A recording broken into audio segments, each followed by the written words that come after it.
Hello, dear friends, and welcome to our cozy corner, where dreams and stories intertwine by the gentle glow of the fireplace. Thank you for choosing to spend your precious time with us tonight. As the embers crackle softly, prepare to be transported to magical and peaceful places, where delightful and calming tales await. We hope you've enjoyed the beauty of this spring day, and now, let the warmth of our stories wrap around you like a comforting blanket. Story 1. In the velvet expanse where starlight weaves tapestries across the cosmic dark, there drifted a small, forgotten observatory known as the Starloom. It was a place of quiet wonder, a sanctuary built long ago by starfarers who understood the need for stillness amidst the infinite. Its domed roof was crafted from a single, crystalline sheet that filtered the starlight into soft, prismatic hues, and within its circular chamber, the very air seemed to hum with a gentle, welcoming peace. It was to this place that two very different souls found their way. The first was a being from the world of Lyra, a planet where the oceans sang and the inhabitants communicated through shifting hues of light. His name was Kaelen, and he was a soft, bipedal creature with skin that resembled the surface of a tranquil, deep-sea pearl. His large, liquid dark eyes could perceive the most subtle shifts in color, and his own emotions played out across his brow and cheeks in gentle, luminous waves. A quiet anxiety shimmered in soft, nervous lavenders and grays as his small personal pod, little more than a soap bubble of energy, docked with the Starloom. He was a cartographer of nebulae, sent on a solitary mission that had stretched his gentle heart thin with loneliness. The second was a traveler from the resonant world of Coria, a place of humming spires and crystalline forests. Her name was Mirea, and she moved with a graceful, floating gait, her slender form seemingly woven from spun silver and starlight. Where Kaelen expressed himself in color, Mirea spoke through harmonic resonance. A complex network of fine, hair-like filaments covered her skin, and when they vibrated, they created a music that was felt more than heard, a symphony of gentle chimes, deep cello-like hums, and sparkling, high-frequency trills. Her ship, a pod shaped like a smooth, river-worn stone, had been damaged in a meteor shower, and she had followed the Starloom's silent, beckoning beacon. Their first meeting was a ballet of beautiful confusion. Kaelen, seeing the unfamiliar silver ship, felt a spike of alarm that flashed in a brilliant, startled crimson across his chest. He retreated behind a console, his light dimming to a protective, murky ochre. Mirea, sensing the fear in the space around her, responded with a defensive, discordant clang that made the very air shiver. She stood poised at the entrance, her filaments bristling, creating a sound like rattling pebbles. For a long moment they simply observed one another from across the vast, circular room, the only light coming from the swirling nebulae beyond the dome. Kaelen saw a creature of sharp, metallic angles, making frightening, unpredictable noises. Mirea perceived a being of unsettling, silent color shifts, its form soft and vulnerable. It was Kaelen who made the first attempt at peace. Remembering his purpose, he slowly raised a hand, palm open, and focused all his will on projecting a single, sincere color, the deep, tranquil blue of Illyrian twilight, the color of safety and welcome. It glowed softly from his fingertips. Mirea tilted her head. The aggressive rattling softened into a curious, single-note chime, like a question. She took a tentative step forward, and in response she allowed her filaments to vibrate with the gentlest, most soothing hum she knew, the Corian lullaby of the first moon, a sound that promised no harm. And so a bridge was built, not of words, but of a blue light and a quiet hum. In the days that followed, they began to explore their shared sanctuary. The Starloom was a marvel. In its center grew a small hydroponic garden, where strange, bioluminescent flora pulsed with a soft, internal light. Kaelen was drawn to it, and with careful gestures, he showed Mirea how the plants responded to different colors, blooming more brightly under a warm, golden-yellow glow. Mirea, in turn, discovered that the crystalline structure of the dome itself would amplify and refine her harmonies. When she hummed a particular low note, the entire observatory would fill with a warm, grounding resonance that made the star charts on the walls shimmer. They decided to make it their own. This became their shared shelter, their safe space. Kaelen, using his knowledge of light, carefully adjusted the crystalline panels to cast the interior in a perpetual, comforting sunset of oranges and purples. Mirea, with her resonant music, tuned the ambient hum of the life support systems into a gentle, ever-present melody that felt like a cosmic heartbeat. Together they nurtured the garden, which flourished under their combined attentions, its glowing leaves and flowers becoming a miniature galaxy at their feet. Their differences, once a source of fear, became a fountain of laughter and learning. One afternoon, Kaelen was trying to show Mirea a particularly beautiful nebula he had charted, a swirl of magenta and emerald. He grew excited, and his enthusiasm manifested as a cascade of bright, cheerful pinks and yellows dancing across his skin. To him, it was the equivalent of a beaming smile. To Mirea, however, the sudden, intense burst of color was overwhelming. On Coria, such a rapid, bright display was a warning signal, akin to a frantic shout. She responded with a sharp, startled chord that made Kaelen flinch, his colors instantly dimming to a confused and hurt gray. There was a moment of awkward silence, filled only by the soft hum of the station. Then Kaelen, thinking carefully, projected a slow, pulsing, deep indigo, the color for "I am listening." Mirea understood. She replied with a series of soft, descending notes. The Corian equivalent of "I" was startled, not angry. She then gestured to her own silvery skin and produced a single, very bright, very loud bong. She then looked at Kaelen and tilted her head in a clear question. A wave of understanding, tinged with amusement, washed over Kaelen. He glowed a soft, laughing amber. He had just learned that his joyful colors could be loud. He then slowly, gently, began to pulse a soft, rhythmic pink, and Mirea responded with a melody that was equally soft and rhythmic.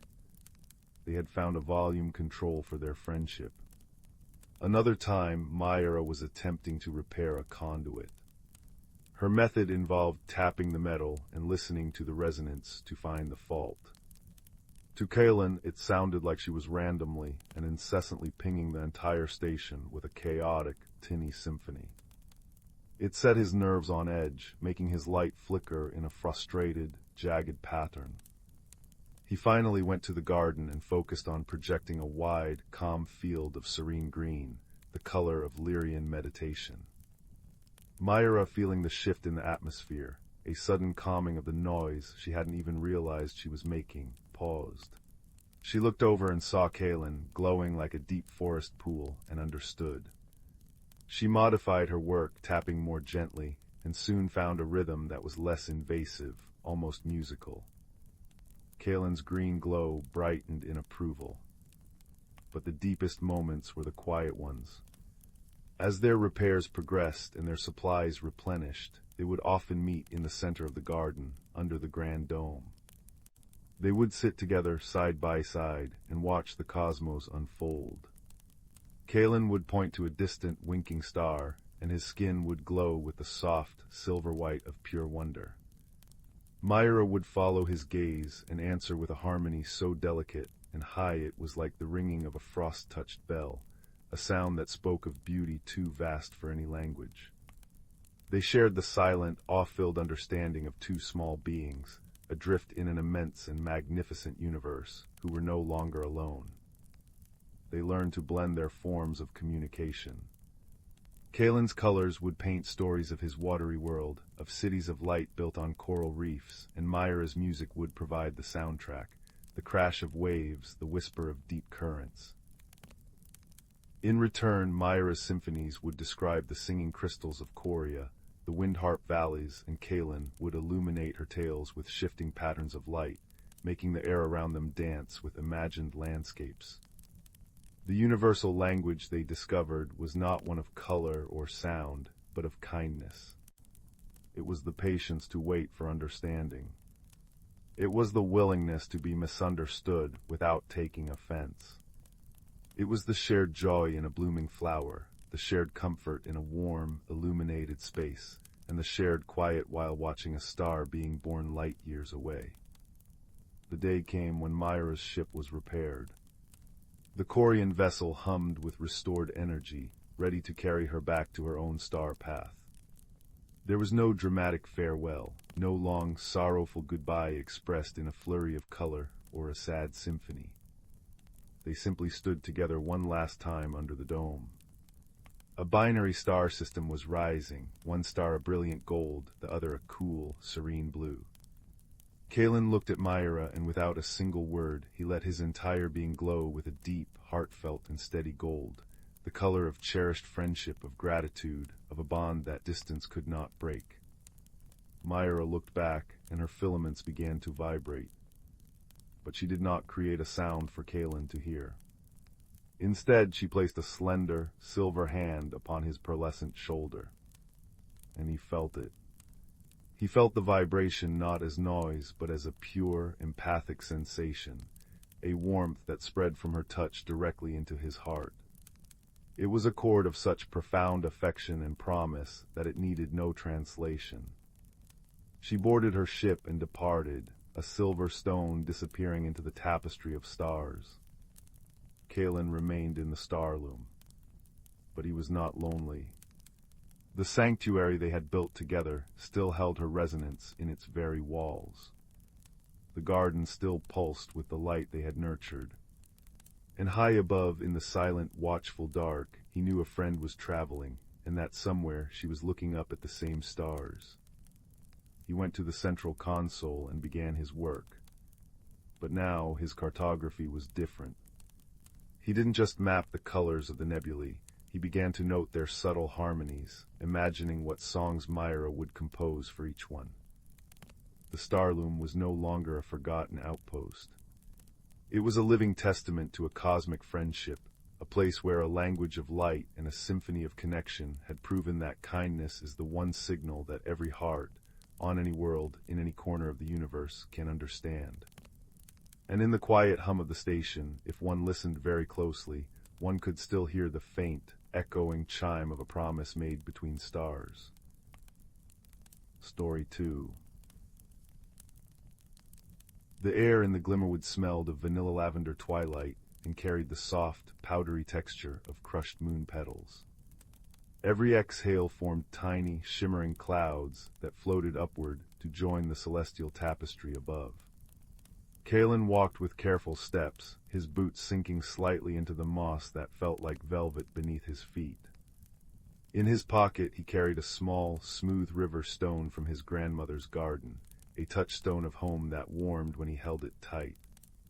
He had come to the Glimmerwood seeking the echoing spire, a library said to exist between the folds of dimensions, where stories were not written but breathed into being. His journey, however, was not for himself alone. Back in his own world, his younger sister had fallen into a deep, unshakable silence, a stillness that no doctor or remedy could touch. An old tale whispered that the spire held cures for sorrows of the soul, and so Kaelen had followed a trail of starlight through a hidden door in an ancient oak, arriving here. The forest was alive with gentle music. Fireflies, which the locals called lumina, hummed in soft, bell-like tones as they drifted between trees whose bark was etched with silver veins. They did not speak in words, but in melodies that conveyed feeling, a ripple of curiosity, a chord of welcome. One lumina, larger than the rest and glowing with a pale gold light, hovered before Kaelen's face. It chimed a questioning tone, and Kaelen, not knowing how else to respond, hummed back a gentle, rising note of his own. The lumina brightened, its light pulsing with what felt like delight, and began to drift ahead of him as if to say, "This way." Kaelen followed, his senses drinking in the world around him. The trees rustled with leaves that chimed like distant wind chimes, and the air tasted of honey-dusted dreams. He brushed his fingers against a low-hanging branch, and it responded with a soft, resonant vibration, like a cello string touched with care. The path beneath his feet shifted from moss to a carpet of fallen blossoms that released the scent of baked apples and cinnamon when stepped upon. Soon they reached the first great landmark, the Bridge of Whispers. It was not made of wood or stone, but of woven light and memory, arching over a river that flowed with liquid starlight. As Kaelen stepped onto it, the bridge hummed beneath his feet, and soft voices, not words but emotions, rose around him. Joy, longing, hope, they brushed against his mind like gentle fingertips. He paused midway, looking down into the shimmering waters below. There he saw not his reflection, but fleeting images of his sister laughing in their garden, the sun caught in her hair. His throat tightened, and he clutched the river stone in his pocket. It pulsed warmly, as if to say, "I remember too." Across the bridge, the forest began to change. The trees grew taller, their canopies interlacing to form a vaulted ceiling from which hung glowing orbs of captured moonlight. This was the entrance to the Cavern of Murmurs, a vast underground space where the walls were not rock, but solidified, swirling color, like an aurora given physical form. The lumina led him inside, and Kaelen caught his breath. The cavern was immense, its ceiling so high it seemed to hold a private sky. Ribbons of emerald, sapphire, and rose quartz light pulsed slowly along the walls, casting shifting patterns on the smooth, cool floor. The air here was cooler, carrying the crisp scent of ozone after a summer rain, and the faint, sweet smell of candied violets. Strange, graceful creatures drifted through the air, the silken wings, beings shaped like manta rays but woven from light and soft fabric. They communicated not with sound, but with gentle touches. One brushed against Kaelen's arm, and a wave of calm washed over him, along with a clear image of a towering structure made of spiraling, crystalline shelves, the echoing spire. He understood. The silken wings were guides, and this cavern was a waypoint, a place of rest and reflection before the final ascent. Kaelen sat on a smooth, warm outcropping that felt like polished marble, and a silken wing settled beside him, its presence a soft weight against his side. He took out his river stone and held it in his palm. In this silent communion, he felt a question form in his mind, not in words, but in essence. Why do you seek the spire? He thought of his sister's silence, of the way her eyes, once bright with mischief, now looked through everything as though it were glass. He thought of his own helplessness, the ache of wanting to fix something he didn't understand. The silken wing pressed closer, and a new feeling flowed into him, not an answer, but a reassurance. Some sorrows are not meant to be fixed, only understood. Some silences are not empty, but full. Refreshed and with a lighter heart, Kaelen followed the silken wing deeper into the cavern, to a far wall where a waterfall of liquid light cascaded silently into a pool of swirling colors. This was the staircase of sighs.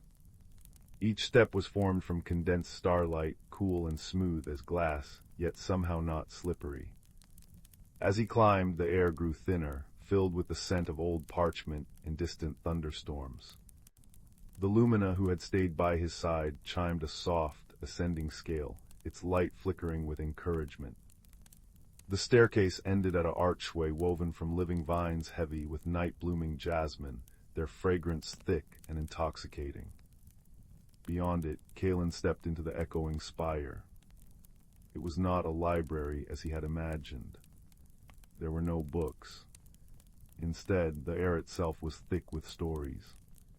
The entire space was a vast, vertical cylinder, its walls comprised of countless floating, crystalline shelves that spiraled up into infinity. On these shelves rested glowing orbs of soft light, each one a story, a memory, a feeling. The air hummed with a low, resonant frequency, like the world's deepest chord being held. It was warm, and the texture of the air was like moving through gently falling silk. Creatures of pure, harmonious sound drifted through the space, the resonance. They looked like shifting, three-dimensional musical notes, and they communicated by weaving intricate patterns of light and sound. One approached Kaelen, and a melody unfolded around him, a tune of questioning kindness. He didn't know how to respond with music, so he simply held out his hand, the river stone resting on his palm. The resonant hovered over it, and a soft, clear note rang out.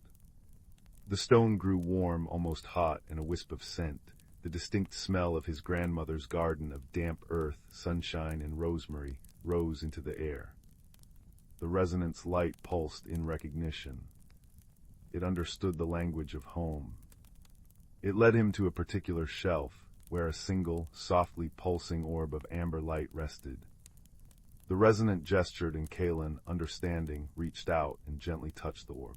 It was not a vision that filled his mind, but a symphony of feeling. He felt the profound, quiet love of a guardian for its charge. He felt the gentle sorrow of stories that were slowly being forgotten in the world below. He felt the purpose of the spire. It was not a warehouse of knowledge, but a sanctuary for the soul of narratives that needed to rest.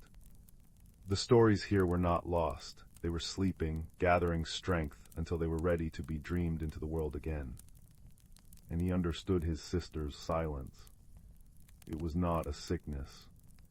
It was her soul's way of gathering itself, of holding a story too tender to be spoken. She was, in her own way, a small, silent echo of this sacred place. He had come seeking a cure, but what was needed was not a remedy, but reverence. The resonant chimed softly, and from the amber orb it drew out a single, shimmering thread of light. It wove this thread into the air before Kaelen, forming a small, intricate symbol that glowed with a soft, internal warmth. Then it gently guided the symbol until it sank into the surface of Kaelen's river stone. The stone glowed for a moment, then cooled, now bearing a faint, beautiful sigil on its surface. His task was complete. He had not found a potion or a spell, but a new way of seeing. He bowed his head in thanks to the resonant, which responded with a cascade of grateful, chiming notes. The journey back was a gentle drift downward. The silken wings guided him through the cavern of murmurs, their touches now feeling like soft congratulations. The lumina led him across the bridge of whispers, which now hummed with a melody of peaceful resolution. The glimmerwood welcomed him back with open, fragrant arms, the vanilla lavender twilight now feeling like a cozy blanket. When he stepped through the hidden door in the ancient oak and back into his own world, the first rays of dawn were painting the sky. He went straight to his sister's room. She was still asleep, her face peaceful. He didn't wake her. Instead, he took the river stone from his pocket and placed it gently on her bedside table. As the morning light touched the stone, the sigil glowed softly, casting a pool of amber light on her pillow.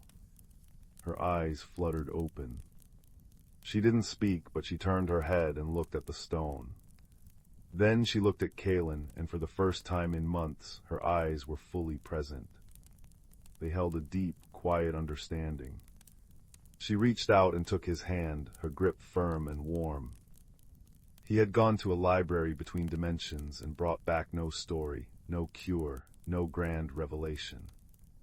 He had simply brought home a reminder that some silences are sacred, that holding space for someone can be more powerful than fixing them, and that home is not just a place you come from, but a feeling you carry with you, as smooth and constant as a river stone in your pocket, glowing with the gentle, everlasting light of love. And as the sun rose fully, filling the room with gold, the only sound was the comfortable, shared silence of two siblings, together, understood, and completely at peace. Story 3. In a quiet corner of the spiral galaxy, where stardust settled like powdered sugar upon the velvet darkness, there floated a small, forgotten moon. This moon, known to the star charts as Lyra's Echo, was a place of gentle gravity and soft, perpetual twilight. It was here, beneath a sky shimmering with pastel nebulas, that two very different souls found one another. The first was a being from the world of chroma. His name was Kaelen, and his people communicated not with words, but with shifting hues and patterns of light that danced across their smooth, crystalline skin. Kaelen was a soft lavender most days, a color that spoke of quiet contemplation and a gentle curiosity. His body was slender and graceful, and when he moved, he left faint, shimmering trails of light in the air, like the ghost of a rainbow. The second was a creature from the planet Sonus.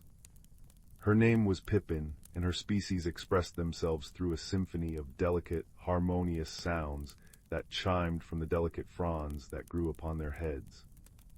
Pippin's chimes were often a curious, tinkling melody, like wind chimes on a breezy afternoon. She was small and round, with velvety, moss-like fur and large, luminous eyes that reflected the starlight. Their meeting was one of pure, cosmic chance. Kaelen's small, personal scout ship, a vessel that looked more like a floating soap bubble than a machine, had suffered a gentle malfunction, coaxing it to land upon Lyre's Echo. Pippin, an explorer of sonic landscapes, had been drawn to the moon by a rare, resonant frequency emitted by its crystalline caves. They saw each other from a distance across a field of glowing, blue moss. Kaelen, startled, flushed a brilliant, cautionary orange. Pippin, equally surprised, let out a short, sharp chime of alarm. For a long moment they simply observed one another, two strange creatures from different star systems, separated by an unbreachable chasm of biology. But then Kaelen remembered the teachings of his elders. When you do not know the song of another's heart, offer a color of peace. Slowly he allowed the orange to fade from his skin, replacing it with a soft, pulsing gold, the color of a warm welcome. Pippin, understanding the intent if not the specific meaning, responded. Her alarm chime softened into a questioning, upward scale of notes, a sound that held curiosity instead of fear. And so their friendship began not with words, but with colors and harmonies. They soon discovered a perfect place to shelter together, a vast, geode-like cave they found nestled at the base of a singing mountain. The interior was breathtaking. The walls were lined with enormous hexagonal crystals that hummed with a low, pleasant vibration. Some crystals glowed with a soft, internal light, casting the cavern in shifting patterns of aquamarine and rose quartz. In the center of the cave, a small spring of perfectly clear water bubbled up, its surface reflecting the crystalline ceiling like a second sky. This became their shared sanctuary. They called it the Resonant Hollow. Building their home was their first great collaboration, and their first series of delightful misunderstandings. Kaelen, seeing Pippin trying to arrange some of the smaller, glowing crystals into a seating area, flashed a pattern of concerned yellow stripes. On chroma, arranging crystals in a straight line was a sign of rigid formality and distance. He began gently nudging the crystals with his light patterns, encouraging them into soft, swirling patterns that spoke of flowing conversation and comfort. Pippin, for her part, watched Kaelen's light show with confusion. On Sonus, swirling, chaotic patterns in sound were a sign of distress. She chimed a steady, rhythmic beat, trying to calm him down, believing he was upset by her construction. They worked at cross purposes for a little while, Kaelen making swirls and Pippin chiming steady rhythms, until they both paused, their conversation having reached a baffling stalemate. Kaelen pulsed a soft, confused gray. Pippin emitted a warbling, uncertain tone. Then Kaelen had an idea. He floated over to the spring and dipped a crystalline finger into the water. Ripples expanded outwards in perfect, concentric circles. He looked at Pippin and pulsed a gentle blue, then pointed at the ripples. Pippin tilted her head, her fronds swaying. Then she chimed a single, pure note that matched the frequency of the humming crystals. The water's surface vibrated in sympathy, creating a beautiful interference pattern with Kaelen's ripples. It was a revelation. They weren't trying to correct each other, they were trying to help in their own ways. Kaelen's swirling lights were an offer of comfort. Pippin's steady rhythm was a song of reassurance. A wave of understanding passed between them, a warm, empathic connection that transcended color and sound. Kaelen's skin glowed a brilliant, happy pink, and Pippin's chimes became a giggling, cascading melody. Their first misunderstanding had ended not in frustration, but in shared laughter and a profound new layer of connection. Together, they perfected the resonant hollow. Kaelen learned to modulate his light to make the central crystals glow brighter or softer, creating a day and night cycle within their cave. Pippin discovered that by humming specific harmonies, she could encourage strange, bioluminescent fungi to grow in cozy clusters along the walls, providing a soft, additional light. They cultivated a little garden of starlight moss and singing ferns near the spring, a place that was a perfect blend of visual beauty and soothing sound. Their quietest, most cherished moments came in their evenings, when Kaelen would dim the crystals to a deep, twilight blue, and Pippin would hum the softest, most tranquil melody she knew. They would sit together at the mouth of their cave, looking out at the cosmos. They watched solar winds paint green ribbons across the darkness, saw distant suns flare and fade, and traced the slow, majestic dance of binary stars. During these times, they didn't need to speak. Kaelen would simply let the colors of the nebulas play across his skin, the deep purples, the fiery oranges, the serene blues, and Pippin would weave those colors into a wordless, empathic song. It was a shared experience of pure awe, a silent conversation about the beauty and vastness of the universe they both called home. In these moments they felt not like a chromian and a sonin, but simply as two friends, small and humble before the magnificent cosmos, yet infinitely large in their shared wonder. One day a challenge arose. A slow-moving cloud of cosmic dust began to drift toward Lyra's echo, threatening to block out the starlight for a time. To Kaelen, this was a minor inconvenience. His people drew energy from the light of stars, and he would simply become a little drowsy. But he noticed that Pippin had fallen into a deep quietness, her chimes reduced to a worried minor key thrumming. He pulsed a gentle, questioning green. Pippin responded by pointing her fronds towards the approaching dust cloud and chiming a series of low, mournful notes. On her world Sonis, which had a thick, permanent cloud cover, her people's entire culture was built around listening. They navigated, socialized, and understood the universe through sound. To have the stars, their cosmic orchestra, silenced by dust, was a deeply disorienting and lonely prospect. It was like the universe itself was going mute. Kaelen understood the depth of her sadness not through a direct translation, but through the empathic connection they had built. He felt her melancholy as a cool, gray weight in the air around them. He knew he had to help. He spent the next cycle thinking, his skin flickering through a spectrum of thoughtful colors. He couldn't stop the dust cloud, but perhaps he could bring the stars to her. Remembering how the crystals in their cave hummed and glowed, he had an idea. While Pippin slept, her chimes soft and sad even in her dreams, Kaelen worked. He gathered the most resonant, clearest crystals from the deepest part of their cave. He arranged them not in the swirling patterns of his people, nor the straight lines of hers, but in a new pattern, a perfect map of the constellations as seen from the mouth of their cave. Then, focusing all his energy, he began to pulse. He didn't pulse random colors. He pulsed the specific, remembered light of each star. He glowed with the fierce blue-white of the giant star Vega, then shifted to the warm, golden hue of Arcturus. He pulsed the faint red of a distant dwarf and the vibrant orange of a celestial beacon. He painted the ceiling of the resonant hollow with a perfect, miniature replica of the night sky, using only the light of his own body and the amplifying power of the crystals. When Pippin awoke, the first thing she heard was not silence, but a familiar, glorious symphony. The crystals, activated by Kaelen's precise light, were humming, each one resonating at the exact frequency of the starlight it now reflected.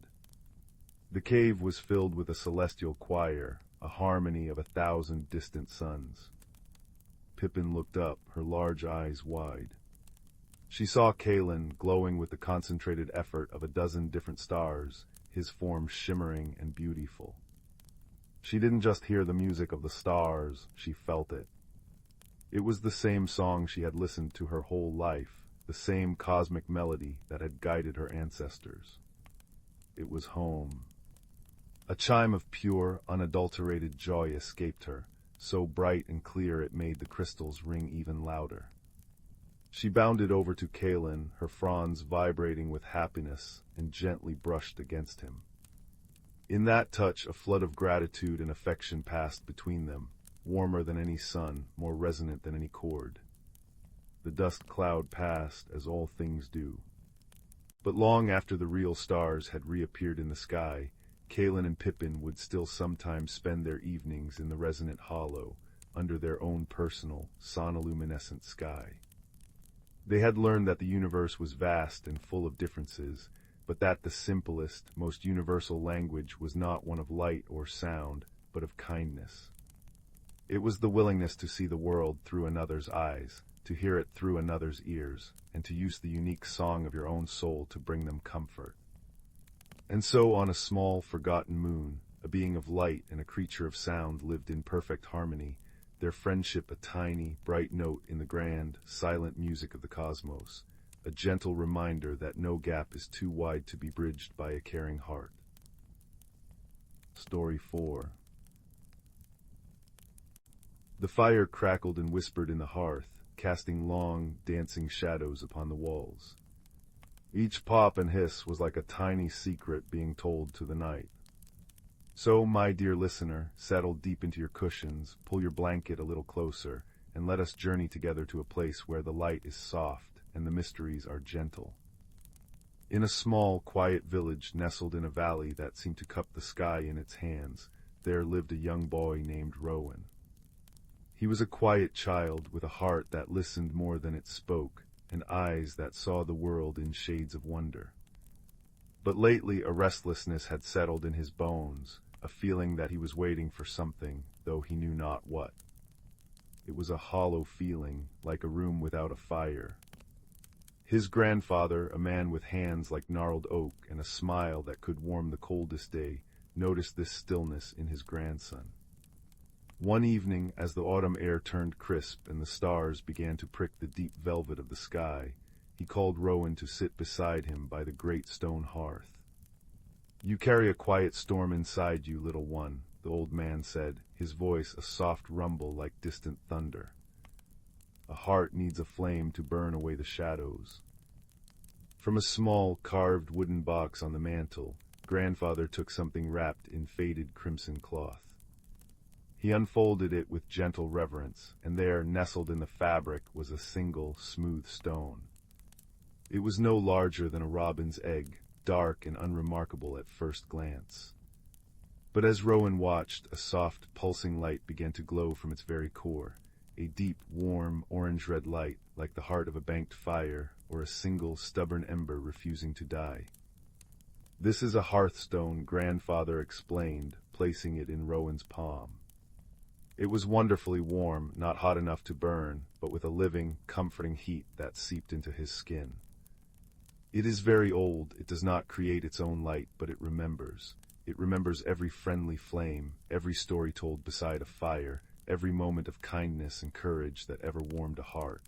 And when it finds a heart that needs warming, it glows to remind them." Rowan stared at the stone, mesmerized by its gentle, rhythmic pulse. It felt like holding a tiny, sleeping star. "It has grown dim in recent years," grandfather continued, his eyes clouded with a faint sadness. "The memories within it are fading, like echoes in an empty hall. There is a story it needs to hear, a story it has forgotten, a story of the first fire." He told Rowan of a legend, a tale so old it was woven into the roots of the mountains. It spoke of a hidden world, a place called the Emberwood, which existed not on any map, but in the spaces between twilight and dawn, in the silence between heartbeats. It was a sanctuary for lost warmth and forgotten light, and it was said that deep within it, in a clearing where the ashes of the very first fire still smoldered, the true story of the hearthstone was kept. The way is not easy to find, grandfather said. It is felt more than seen. You must listen for the warmth, follow the feeling of a friendly glance in the cold, follow the scent of wood smoke on a wind that has no source, and you must take the stone. It will be your guide and your companion. And so, with the hearthstone tucked safely in a small leather pouch that hung around his neck, its warmth a constant reassurance against his chest, Rowan set out the next morning. He did not know how long his journey would take, or what he would find, but the hollow feeling inside him was already beginning to fill with a sense of purpose. His path led him away from the village, up into the rolling hills, where the bracken was turning to rust and gold. He walked for hours, the hearthstone a steady, pulsing beacon. At first, he saw nothing out of the ordinary. He felt only the chill of the autumn air, and heard only the crunch of leaves under his boots and the lonely cry of a hawk circling high above. But as the sun began to dip towards the horizon, painting the sky in washes of lavender and rose, he noticed something strange. A faint, shimmering heat haze appeared between the trunks of two ancient, intertwined oaks. It was not a path, but a distortion, a quivering in the air like the air above a hot stone. And from it he caught a scent, the unmistakable, comforting aroma of a pinewood fire. Trusting his grandfather's words, Rowan stepped towards the shimmer. The world did not vanish or tear open. Instead, it softened. The colors around him bled together, the sounds of the forest muted to a gentle hum, and for a moment he felt a profound and dizzying silence. Then he stepped through. He was in a forest, but it was unlike any forest he had ever seen. The trees were vast and silvery, their bark looking like solidified moonlight.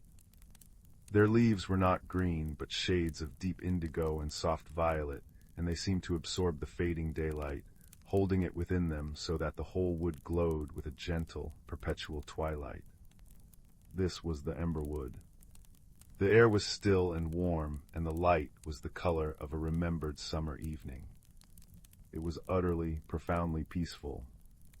Rowan walked on, the hearthstones glow a little brighter now, pulsing in time with his own heartbeat. He followed a soft, mossy trail that seemed to unspool before him. He had not gone far when he heard a sound, a small, frantic, scraping noise. Peering around the bole of a great silver tree, he saw a most peculiar creature. It was about the size of a rabbit, with soft, gray fur and enormous, dark eyes that shone with intelligence and, at the moment, deep frustration. It had long, delicate ears that twitched with every sound and a bushy tail that was currently lashing back and forth. It was trying to roll a perfectly round, luminous white mushroom that was nearly as big as it was, but the mushroom kept getting stuck in the moss. Rowan watched for a moment, then stepped forward. "Would you like some help?" he asked, his voice soft so as not to startle the creature. The little animal jumped, spinning around. It eyed Rowan warily, its nose twitching. Then its gaze fell upon the leather pouch around Rowan's neck, from which a soft, orange glow emanated. Its large eyes widened, and its fear seemed to melt away, replaced by curiosity. "It's a hearthstone," Rowan explained, kneeling down. "I'm trying to find the story it has forgotten." The creature made a soft, chittering sound, then pointed a tiny paw at the stubborn mushroom. Rowan gently pushed the giant fungus, and it rolled easily out of its rut and onto a clearer part of the path. The creature chittered happily, patting the mushroom with evident pride. Then it looked at Rowan, tilted its head, and gestured for him to follow. This was Rowan's first and most unexpected friendship in the Emberwood.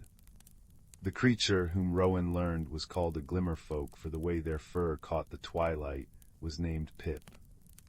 Pip could not speak in words, but communicated through a complex language of chirps, clicks, gestures, and the expressive fluffing of its fur. It was a forager and a collector of lost things, lost sounds, lost scents, and most of all, lost lights. Together, they journeyed deeper into the Emberwood. Pip would scamper ahead, his gray form almost floating over the moss, then stop and wait for Rowan, his dark eyes sparkling. He showed Rowan wonders, a stream that flowed with liquid starlight, where tiny fish-like creatures made of light darted and swirled. A grove of trees whose leaves, when they fell, did not drift to the ground but floated upwards, joining a slow, swirling constellation of amber and gold leaves that circled high in the violet sky above. As they walked, Rowan told Pip about his village, his grandfather, and the hollow feeling he'd carried. Pip listened intently, his ears swiveling, occasionally patting Rowan's hand with a soft, comforting paw. In return, Pip shared his collections. He would stop and dig in a soft patch of moss, pulling out a tiny, crystallized droplet that, when held to the ear, contained the sound of a child's laughter from 100 years ago. He showed Rowan a jar that held the scent of rain on hot earth, and another that glowed with the last ray of sunlight from a long-ago summer solstice. The hearthstone responded to this companionship. Its glow grew steadier, warmer. It was no longer just a pulse, it was a soft, constant radiance. It was learning new memories, the memory of a helping hand, the memory of shared silence, the memory of a friend found in an unexpected place. After what felt like both a moment and an age, the character of the wood began to change. The silvery trees grew more gnarled and ancient. The air grew warmer, carrying a faint, clean scent of ash. The gentle twilight of the Emberwood deepened, but it was not the dark of night. It was the dark of a room lit only by a single candle. And at the edges of his vision, Rowan began to see flickers of soft, golden light like fireflies, but slower, more thoughtful in their dance. Pip stopped at the edge of a great clearing. He chittered softly, his fur standing on end with a mixture of awe and apprehension. He pointed into the clearing, then gently nudged Rowan forward, before settling himself on a root to wait. This was a journey Rowan had to finish alone. Rowan stepped into the clearing. The ground was covered in a fine, soft gray ash that muffled his footsteps. In the very center was a small, dark mound, from which a wisp of silver smoke curled lazily into the air. This was the first hearth, the ashes of the very first fire ever kindled. And sitting beside it, as still as the ancient trees themselves, was a figure. It was an old woman, her form seeming to be woven from the shadows and the smoke. Her hair was long and white, flowing over her shoulders like a cascade of moonlight, and her eyes held the deep, patient glow of banked coals. She was stirring the ashes with a long, smooth stick, and as she stirred, the little flickers of golden light that Rowan had seen, the memory lights, would drift down from the trees and settle into the ashes, rekindling for just a moment before fading. She looked up as Rowan approached, and her face, though ancient, was kind. "You have come a long way, child of the outside world," she said. Her voice was the sound of the wind through pine needles, the crackle of a log settling on the fire, the whisper of pages in an old book. "You carry a piece of my work with you." Rowan's hand went to the pouch at his chest. The hearthstone was glowing so brightly now that its light shone through the leather. He carefully took it out and held it in his palm. It was warm and vibrant, pulsing with a strong, steady rhythm. "It was dim," Rowan said, his own voice small in the vast, quiet clearing. "My grandfather said it had forgotten a story, the story of the first fire." The woman, the keeper of the ashes, nodded slowly. She gestured for him to sit beside her. He did, the soft ash pillowing around him. "It has not forgotten the story," she said, her glowing eyes on the stone. "It has forgotten its purpose. It remembers the warmth, but it has forgotten that it is not the source. It is merely the vessel. The true fire, the true warmth, has always been here." She tapped a hand gently over Rowan's own heart. She began to stir the ashes again, and as she did, she spoke, and her words wove a picture in the air between them. "In the beginning," she said, "the world was cold and dark. Not a frightening dark, but a lonely one. The creatures of the world huddled in the silence, their hearts beating alone. Then one night a great wind roared through a canyon, and a spark was struck from the heart of a flint stone. It fell upon a leaf, and the leaf began to burn. But it was not the spark that was the miracle. It was what happened next. A small, frightened creature, shivering in the cold, saw that tiny, struggling flame. It was afraid of the heat, but it was more afraid of the loneliness. So it crept close. It did not take the fire for itself. Instead, it broke a dry twig and offered it to the flame. The fire, which was about to die, caught the twig and grew a little stronger. Another creature saw this. It too was cold. It saw the first creature sharing its space with the fire, and it brought a handful of dry grass. Then another came with a small log. They did not fight over the fire. They did not try to own it. They gathered around it. They fed it not because they had to, but because they wanted to. They shared the work, and in return they shared the warmth. That was the first story told by the first fire. It is not a story of a great blaze or a powerful magic. It is the story of a shared burden and a shared comfort. It is the story of a circle of light in the darkness and the faces illuminated within it. The hearthstone was made from the first ember of that fire, not to hold its heat, but to remember its lesson, that the greatest magic is not creating light, but being brave enough to share it and kind enough to tend it in others. As she spoke, Rowan understood. The hollow feeling he'd had was his own small flame, untended and lonely. His journey, his meeting with Pip, his act of helping and being helped, these were the twigs and logs he had been gathering. The hearthstone had been his guide, but the warmth he now felt blooming in his chest was his own. He looked down at the stone in his hand. It was no longer just glowing. From its core, a soft, gentle, but real flame had sprung to life. It was a tiny, perfect tongue of fire, no bigger than his thumbnail, dancing and swaying without smoke or fuel. It was not burning the stone, it was living with it, in perfect harmony. The keeper of the ashes smiled, a slow, warm smile that lit her ancient face from within. You see, you have not just found the story, you have lived it, you have rekindled it. She reached out and touched the tiny flame on the hearthstone. It did not scorch her finger. Instead, it seemed to kiss it, and then it settled back into the stone, which now glowed with a permanent, internal fire, warm and alive and complete. Rowan's journey back through the Emberwood was different. The world seemed even more beautiful, more vivid. Pip rejoined him, chittering excitedly at the sight of the now radiant hearthstone. Their friendship had been the kindling, and now it was a steady, warm glow between them. When Rowan stepped back through the shimmering veil between the worlds, he found himself just outside his village. The night was deep and cold, but he felt no chill. The hearthstone against his chest was a small sun, and the fire in his own heart burned steady and true. He went straight to his grandfather's house. The old man was still sitting by the hearth, which had burned down to coals. He looked up as Rowan entered, and his eyes, old and wise, saw everything. He saw the peace in Rowan's face, the new light in his eyes, and the brilliant, fiery glow of the hearthstone that Rowan placed in his hand. "You found it," Grandfather whispered, his voice thick with emotion. "I did," Rowan said softly. "And I learned that it was never lost. It was just waiting for me to be ready to carry it." That night, and for every night after, Rowan and his grandfather would sit by the fire.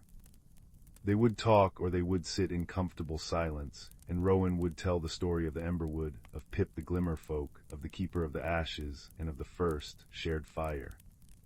And the hearthstone, now nestled once more in its box on the mantel, would glow with a soft, unwavering light, a constant reminder that the smallest spark of kindness, when tended by friendship, can light up the darkest of nights.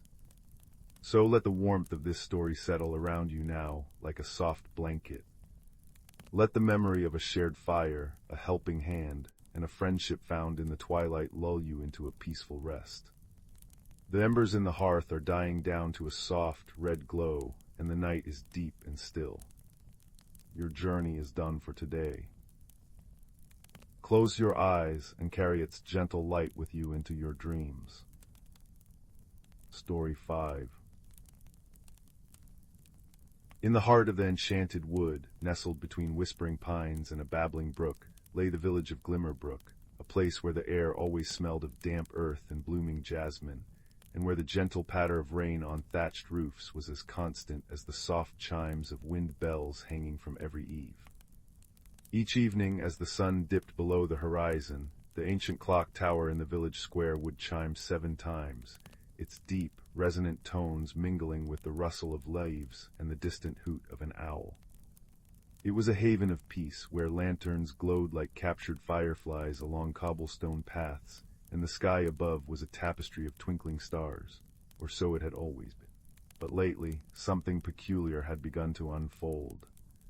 Night after night, the villagers noticed that a handful of stars were vanishing from the heavens, not all at once, but slowly, as if plucked one by one from the velvet darkness. At first, it was just a whisper among the elders, a curiosity brushed aside like fallen petals. Yet as the gaps in the constellations grew, a gentle unease settled over Glimmerbrook, not of fear, but of wonder. What could be causing the stars to disappear? And why did the night seem a little less bright? Among the villagers lived a young woman named Alara, though everyone called her Finn for her finch-like curiosity and keen eyes. Finn spent her days tending to the village's color-changing flowers, blossoms that shifted from sapphire blue at dawn to rosy gold by dusk, and her nights sketching the stars in a worn leather journal. She was a quiet soul, known for her empathy, often leaving bowls of honeyed milk for the shy forest creatures, or mending a neighbor's fence without being asked. When the missing stars became the talk of the town, Finn felt a pull to understand, not out of alarm, but from a deep-seated desire to restore the sky's gentle glow. The mystery began one evening as Finn sat on her porch, listening to the clock tower's chime echo through the misty air. She traced the pattern of the Big Dipper in her journal, only to find one of its stars faint and flickering. "It's like a puzzle," she murmured to herself, the sound of wind chimes tinkling nearby as if in agreement. Over the next few days, she observed that the disappearances followed no obvious pattern. Sometimes a star from Orion's belt would vanish, other times from Cassiopeia's chair. But Finn noticed something else. The flowers in her garden, which usually changed hues with the sun, now held a silvery sheen at night, as if dusted with starlight. Driven by curiosity, Finn decided to seek clues in the village's oldest traditions. She visited the library, a cozy nook filled with the scent of old paper and beeswax candles, where she pored over ancient maps and scrolls. One map, drawn on yellowed parchment, showed the constellations as they were centuries ago, with delicate lines connecting stars like a celestial dance. As Finn traced the patterns, her fingers brushed against a faint rhyme scribbled in the margin, a nursery rhyme the village children sang during the rain festival. "When stars take flight in the moon's soft glow, follow the path where the silver streams flow. Seek the heart that feels alone, and you'll find what the night has known." The words stirred something in Finn. Could this be a clue? She shared it with the villagers, and soon theories blossomed like spring wildflowers. Old Man Hemlock, the reclusive woodcarver who lived near the backward-flowing creek, a stream that sometimes seemed to ripple upstream, suggested it was the work of a mischievous sprite. "I've seen shadows dancing in the woods," he said, his voice gruff but kind. "Perhaps they're stealing the stars for their own amusement." This became the first red herring, leading Finn on a path through the enchanted wood, where the rain fell in soft droplets and the wind whispered secrets through the pines. Finn spent days following Hemlock's advice, watching for sprites near the creek. She found no mischief, but instead stumbled upon a hidden grove where the color-changing flowers grew in abundance, their petals shimmering with an otherworldly light. It was a delightful discovery. The grove was a sanctuary for fireflies, who danced in synchrony with the flowers' hues, creating a spectacle that filled Finn with awe. She realized that sometimes red herrings led not to dead ends, but to pockets of beauty that enriched the journey. Undeterred, Finn turned back to the nursery rhyme. "Follow the path where the silver streams flow," it said. She remembered the backward-flowing creek, a place where time itself seemed to bend, as if the water carried memories instead of currents. With her journal in hand, she ventured there at dusk, the clock tower's chime a distant companion. As she walked, she observed the world with fresh eyes, the way the raindrops clung to spiderwebs like tiny pearls, the gentle creak of the wind chimes in the breeze, and the subtle shifts in the constellations above. Empathy guided her. She imagined what it might feel like to be lonely, to yearn for light in the darkness. One night, as Finn sat by the creek, she noticed a faint glimmer in the water, not a reflection, but a trail of starlight leading deeper into the wood.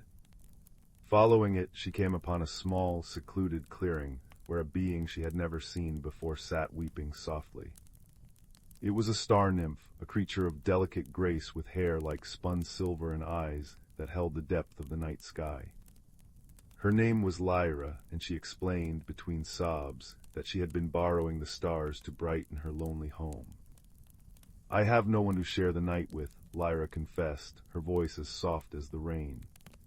"So I take a star or two each evening to keep me company, but I always return them before dawn. I never meant to cause worry." Finn's heart swelled with understanding. She sat beside Lyra, listening to the gentle rhythm of the forest, and shared stories of Glimmerbrook, how the villagers gathered under the stars for festivals, how children made wishes on shooting stars, and how the community thrived on togetherness. "What if you didn't have to be alone?" Finn suggested gently. "What if we shared the stars so everyone could enjoy their light?" Lyra's eyes widened with hope, and together they devised a plan. Finn returned to the village and gathered everyone in the square, beneath the chiming clock tower. She explained Lyra's plight, her words painting a picture of loneliness transformed by empathy. The villagers, once puzzled, now felt a collective warmth. They decided to invite Lyra to join their community, to share in their starlit gatherings and teach them the secrets of the night. The following evening, the entire village ventured to Lyra's clearing, carrying lanterns and baskets of food. They held a festival under the stars, which Lyra had returned to the sky, now shining brighter than ever. The color-changing flowers glowed with borrowed starlight, and the wind chimes played a melody that seemed to harmonize with the cosmos. Lyra, no longer alone, showed the children how to read the constellations like a storybook. An old man Hemlock even carved a beautiful wind chime in her honor, its tones echoing the rhythm of the backward-flowing creek. As the night deepened, the gentle rain began to fall, but no one minded. It only added to the coziness, wrapping them in a blanket of peace. Finn sat with Lyra, watching the stars twinkle in gratitude, and realized that the true mystery hadn't been about missing stars, but about finding connection. The resolution had woven the community closer, each person now more attuned to the subtle wonders around them. And so, in Glimmerbrook, the stars never vanished again. Instead, they shone with a new brilliance, a reminder that even the smallest acts of observation and empathy can light up the darkest of nights. As the clock tower chimed its final note and the wind whispered through the trees, the villagers drifted to sleep, their dreams filled with starlit paths and the comforting sound of rain, knowing that in their cozy corner of the world, every mystery held a heartwarming truth. Story 6. The fire crackled softly in the hearth, its light dancing across the room in warm, shifting patterns. The scent of cedar smoke and the gentle hiss of burning wood filled the air, a familiar comfort on a quiet evening. It is in this warmth, this soft light, that our story begins. There was once a young man named Kaelen who lived in a small village, nestled in a valley between two sleepy mountains. He was a quiet soul, with a heart full of questions and hands that were clever with wood and string.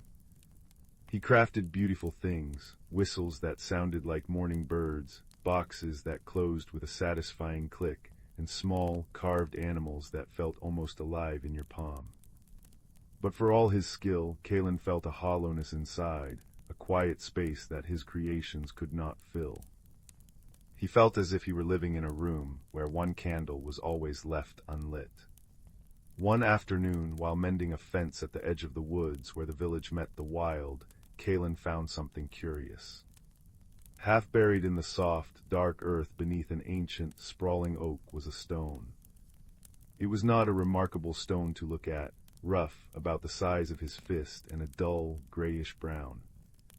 But as he brushed the dirt from it, his fingers tingled with a strange, gentle warmth. He tucked it into his pocket, thinking little of it, and finished his work as the sun began to bleed orange into the sky. That night, in his small workshop lit by a single oil lamp, he took the stone out to examine it. The room was cool, but the stone held its persistent, comforting heat. As he turned it over in his hands, a sliver of wood from his workbench caught on its rough surface. He sighed, about to put it aside, when he noticed something. Where his thumb rested, the stone began to glow. It was a faint light at first, the deep, smoldering red of a banked fire. Then, as he held his breath, it brightened, pulsing softly with a light the color of warm embers. It cast a gentle, ruby radiance across his workbench, making the grains in the wood seem to dance and the tools throw long, soft shadows. The light was not harsh or blinding, but soothing, like the last of the sunset held captive in his hands. He had found a heartstone, though he did not yet know its name. In the days that followed, Kaelen carried the stone with him. He learned its secret. It did not glow for everyone, nor all the time. It glowed brightest when he was calm, when his mind was still, and when he was engaged in an act of true, selfless making. When he carved a small fox for a child who had lost her toy, the stone shone like a tiny forge.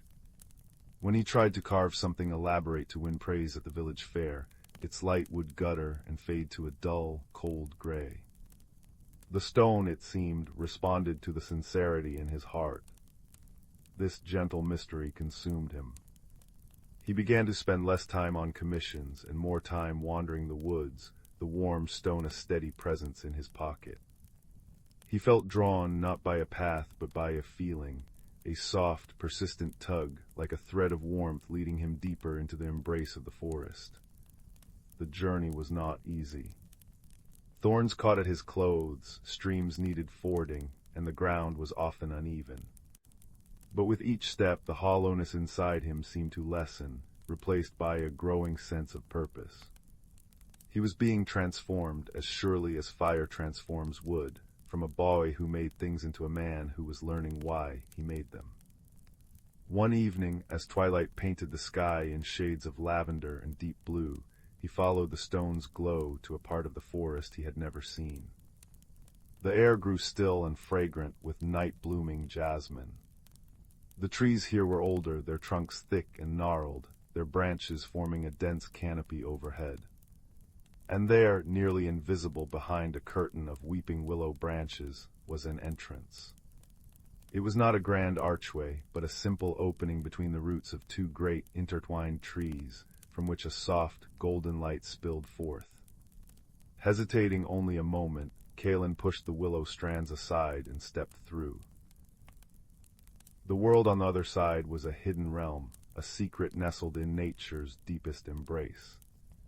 It was a vast, sheltered glen, lit not by the moon or sun, but by thousands of tiny, floating lights that drifted like lazy fireflies, casting a perpetual, gentle twilight. The air was warm and carried the scent of damp earth, honey, and old paper. Strange, beautiful plants grew here, flowers that chimed softly when the breeze touched them, and grasses that shimmered with dew that looked like liquid starlight. In the center of the glen stood a cottage, its walls made of woven living branches, and its roof a thatch of moss and luminous mushrooms. Smoke smelling sweetly of applewood curled from a crooked chimney. As Kaelen stood there marveling, the cottage door creaked open. A figure emerged, small and slightly stooped, wrapped in a cloak of deep green. It was an old woman, her face a road map of wrinkles, but her eyes were as bright and sharp as a kingfisher's. She leaned on a gnarled staff of hawthorn. "I wondered when you'd find your way," she said, her voice like the rustle of dry leaves. "The Heartstone does not lead just anyone here. I am Alara." Kaelen, his own voice caught in his throat, could only bow his head slightly. "Come in, child," she said, turning back towards the cottage. "The night is for stories, and you have brought the beginning of a new one with you."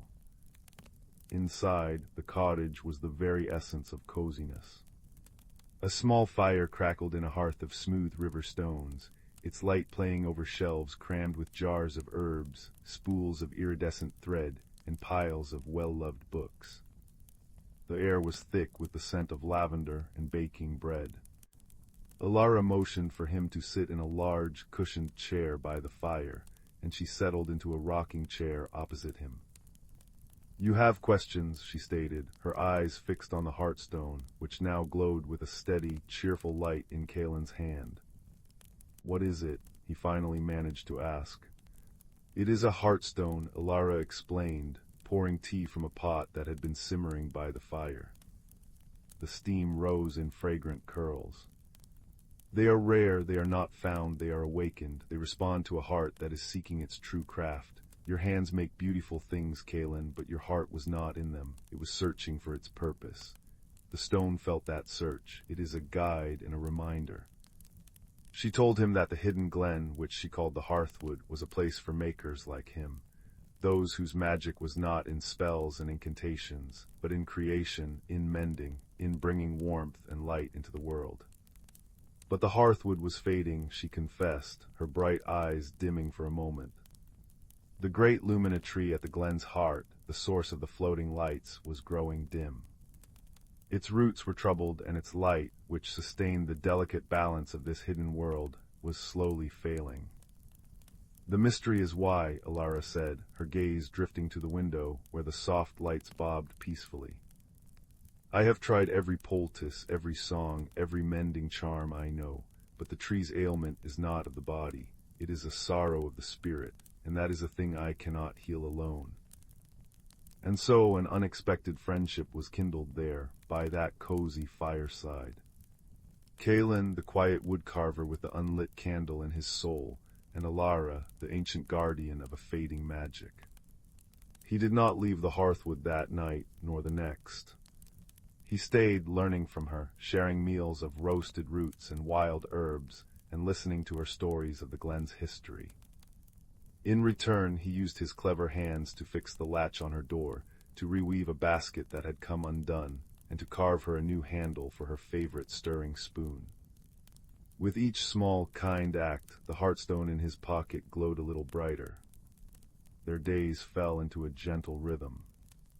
In the mornings, they would tend to Alara's garden of whispering plants. In the afternoons, Kaelen would explore the glen, always drawn back to the ailing lumina tree. It was a magnificent sight, its bark like silver, its leaves like shards of captured moonlight. But its great sprawling branches, which should have been heavy with the soft, glowing orbs of light, were instead dotted with lights that flickered weakly, like dying candles. A deep, resonant hum of sadness seemed to emanate from its core. Kaelen tried to help. He cleared away the deadfall from its base. He carefully cleaned the moss from its trunk, thinking it might be choking the tree. But the tree's light continued to dim. The floating lights in the glen grew fewer, and the perpetual twilight deepened towards a true, cold night. A quiet desperation began to settle over the Hearthwood. One evening, as Kaelen sat with Alara in a silence punctuated only by the pop of the fire, he had a thought. It was not a grand idea, not a solution born of powerful magic, but a small, quiet notion. "Alara," he said softly, "the stone, it glows when my heart is true, when I am not trying to prove anything or gain anything. It's about the feeling, not the action. Alara looked at him, her head tilted. Go on. What if the tree is the same? Kaelen asked. What if it doesn't need mending or medicine? What if it just needs to feel remembered, to feel that its purpose is still valued? The next day, instead of trying to fix the tree, Kaelen simply sat at its roots. He took out a piece of smooth, pale wood he had found in the glen and his finest carving knife. He didn't plan what he would carve. He just let his hands move, guided by the feeling of the moment, by the sight of the tree's sorrowful grandeur, by the memory of Alara's kindness. He carved the curve of a leaf, the twist of a root, the gentle droop of a branch. He poured all his empathy, all his newfound friendship for this place and its guardian, into the wood. As he worked, a soft melody began to fill the air. It was Alara sitting a little way off, humming an old, wordless tune, a lullaby of the earth. Her voice was thin and reedy, but it was filled with such profound love for the glen that it seemed to weave through the air like a visible thread of gold. Kaelen carved and Alara hummed. He was not crafting a thing to be sold or admired. He was making an offering, a testament, a simple wooden portrait of the tree itself, made with nothing but respect and a desire to understand. And as he put the finishing touches on the carving, a tiny, perfect replica of the luminous tree, he felt the heartstone in his pocket grow warmer than it ever had before. He took it out. It was blazing with a steady, brilliant light, like a captured star. The light flowed from the stone, not in a beam, but in a wave of pure, gentle warmth that washed over the base of the great tree. A tremor ran through the luminous tree. It was not a shake of distress, but a deep, settling sigh. From its highest branches, a single new light budded, then bloomed, shining with a pure, soft radiance. Then another and another. The old, flickering lights steadied, their glow strengthening, brightening until the entire glen was bathed in a light more beautiful and serene than any that had come before. The humming sadness was gone, replaced by a vibrant, peaceful thrum of life. The hidden world was restored not by force, but by a simple, authentic moment of shared connection. Kaelen looked at Alara. Tears traced paths through the wrinkles on her face, but she was smiling, a true, deep smile that reached her bright eyes. You see, she whispered. You thought you were hollow, but you were only waiting for the right kind of fire to burn within you. It is a fire of friendship, of empathy. That is the truest magic of all. Kaelen understood then. His journey had transformed him. He had come seeking to fill an emptiness, and had found that the emptiness itself was the space needed to hold the warmth of others. His craft was no longer just about making things, but about connecting with the world through them. He stayed in the hearthwood for a time longer, learning its ways and its stories. But he was not meant to be its permanent guardian. That was Alara's role. His purpose was to carry the warmth back into the world outside. When the time came for him to leave, the morning was crisp and clear. Alara walked with him to the entrance between the trees. She pressed a small, cloth-wrapped parcel into his hands. For your journey, she said. He hugged her, this unexpected friend who had shown him the light inside himself. Then, with the heartstone glowing contentedly in his pocket and the memory of the hearthwood's light in his heart, he stepped back through the willow curtain and into the familiar woods. He returned to his village, to his small workshop. But he was not the same young man. The quiet space inside him was now filled with a steady, warm glow. He still carved his whistles and boxes, but now he also carved small, wooden heartstones for those who seemed lost, and told quiet stories of a hidden glen to children before they slept.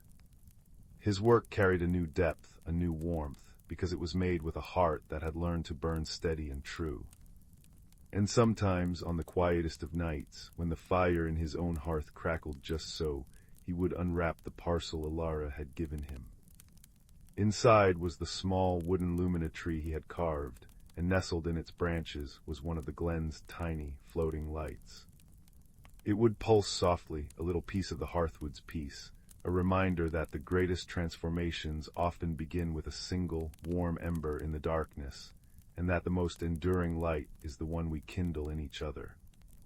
So rest now, dear listener, as the fire burns low and the room grows soft with shadows.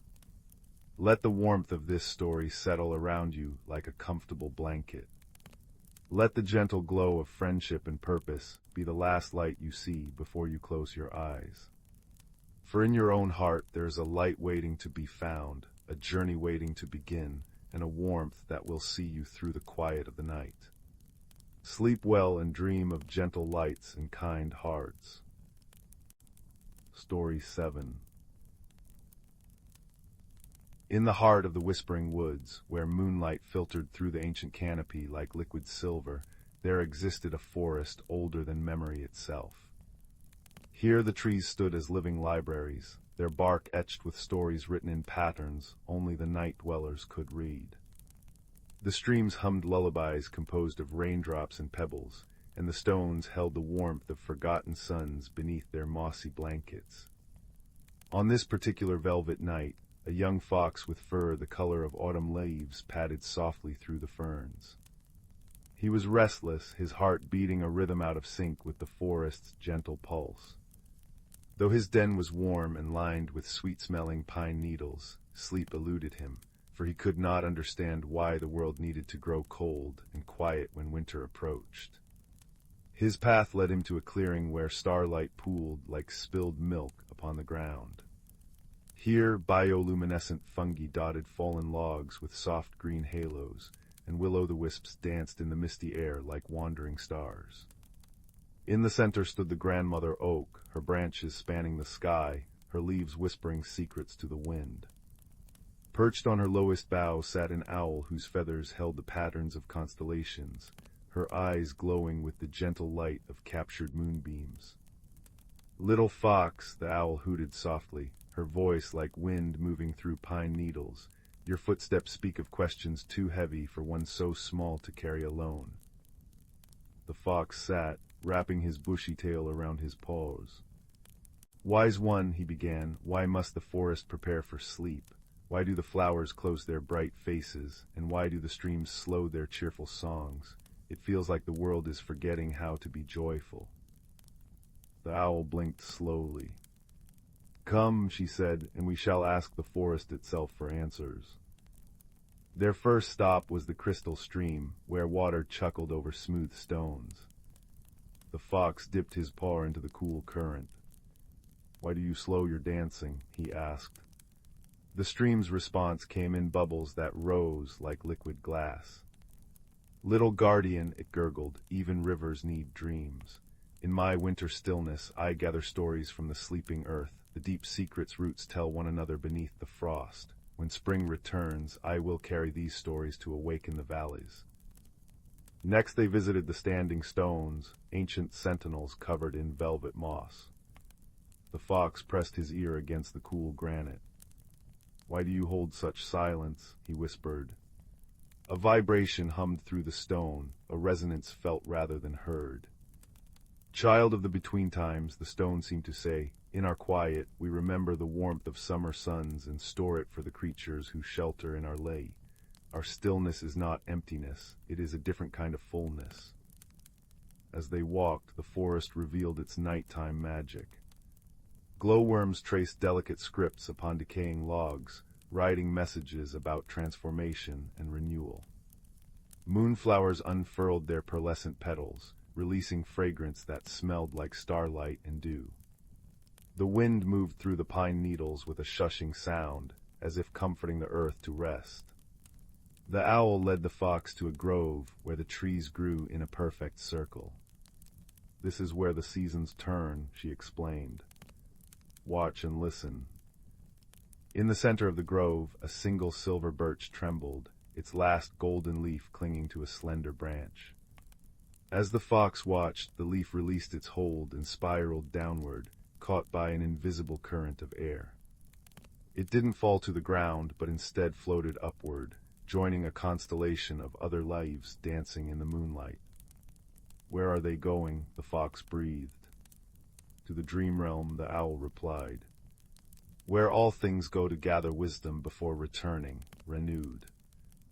They continued their journey, the forest revealing more of its nocturnal wonders.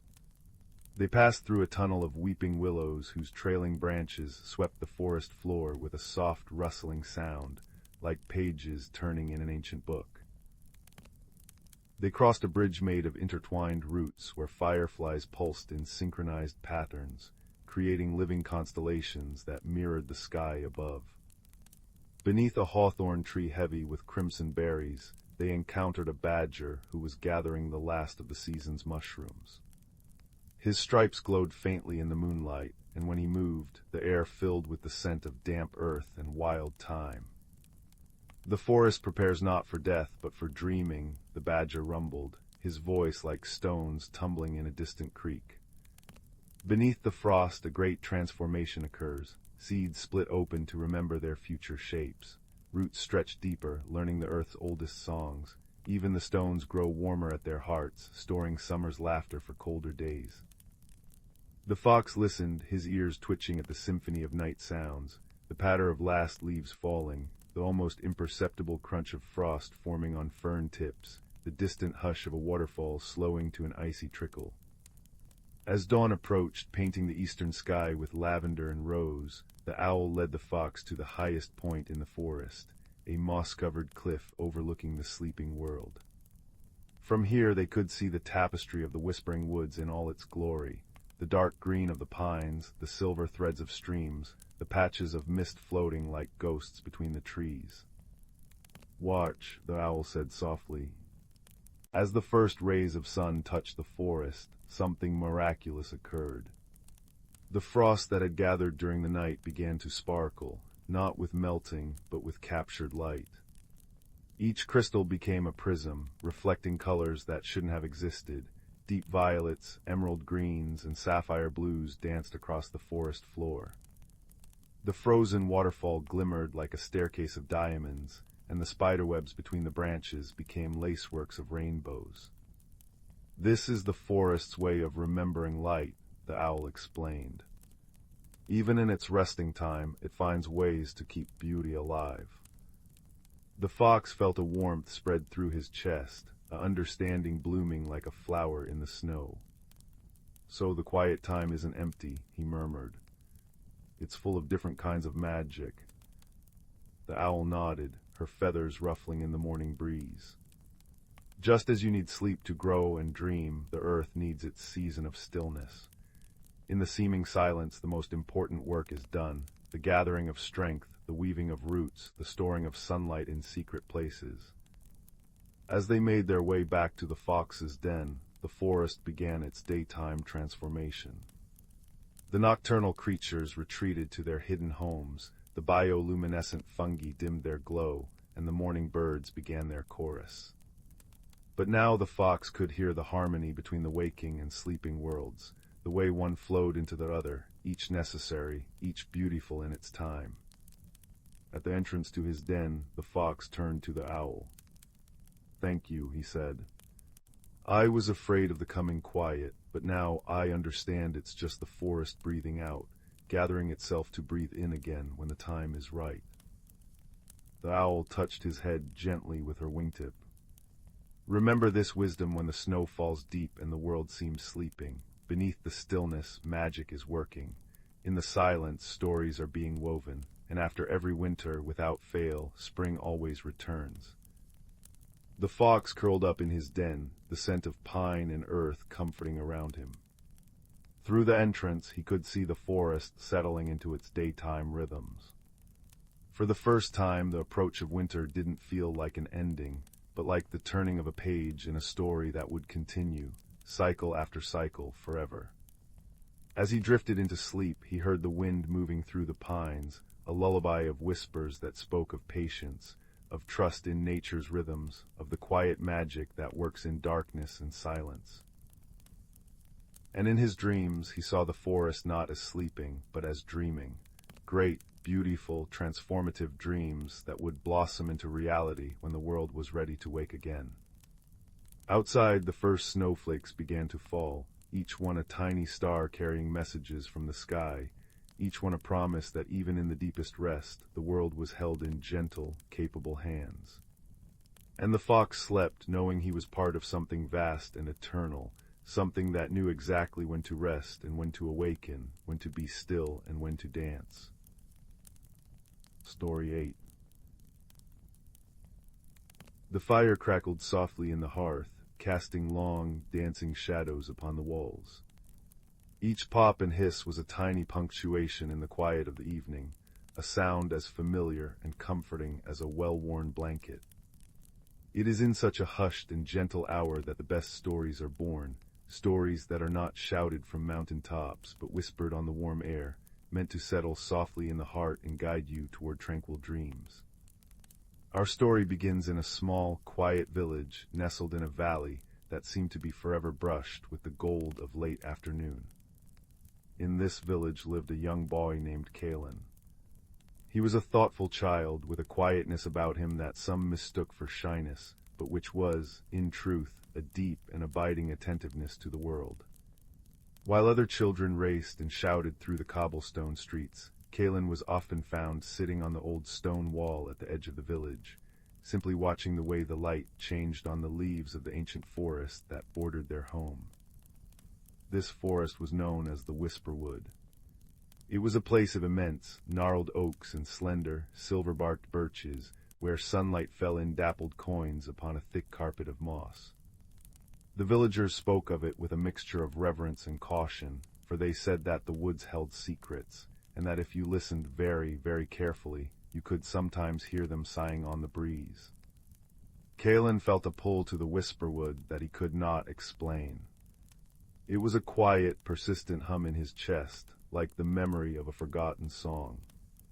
His grandfather, a kind man with eyes that held the twinkle of 1,000 stored-up stories, was the only one who understood.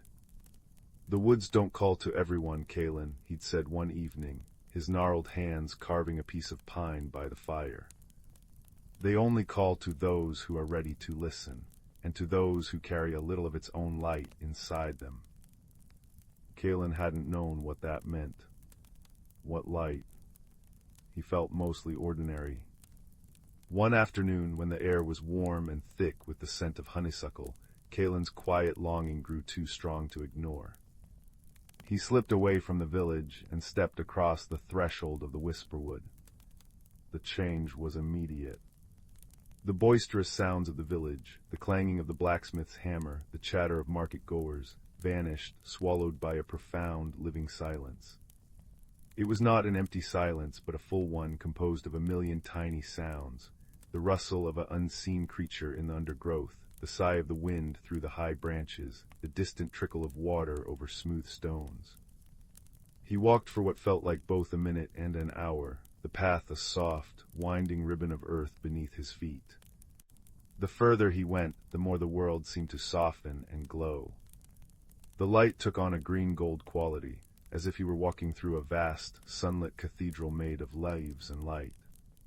It was as he paused to rest against the trunk of an enormous oak, its bark deeply furrowed like the wise face of an elder, that he saw it. Nestled in a cradle of velvety moss at the base of the tree was a small, smooth stone. It was unremarkable at first glance, a simple river stone of a dusky gray color. But as the shifting forest light touched it, a faint, warm glow pulsed from its core. It was the color of embers in a dying fire, a deep, smoldering orange red that seemed to breathe with a gentle, rhythmic light. Cautiously, Kaelen reached out and picked it up. The stone was warm to the touch, not unpleasantly so, but with a comforting heat, like a sun-warmed pebble or a loaf of bread fresh from the oven. As his fingers closed around it, the glow brightened, casting a small, cozy pool of light around his hand. A sense of profound calm washed over him, a feeling of being exactly where he was meant to be. He had no sooner tucked the warm stone safely into his pocket when a soft, chittering sound came from above. He looked up into the branches of the oak. There, perched on a limb, was a small fox. But this was no ordinary fox. Her fur was the color of burnt caramel and smoked silver, and her eyes were not the sly, sharp eyes of a wild creature, but large and intelligent, holding a curious amber light of their own. She tilted her head, studying him. "You found them birstone," she said, her voice not a human voice, but a thought that bloomed clearly and warmly in Kaelen's mind. He startled, taking a step back. You can talk." The fox gave a soft, breathy sound that might have been a laugh. "I am speaking, you are listening, that is the important part. My name is Lyra, I am a keeper of this grove." Kaelen, his heart beating a steady, awestruck rhythm, bowed his head slightly. "I'm Kaelen, I didn't mean to trespass." "You are not trespassing," Lyra replied, leaping down from the branch with a graceful, silent landing. "The stone called to you, it does not glow for just anyone. It responds to a certain quality of heart, a quiet, observant heart. Come, the day is waning, and there is something you should see."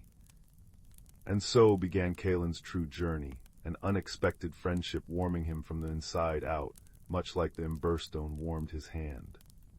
Lyra trotted ahead, her bushy tail a soft plume, and Kaelen followed. She led him along paths he would never have found on his own, tunnels through thick ferns, across stepping stones in clear, chuckling streams, and under arches woven from living willow branches. As they walked, Lyra spoke to him of the Whisperwood. She told him how the trees communicated through their vast, hidden root networks, sharing nutrients and warnings. She showed him where the shyest flowers bloomed only in the moonlight, their petals like crushed pearl. She taught him to identify the different bird calls, the liquid song of the thrush, the rhythmic tapping of the woodpecker, the scolding chatter of the jay. The forest, which had once been a beautiful but silent picture, began to come alive with meaning and sound for Kaelen. He was learning its language. The emberstone in his pocket pulsed gently, its glow seeming to brighten whenever Lyra shared a particularly beautiful piece of knowledge, as if it, too, were listening and learning.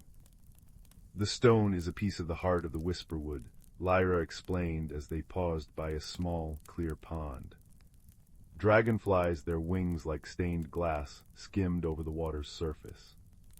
Long ago, when the world was younger and magic was as common as sunlight, the first trees wove their light together and formed these stones. They are anchors of warmth and memory, but their light has been fading. The world has grown louder, and fewer people remember how to listen. Kaelen looked at the stone in his palm. Its ember glow was steady, but he thought he could see what she meant. It was a soft light, a vulnerable light. Why is it fading? Lyra's amber eyes grew solemn. That is the gentle mystery we must unravel. The central heart of the wood, the great hearth, is dimming. It is where all the emberstones were born, and it sustains the deepest magic of this place. If it goes out, the Whisperwood will not die, but it will forget. It will become just an ordinary forest. The whispers will fall silent forever. A profound sense of purpose settled over Kaelen. He wasn't just a visitor anymore. He was a part of this. What can we do? We must journey to the great hearth, Lyra said. It lies in the very center of the wood, a place that can only be found by feeling, not by sight. And we must go before the moon is full, for that is when the hearth is most receptive. But the path is not easy. There are places where the shadows have grown long and cold, places that have forgotten the warmth. Their journey transformed from a pleasant walk into a true quest. The path began to change. The friendly, sun-dappled glades gave way to denser, darker parts of the forest. The air grew cooler, and the sounds became muted. The cheerful bird songs were replaced by the lonely hoot of an owl, even though it was still day. The trees here were twisted and crowded, their branches clutching at the dim light like greedy fingers. Kaelen felt a prickle of unease. He held the emberstone tighter, and its warm glow was a small, brave defiance against the creeping chill. Lyra stayed close to his side, her body a warm, solid presence. In one particularly gloomy hollow, where the ground was squelchy and cold, and the trees were draped in gray moss like tattered shrouds, they found the source of the blight. A strange, creeping vine, black and thorny, was choking the life from the trees it clung to.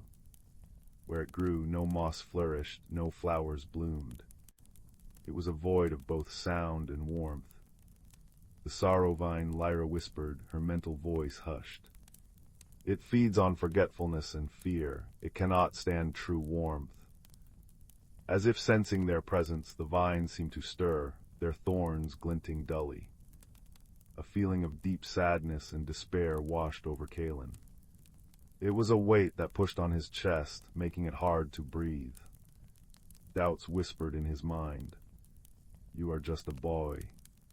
What can you do? You should go home. This is too big for you. He looked at the ember stone. Its glow had weakened, flickering uncertainly. The cold was seeping into his bones. He thought about turning back. Then he felt Lyra press against his leg, a small, steadfast point of warmth and friendship. He remembered his grandfather's words about the light inside him. He thought of the beautiful, singing parts of the forest they had walked through, the clear ponds and the sunlit glades. He would not let this cold forgetfulness win. Taking a deep, steadying breath, Kaelen closed his eyes. He didn't fight the sadness. Instead, he acknowledged it, and then he filled his mind with warm memories. The sound of his grandfather's laughter by the fireside. The taste of warm berry pie. The feeling of the sun on his face as he sat on the village wall. The wonder of seeing Lyra for the first time. The joy of learning the forest's secrets.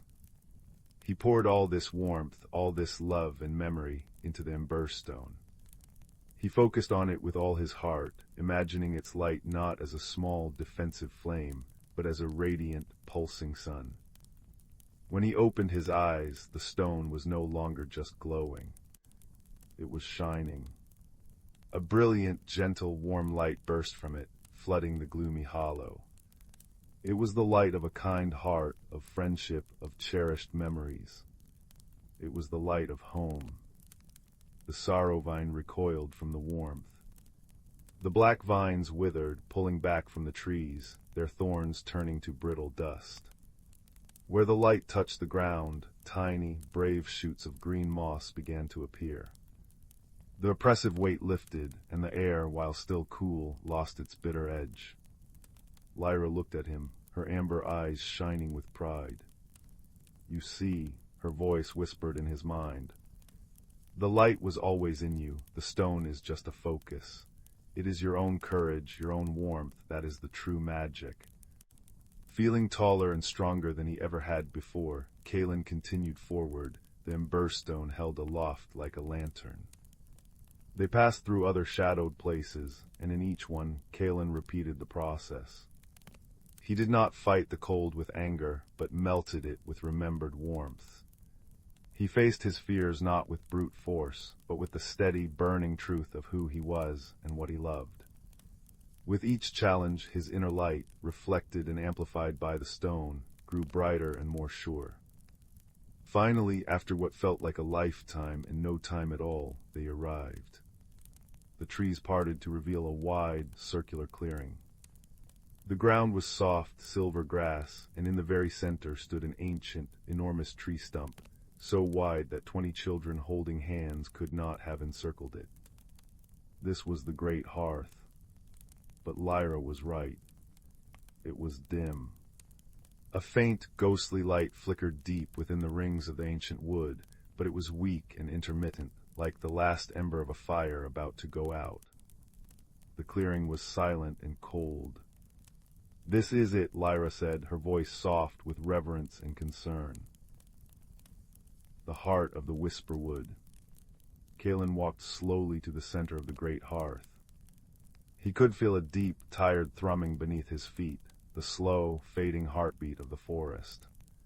He knelt, placing the ember stone in the very center of the stump, where a small, smooth depression waited for it, as if it were a key for a long-locked door. For a moment, nothing happened. The silence was profound. Then, Kaelen remembered what Lyra had taught him. It wasn't about the stone alone. It was about the warmth he could give it. He placed both his hands on the cool wood of the hearth. He closed his eyes and thought of every beautiful thing he had ever known. He thought of his friendship with Lyra. He thought of the whispering trees, the chuckling streams, the moonpetal flowers. He poured all the love and wonder he had gathered on his journey into the great hearth. He offered it not as a demand, but as a gift. A soft gasp escaped him as a wave of warmth flowed up from the hearth, through his hands, and into his very core. It was an ancient, kind warmth, the warmth of 1,000,000 sunny days and 1,000,000 peaceful nights stored within the wood. The emberstone began to pulse, its light growing brighter and brighter, until it was too brilliant to look upon. Then the light spread. It flowed outwards from the stone, tracing the rings of the great hearth like liquid gold. The faint, ghostly light within the stump ignited, blazing with a gentle, powerful radiance that filled the entire clearing. The light did not stop there. It pulsed outwards in a silent, warm wave, flowing back through the paths they had taken. All through the whisperwood, in every dark corner and shadowy hollow, the light touched the sorrow vine, and it crumbled to nothing. It touched the trees, and their leaves seemed to glow with a healthy, vibrant green. It touched the flowers, and they bloomed with renewed color. The whispers of the forest, which had grown so faint, returned, not as a sigh, but as a soft, joyful hum of life. The great hearth was restored. Its light burned steady and true, an eternal flame of memory and magic at the center of the world. Kaelen stood, feeling the warm, vibrant energy of the forest flowing through him. He felt transformed, not into someone different, but into a more complete version of himself. He had discovered the light within his own quiet heart. Lyra padded to his side. "You have done what few have ever done," she said, her mental voice filled with a deep, profound gratitude.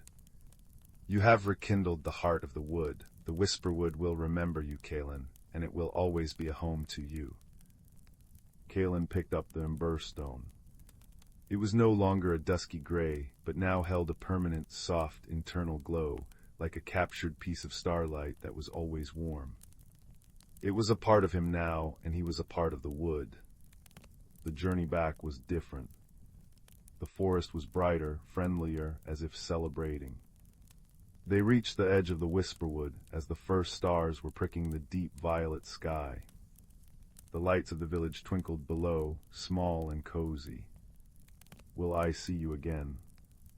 Kaelen asked, a touch of sadness in his voice. Lyra nudged his hand with her cool, damp nose. "I am always here, and now so are you. Whenever you are quiet and you listen, you will hear me. Whenever you feel the warmth of your stone, you will know the warmth of the wood." With a final, fond look, the silver fox turned and melted back into the shadows of the trees, becoming one with the whispers once more.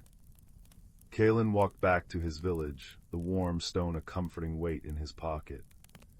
He did not tell anyone of his adventure, for some stories are too precious to be told with words. But he was changed. He carried himself with a new, quiet confidence. He still sat on the old stone wall, but now when he looked at the whisperwood, he didn't just see trees. He saw a friend. He heard a song. And he knew with a certainty that warmed him from the inside out that he carried a little of its eternal, ember-bright heart within his own. And as you, dear listener, drift towards sleep, remember Kaelen's journey. Remember that even the quietest heart holds immense warmth, and that the greatest transformations often begin with a single, small step into the unknown, guided by friendship and a steady inner light. Let the memory of the emberstone's glow be a comfort to you, a promise that there is always warmth to be found, even in the darkest of places. Now close your eyes and listen. Perhaps you too will hear the gentle, reassuring whisper of the world, calling you to peaceful dreams. Story 9. Deep within the heart of the world, cradled between the shoulders of sleeping mountains, lay the Elderwood, a forest so ancient it remembered the first whispers of wind and the earliest tears of rain. Here time moved not in hours, but in the slow, deliberate breaths of the land. The sun was a distant, golden memory by day, but by night the forest truly awoke, bathed in the soft, silver light of a watchful moon. It was on such a night, under a sky embroidered with countless stars, that a young fox named Rowan found himself unable to sleep. A restless energy hummed in his paws. He was a creature of the dusk, his coat the color of burnt amber and his eyes holding the last embers of daylight. Leaving the warmth of his den, he padded softly into the clearing behind his home, a place where the moss was thick and velvety, and the air smelled of damp earth and night-blooming jasmine. He was not alone. All around him, the nocturnal world was conducting its silent, graceful symphony. Fireflies, like living embers, drifted in languid patterns, casting shifting constellations upon the dark tapestry of the forest floor. The gentle plink of dew falling from the broad leaves of ferns provided a soft, rhythmic percussion. From high above came the rustle of leaves, a sound like a mother whispering lullabies to the sleeping earth. It was the secret language of the trees, a language Rowan yearned to understand. A soft, chittering sound drew his attention. A small, sleek pine marten, her fur dark as polished obsidian, scampered down the trunk of a great oak. "You are restless tonight, little fox," she said, her voice a gentle murmur. Her name was Lyra, and she was a keeper of the forest's moonlit paths. "The forest speaks," Rowan replied, his voice hushed with awe. "The trees sigh, the stream hums, and the stones, I think the stones are dreaming, but I cannot understand their words." Lyra nodded, her bright eyes knowing. "The languages are old, older than the oldest root. They are not heard with ears alone, but felt with the heart. Come, there is one who might help you listen." She led him away from the clearing, along a path only she could see, woven from moonbeams and shadow. They walked in silence, the only sounds the soft crush of pine needles underfoot and the distant, melodic babble of a brook, a sound that seemed to cleanse the very air. They passed stones covered in a plush carpet of moss, each one seeming to pulse with a deep, silent warmth. Bioluminescent fungi clung to fallen logs, glowing with an ethereal blue-green light that illuminated their way, casting long, dancing shadows. Soon, they arrived at the base of the grandmother tree. She was the eldest being in the Elderwood, an oak so vast that a dozen foxes could have hidden in the hollow of her trunk. Her bark was a tapestry of deep grooves and ridges, and her branches, like ancient arms, stretched up to cradle the moon. High in those branches, nestled in a crook where the wood was smooth and worn, sat a great horned owl. His feathers were the color of storm clouds and ash, and his eyes held the deep, timeless calm of a twilight sky. This was Corvus, the watcher of the wood. He did not speak at first. He simply watched Rowan and Lyra approach, his head tilted in quiet contemplation. The only sound was the gentle whoosh of the night wind weaving through his feathers. "Grandmother Oak feels your unease, little one," Corvus finally said, his voice a low, resonant rumble, like stones shifting deep underground. It was not a sound that traveled through the air so much as it vibrated through the soul. "And the stream has carried the taste of your confusion." Rowan looked up, his heart pounding a soft, frantic rhythm against his ribs. "I want to understand," he whispered. "I can hear them, but I cannot understand." Corvus blinked slowly. "To hear the language of the rooted ones, of the flowing ones, and the stone dreamers, you must first learn the language of silence. You must learn to be still, not just in your body, but in your spirit. The forest does not shout its wisdom. It breathes it." He gestured with a wing towards a large, flat stone near the base of the grandmother tree, one that was warmed by some deep, inner magic. Sit, listen, do not try to translate, just receive. Rowan settled onto the stone. At first he heard only the familiar night sounds, Lyra's soft breathing, the rustle of leaves, the gurgle of the nearby stream. He strained, trying to force meaning from the noise, but it remained just that, noise. Frustration began to prickle at him. Then Corvus spoke again, his voice blending seamlessly with the environment. Listen to the rain beginning to fall. Rowan hadn't even noticed the first drops. They started as a gentle patter on the broad leaves above, a sound like 1,000 tiny drum beats. Then it grew into a soft, steady hiss as the rain fell through the canopy, a soothing veil of sound that washed over everything. As it fell, a change began to occur. The bioluminescent fungi brightened, their glow intensifying as if drinking the moonlight-infused rain.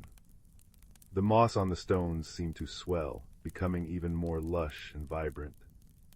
"This is the season of quenching," Corvus murmured.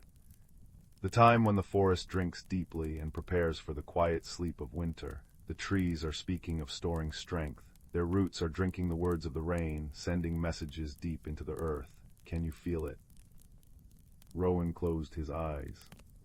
He stopped trying to listen with his ears and instead opened his heart.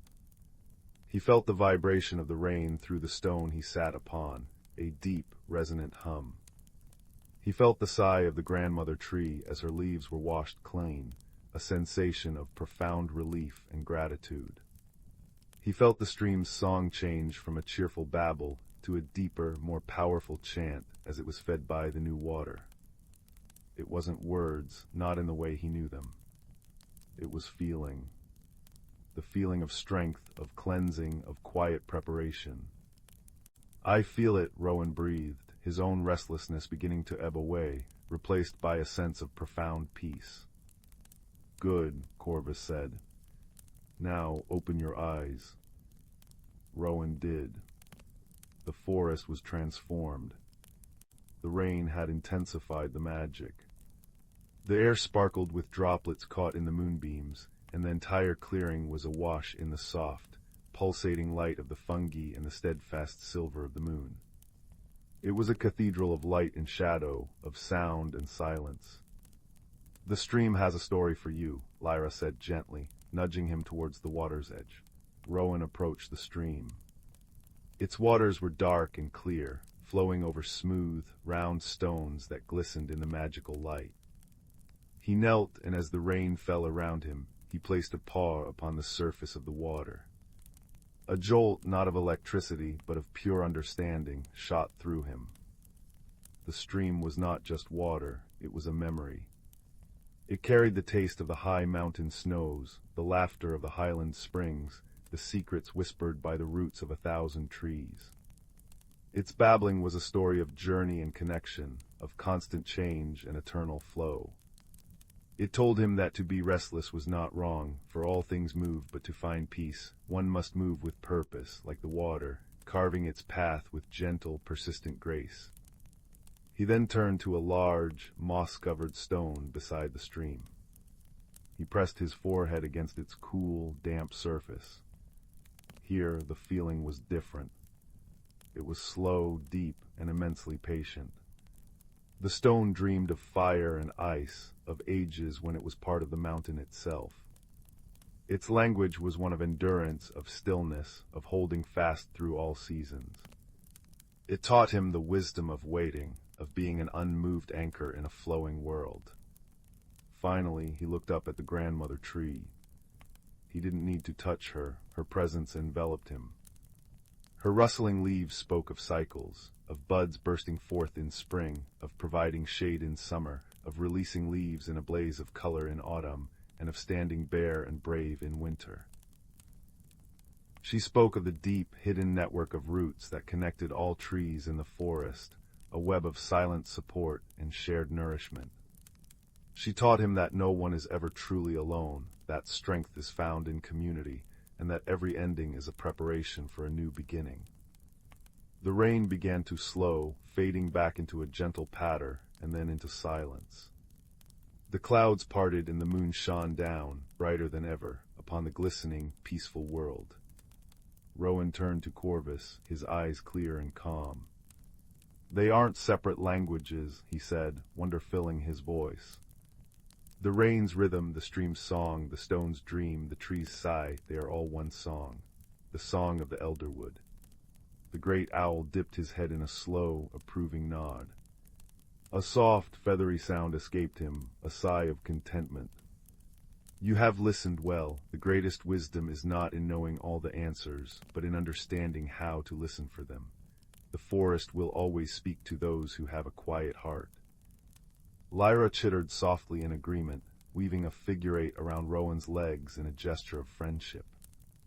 Rowan felt the last vestiges of his restlessness melt away, replaced by a deep, abiding connection to the world around him. He was part of this symphony, this endless, gentle cycle of rest and renewal. He understood now that his own restless energy was simply a season within him, a small, personal spring preparing for a summer of growth.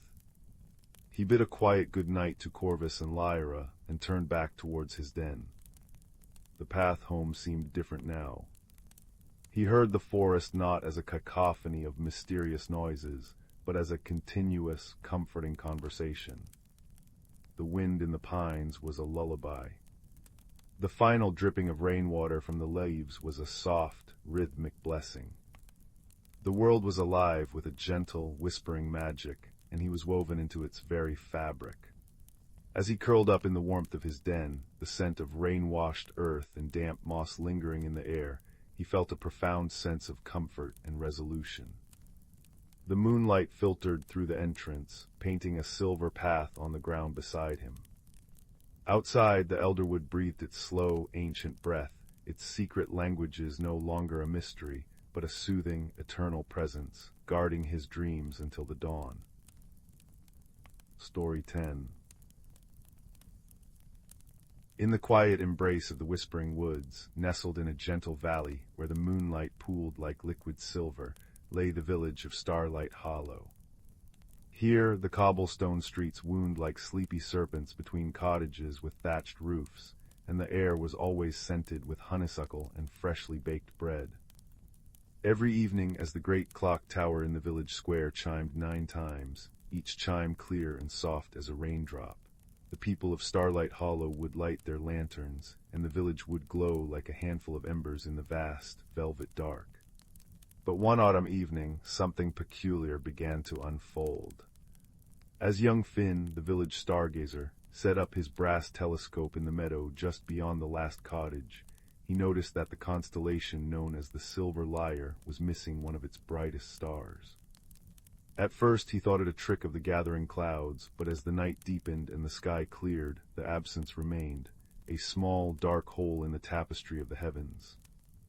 Finn was a quiet boy with a heart as gentle as the drizzle that often misted the village.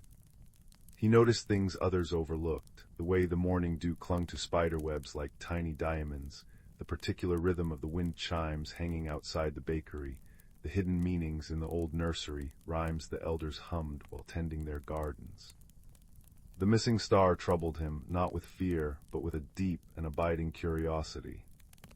The next morning, the village awoke to another oddity.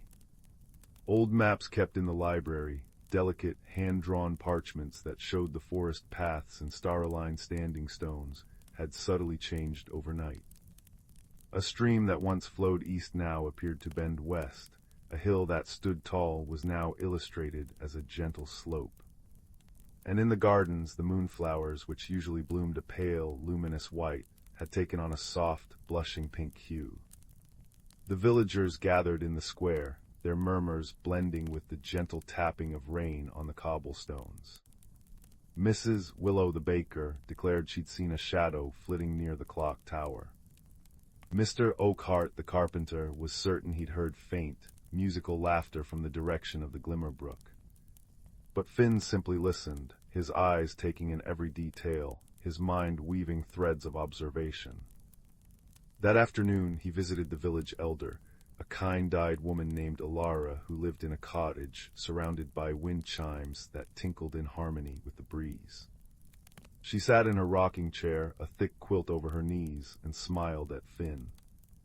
"You've come about the stars," she said, her voice like the rustle of autumn leaves. Finn nodded. "And the maps and the flowers, it feels connected." Ilara hummed an old nursery rhyme, one every child in Starlight Hollow learned by heart.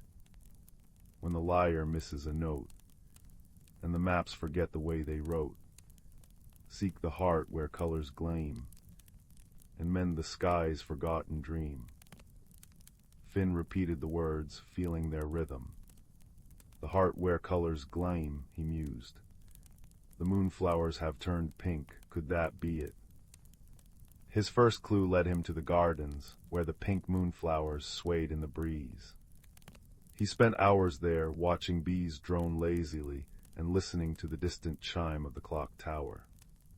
But the flowers, though beautiful, held no further secret. A red herring, yet a delightful one, for Finn discovered that their new color attracted rare, golden-winged butterflies that told him, in their fluttering dance, of a hidden patch of wild strawberries nearby. He picked a basketful and shared them with the villagers, whose worries eased, if only for a moment. Next, Finn turned to the altered maps. In the library, a cozy room smelling of old paper and beeswax, he spread the parchments on a large oak table. Rain pattered against the leaded glass windows as he traced the lines with his finger. One map drawn by a long-ago cartographer showed a series of standing stones arranged in a circle, each stone carved with a symbol matching a constellation. The silver lyre was among them. According to the changed map, the path to the stone circle now began at the Glimmer Brook, not at the old oak as it once had. Finn decided to follow this new route. As he walked, the forest whispered around him, leaves rustling, brook babbling, wind chimes from distant cottages drifting through the trees. He felt no fear, only a growing sense of wonder. The Glimmer Brook was a stream whose waters sparkled as if filled with ground crystals. Finn knelt beside it, and in the reflection he saw the sky and the gap in the silver lyre. But as he gazed, he noticed something else. The water flowed not downstream, but upward toward the high meadows. Another peculiar happening, gentle and intriguing. He followed the backwards flowing brook, his boots sinking into soft moss. Along the way, he met a badger who was trying to count the raindrops, a comical, fruitless task that Finn joined for a while, both of them laughing as the numbers tangled. The badger, it turned out, had seen an old, forgotten sundial deep in the woods, one that now told time in reverse. Another red herring, but Finn felt his heart lighten. The mystery was bringing him new friends. Finally, he reached the standing stones. They stood in a clearing, tall and gray, with constellations carved into their surfaces. The stone for the silver lyre had a shallow depression where the missing star should be. Finn touched it, and the stone felt warm, humming faintly. He remembered another fragment of a rhyme, one his own grandmother used to sing. Stars are not just light above, but echoes of forgotten love. A kindness lost, a word unspoken, leaves the heavenly bond broken. Empathy stirred in Finn. What if the missing star wasn't stolen or lost, but hiding? What if it was sad or lonely? He sat by the stone, listening to the gentle rain and the distant clock tower chiming 6. He thought about the village, how lately everyone had been so busy. Mrs. Willow had been too preoccupied to leave out crumbs for the sparrows. The children had forgotten to make daisy chains for the elderly. Even the nightly storytelling in the square had dwindled. The bonds of kindness, usually woven through every day, had frayed. Finn returned to Starlight Hollow as evening fell. He didn't announce a grand discovery or raise an alarm. Instead, he went to Mrs. Willow and helped her bake an extra batch of honey cakes. He gathered the children and showed them how to weave crowns from ivy and late-blooming flowers. He visited the elders and listened to their stories, really listened, while the wind chimes sang softly in the background. Wordlessly, the villagers followed his example. Laughter returned to the square. Lanterns were lit earlier, and songs were shared under the starlit sky. And as the clock chimed 9, Finn walked back to the meadow, his heart full. There in the constellation of the Silver Lyre, the missing star gleamed brighter than ever, its light shimmering with a faint, rosy hue, the same pink as the moonflowers. The maps in the library, when he checked the next morning, had restored themselves to their original paths. The Glimmer Brook flowed normally again, and the moonflowers returned to their luminous white. The village gathered to celebrate, not with a loud festival, but with a quiet hour of stargazing together. They lay on blankets in the meadow, listening to the gentle sounds of the night, the clock tower counting the hours, the wind chimes composing lullabies, the soft rain kissing the leaves. Finn explained what he believed had happened. The star had not vanished, but dimmed, reflecting the fading warmth in the villagers' hearts. By rekindling their kindness, they had relit the star. Alara nodded, her eyes twinkling. "You see, Finn," she said, "the world and our hearts are woven from the same thread. When we care for one another, we mend the sky itself." And so, wrapped in the cozy mystery of their own making, the people of Starlight Hollow drifted into peaceful dreams, their community closer than ever, their world once again in harmony. The stars above shone down, each one a reminder that even the smallest act of empathy can light up the darkest night. Story 11. In the quiet valley of Stillwater, where the river whispered secrets to the willow trees and the mountains wore crowns of perpetual mist, there stood the village of Eventide. It was a place where cobblestone paths wound like sleeping serpents between cottages with thatched roofs, where wind chimes made of seashells and silver bells sang softly with every passing breeze, and where the townsfolk measured time not by clocks, but by the slow dance of shadows across the village square. At the heart of Eventide lived a gentle baker named Rowan, whose hands were dusted always with flour, and whose heart was as warm as the ovens in which he baked his honey almond bread. Each evening, as the sun dipped behind the western hills, Rowan would sit on his porch and watch the stars emerge one by one from the velvet curtain of night. He knew them all by name, the bold archer, the patient spinner, the shy little lantern, and their familiar patterns were as comforting to him as the taste of warm milk with cinnamon. But one autumn evening, as Rowan sat with a wool blanket across his knees and a cup of chamomile tea steaming in his hands, he noticed something peculiar. The constellation known as the Silver Lyre, which normally hung just above the northern peak, was missing 3 of its brightest stars. At first he thought it might be the haze or perhaps his tired eyes playing tricks, but as the night deepened and other villagers gathered in the square, murmurs began to ripple through the crowd. "The lyre is incomplete," whispered Alara, the weaver who made tapestries of moonbeam threads.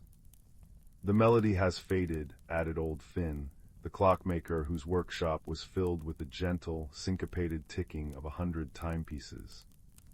Rowan felt a quiet concern settle in his chest, not fear but curiosity, like the first note of a song waiting to be completed.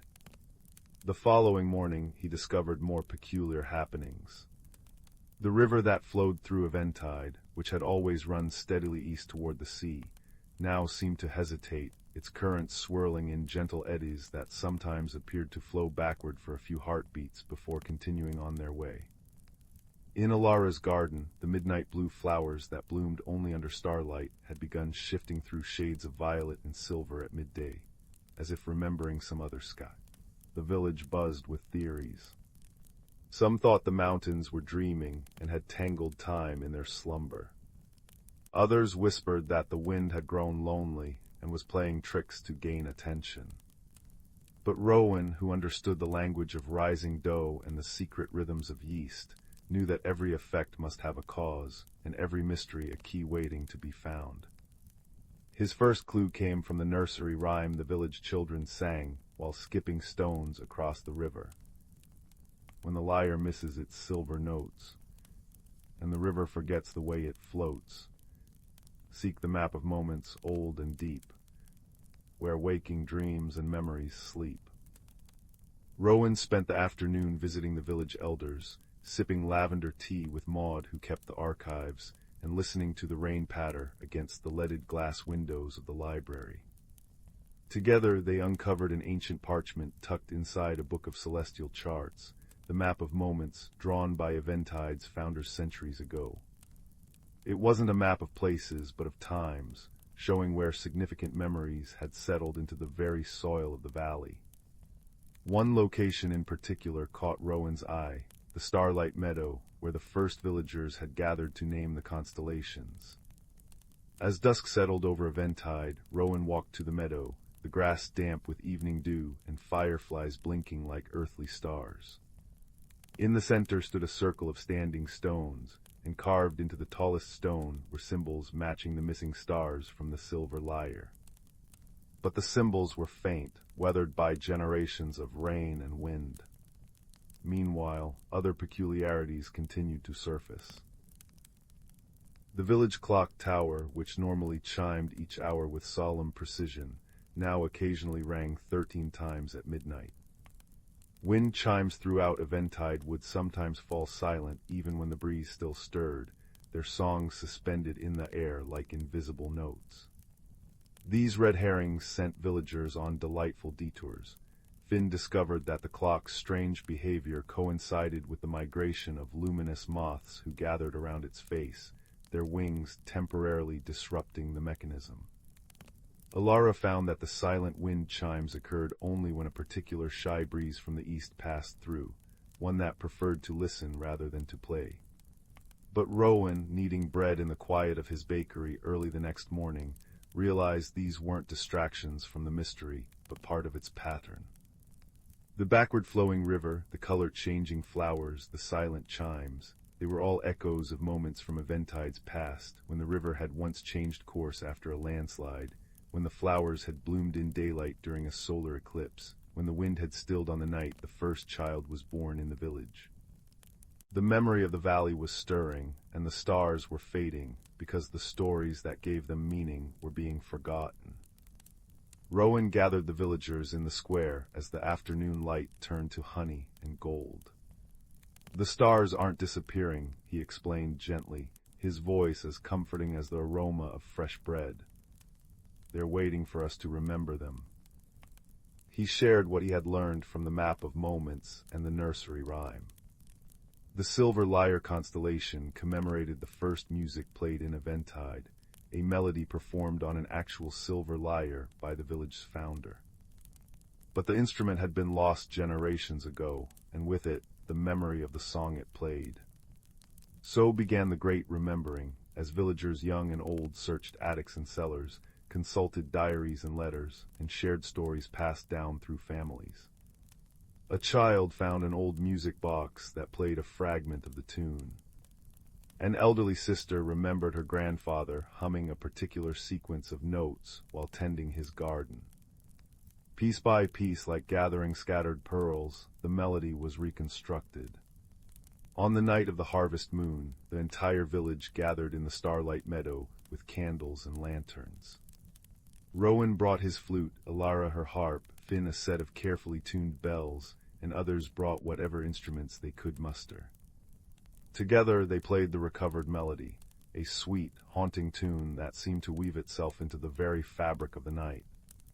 As the last note faded, the 3 missing stars reappeared in the constellation, burning brighter than ever before.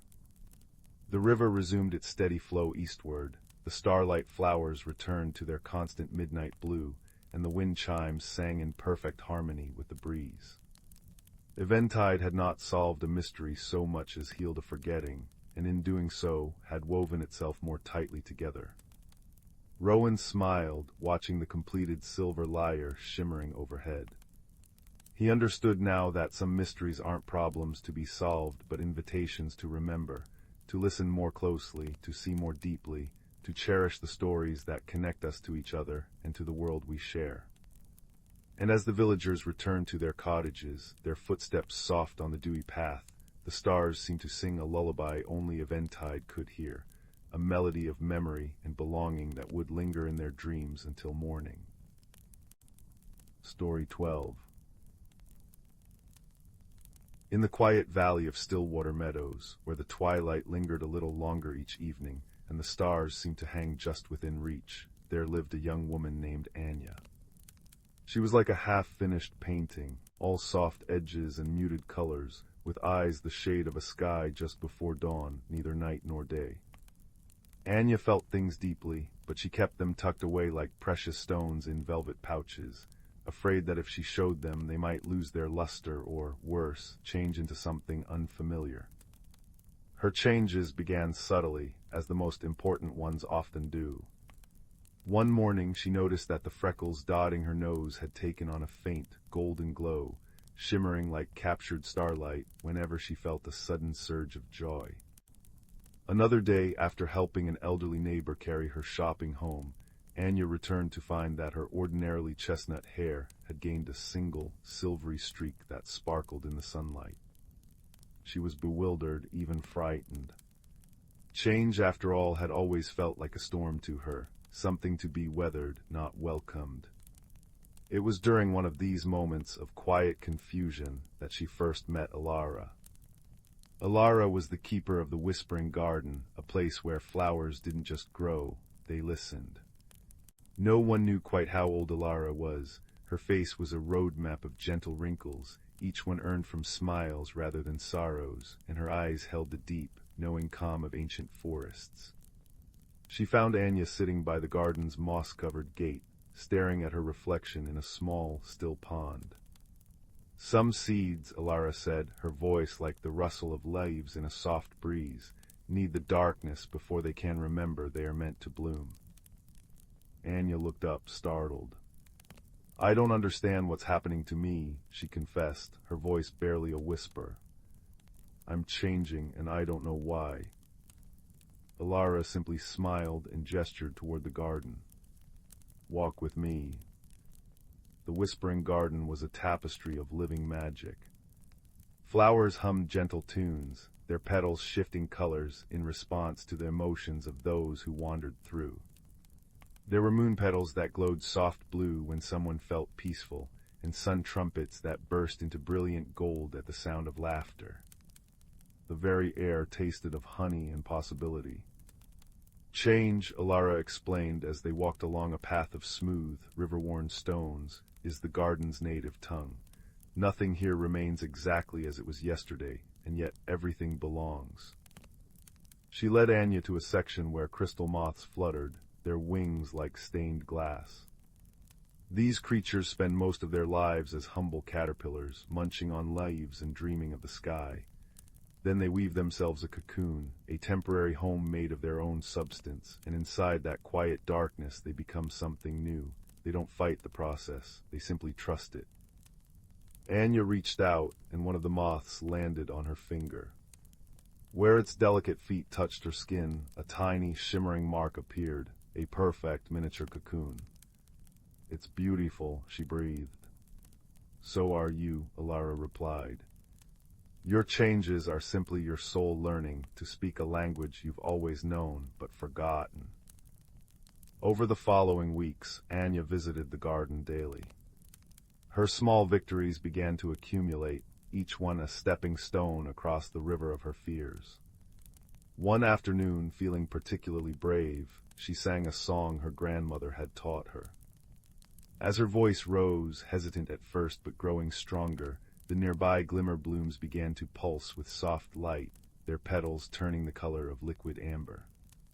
It was the first time Anya had ever sung where someone, or something, might hear, and the garden's response felt like a gentle embrace. Another day she confessed to Alara a long-held dream of painting the night sky. "But I'm not good enough," she sighed.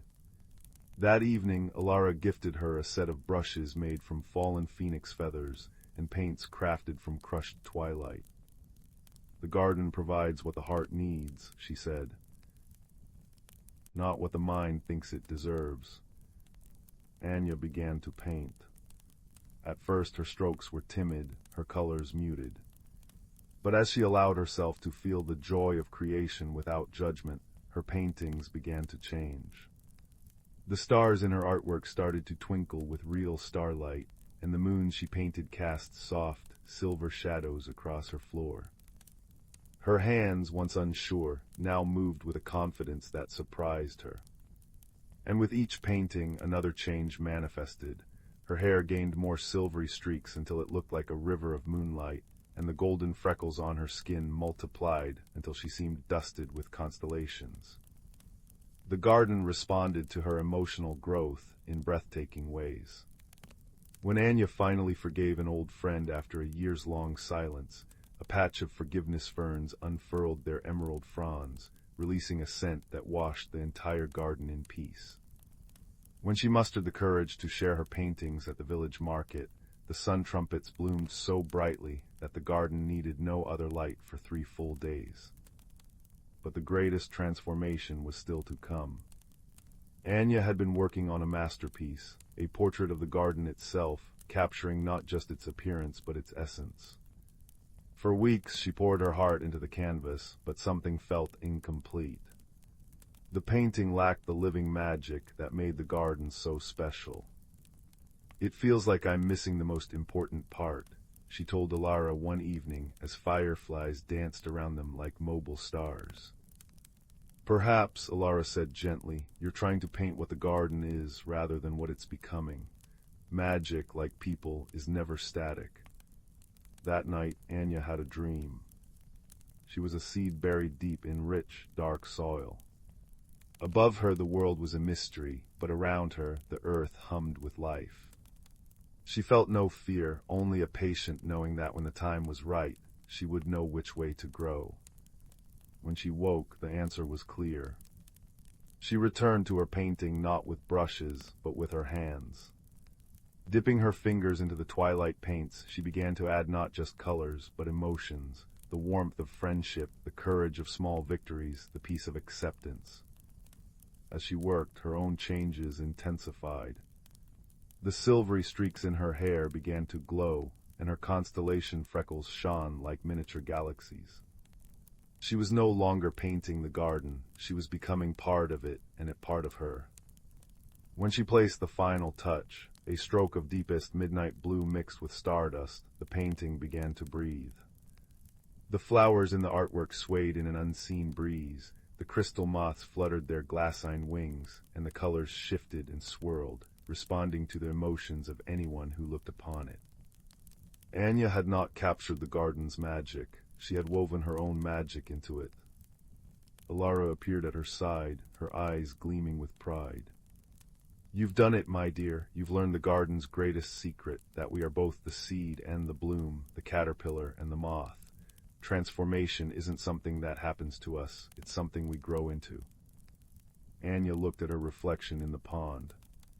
The young woman staring back was unmistakably her, yet completely new. Her hair flowed like a silver waterfall, her skin glowed with captured starlight, and her eyes now held the certainty of both dawn and twilight. She was at last comfortable in her own changing skin.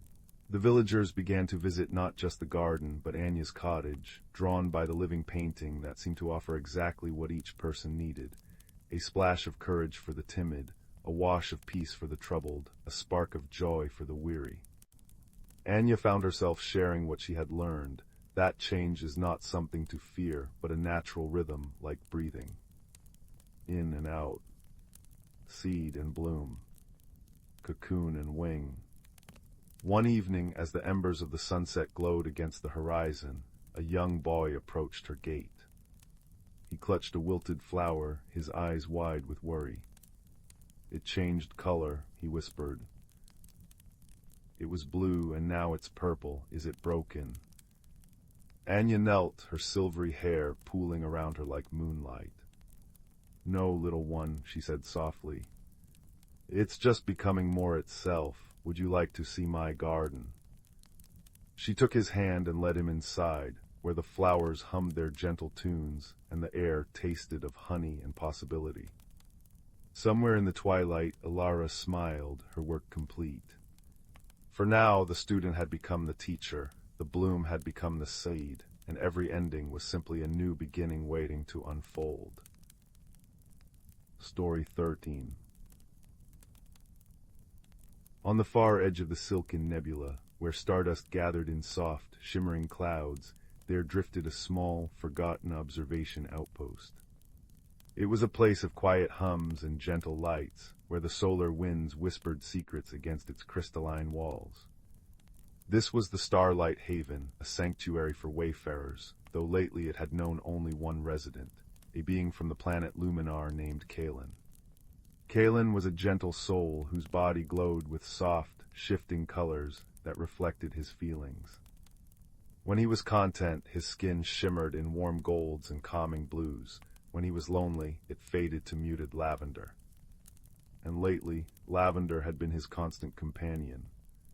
He spent his days tending the hydroponic gardens that spiraled through the station, their leaves silvered under the soft artificial sun lamps, their blossoms releasing fragrances like moonlight and mint. One evening, as Kaelen watched the slow dance of the nebula from the observatory dome, a small vessel flickered into view. It wasn't like the angular, roaring ships of the trade routes. This one was shaped like a teardrop, its surface smooth and opalescent, and it moved without a sound. It drifted closer, until it settled like a dewdrop upon the haven's docking platform. From within emerged a being quite unlike any Kaelen had ever seen. Her name was Lyra, and she came from the world of Sonara, a place where music was the very fabric of life. Her form was slender and graceful, and where one might expect skin, there were instead layers of delicate, overlapping scales that caught the light like mother of pearl. She had no mouth but communicated through a series of harmonic hums that resonated from a delicate, flute-like structure on her chest. At first, Kaelen glowed a startled, flickering orange. Lyra responded with a cautious, low chime. They stood there, two strangers from different stars, trying to understand one another without a single shared word. Slowly, Kaelen raised a hand, his fingers glowing a soft, welcoming yellow. Lyra answered with a gentle, rising melody. It wasn't language as either knew it, but something deeper, an exchange of intention, of emotion, of curiosity. Over the following days, they began to explore ways to communicate. Kaelen discovered that Lyra's people expressed meaning through intricate combinations of pitch and rhythm. A quick staccato series of notes meant excitement, a slow, deep hum conveyed comfort. In turn, Lyra learned that Kaelen's colors were his voice. A pulse of bright green meant he had an idea, a soft pink glow expressed gratitude. Their first true collaboration began when Kaelen brought Lyra to the heart of the Starlight Haven, the Crystal Garden. It was a chamber where the walls were formed of living crystal that refracted light into rainbows and amplified sound into echoes of breathtaking beauty. Here, Kaelen had cultivated flora from his homeworld, glowing mosses that pulsed in time with his mood, and luminous vines that curled around pillars of amethyst and quartz. Lyra was enchanted.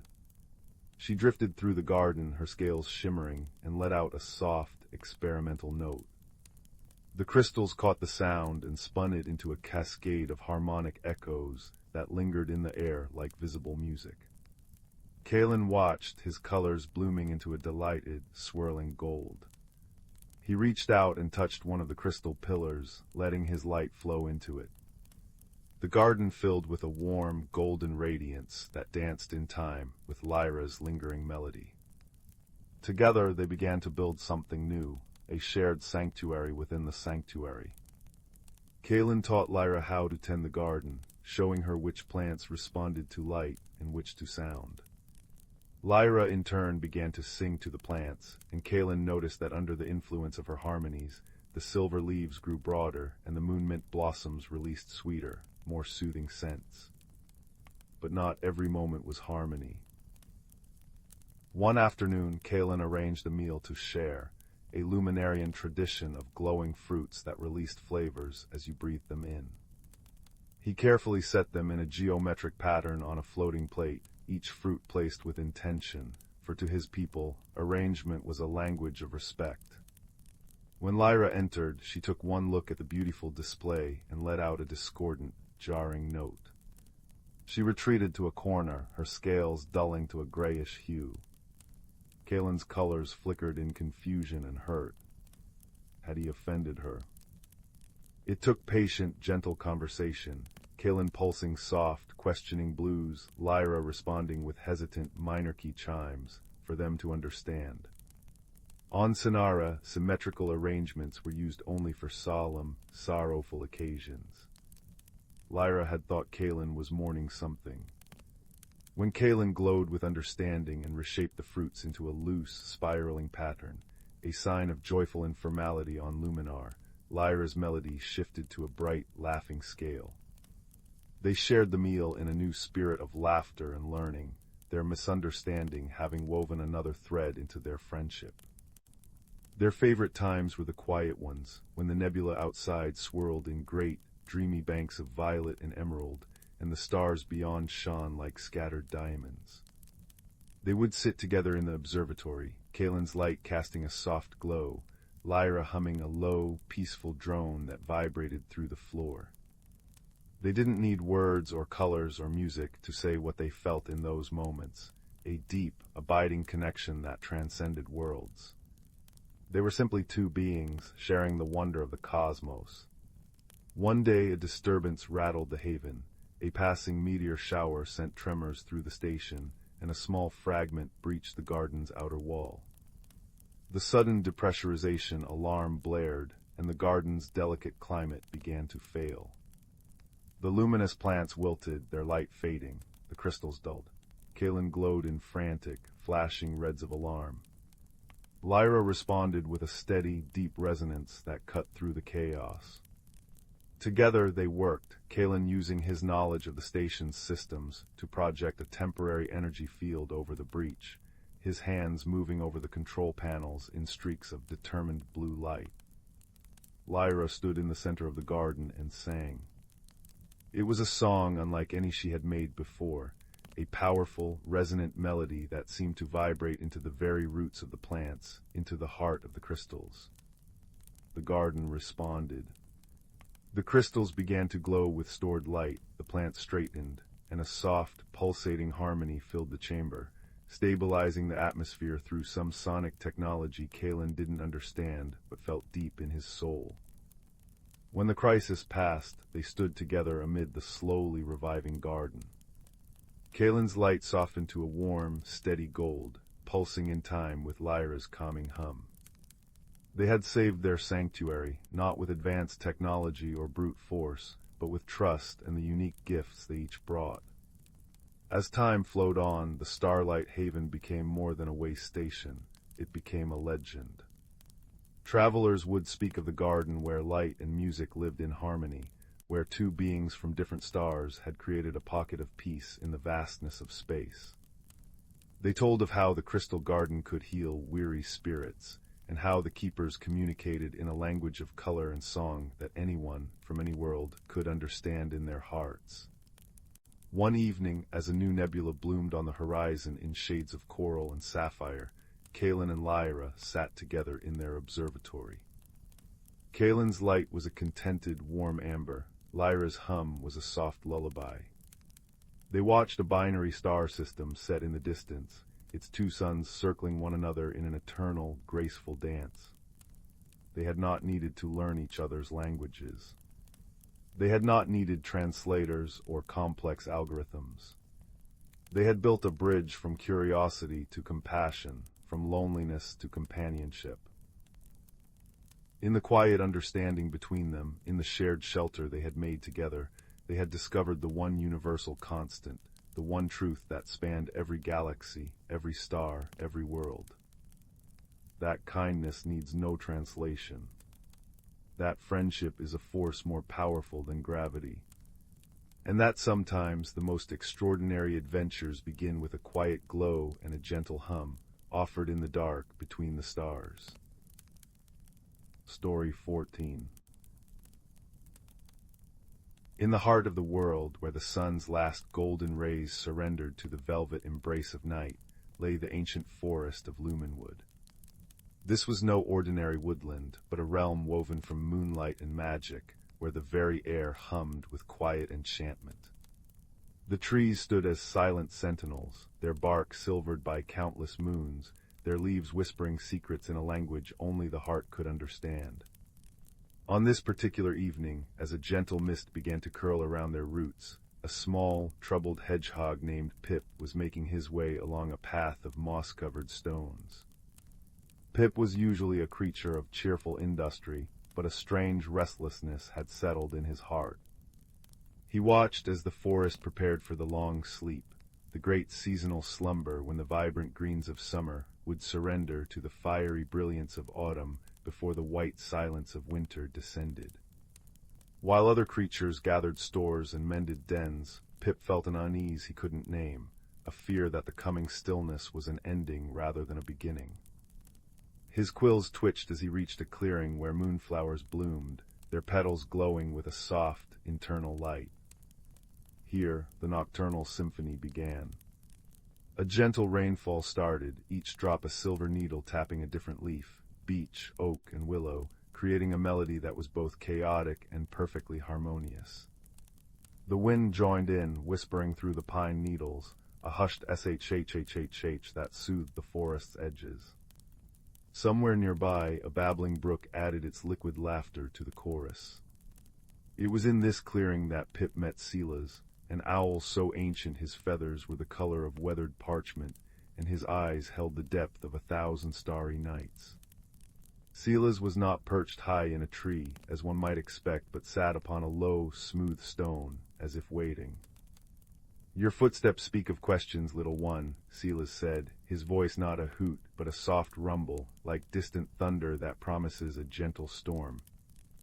Pip shuffled his feet.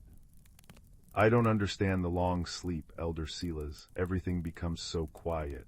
The colors fade, the music stills. It feels like the world is holding its breath, and I'm afraid it might forget to breathe out again." A kind light gleamed in Silas's vast eyes. "The forest does not forget its rhythms. It only remembers in a different way. To understand, you must learn to listen not with your ears, but with your soul. Come. The night has wisdom to share if you are willing to walk with it." And so began Pip's journey through the moon-drenched woods, guided by the gentle wisdom of the ancient owl. Their first stop was the grove of whispering stones.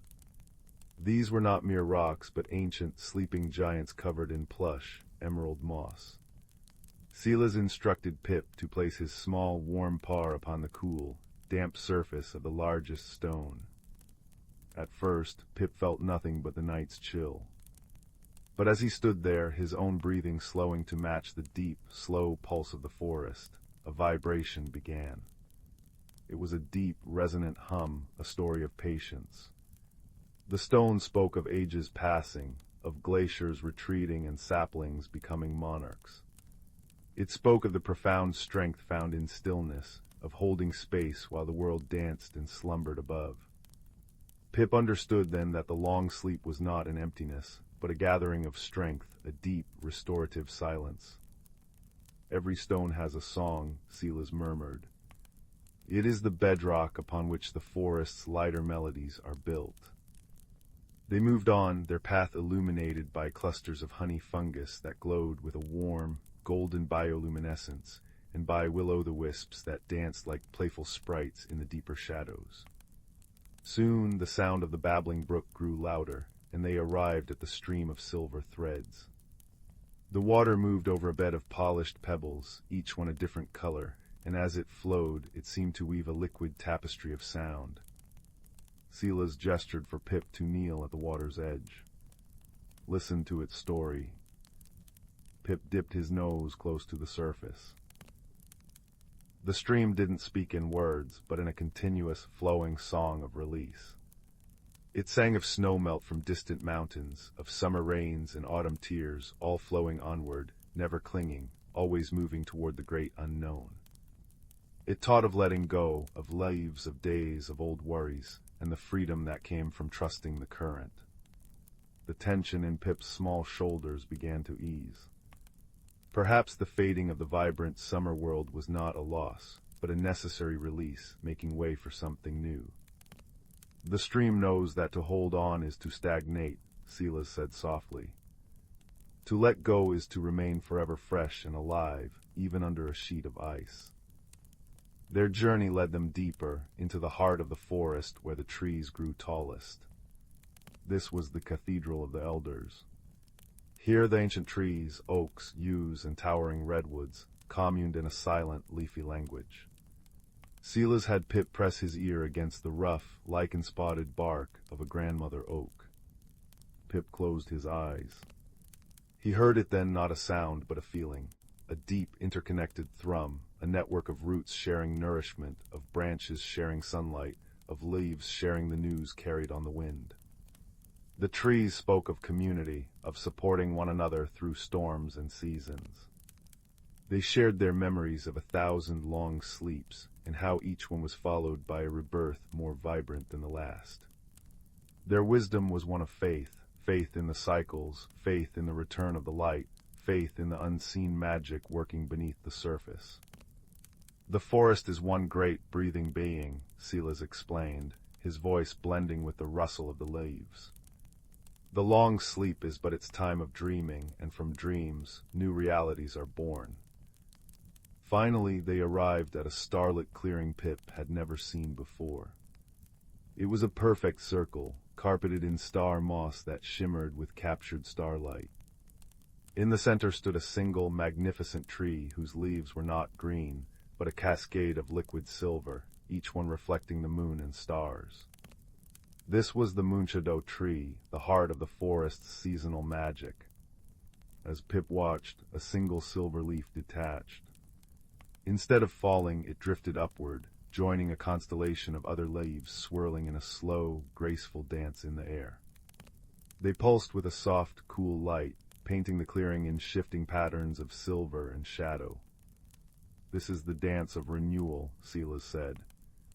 "Watch." The swirling leaves began to change. They shimmered, taking on the fiery hues of autumn, crimson, amber, and gold. Then they softened, becoming the pure, crystalline white of snowflakes. Finally, they burst into the tender, hopeful green of new spring buds, before cycling back to their original silver. It was the entire story of the seasons, told in a silent, swirling ballad. Pip understood.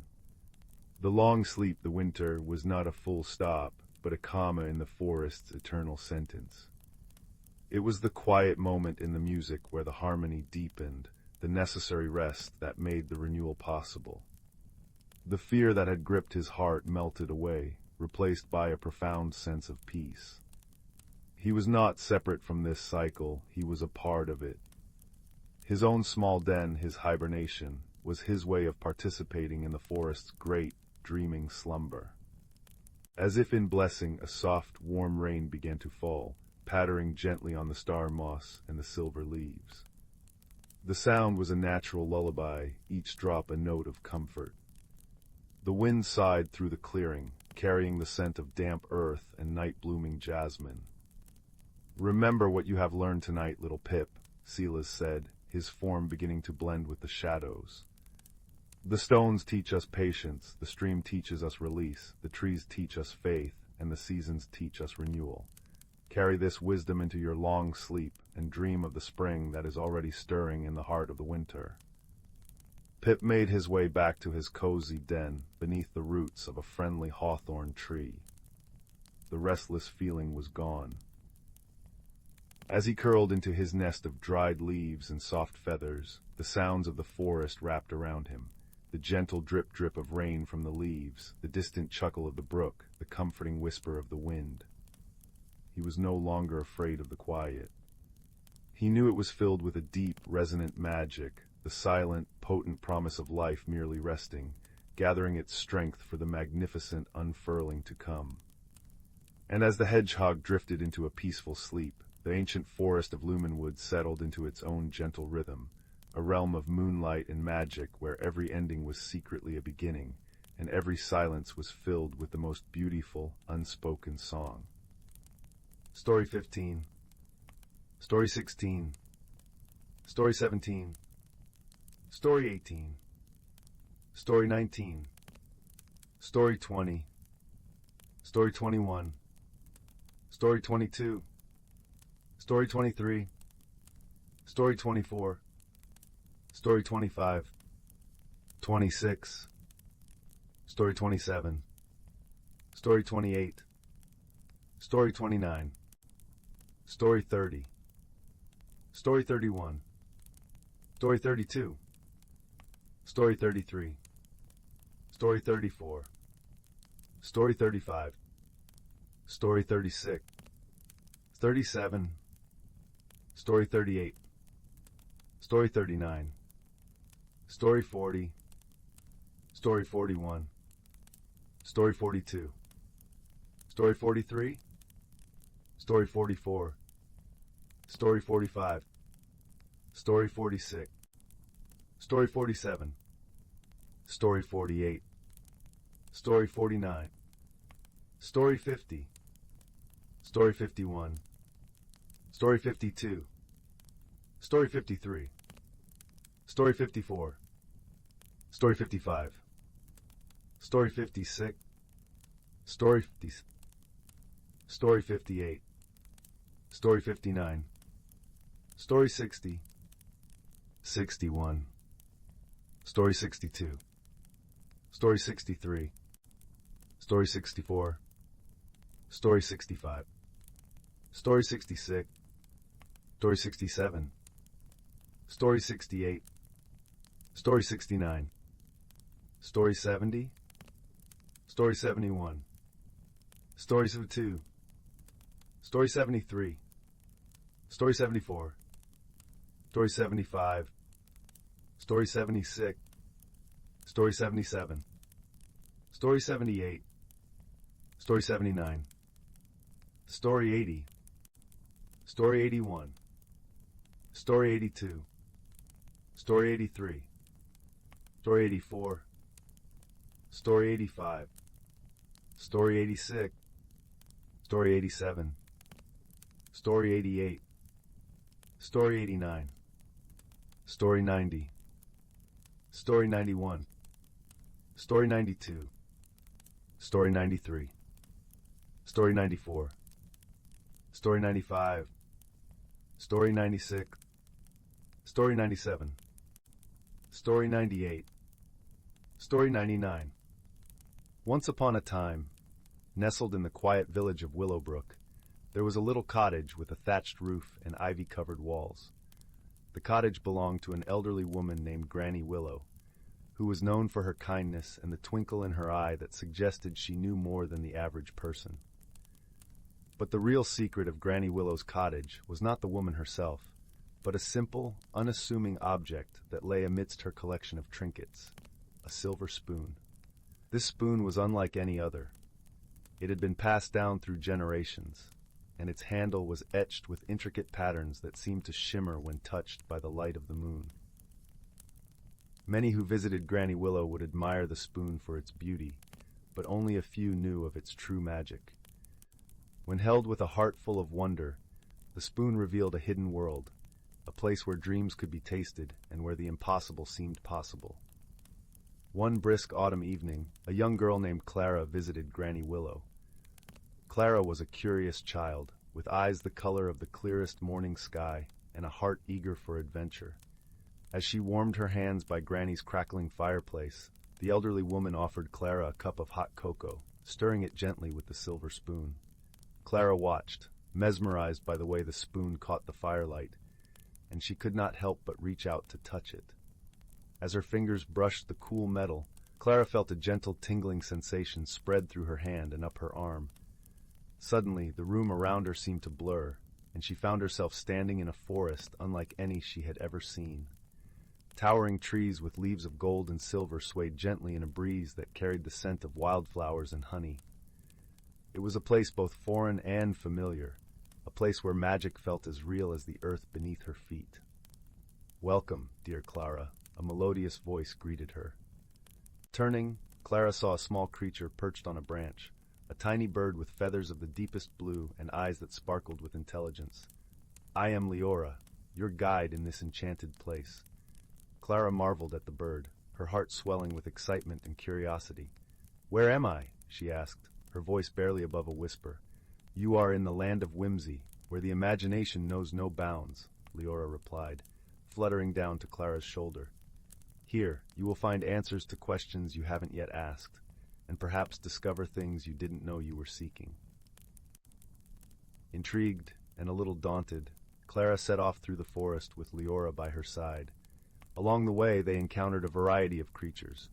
A wise old tortoise named Humphrey, who spoke in riddles and had a shell that shimmered like the night sky. A playful fox named Finn, whose laughter was as infectious as a summer breeze, and a gentle deer named Seraphina, who moved with such grace that she seemed to float above the ground. Each new friend shared with Clara a piece of wisdom wrapped in a tale, teaching her about the importance of patience, the value of laughter, and the beauty of gentle strength. Clara listened intently, her mind and heart open to the lessons of this magical realm. Their journey through the land of whimsy was not without its challenges. At the heart of the forest lay a glade where time stood still, guarded by an ancient riddle that had puzzled even the wisest of creatures. It was said that the answer to the riddle would unlock the path to one's deepest desires and truths, but only those pure of heart could solve it. Clara approached the glade, her mind swirling with thoughts.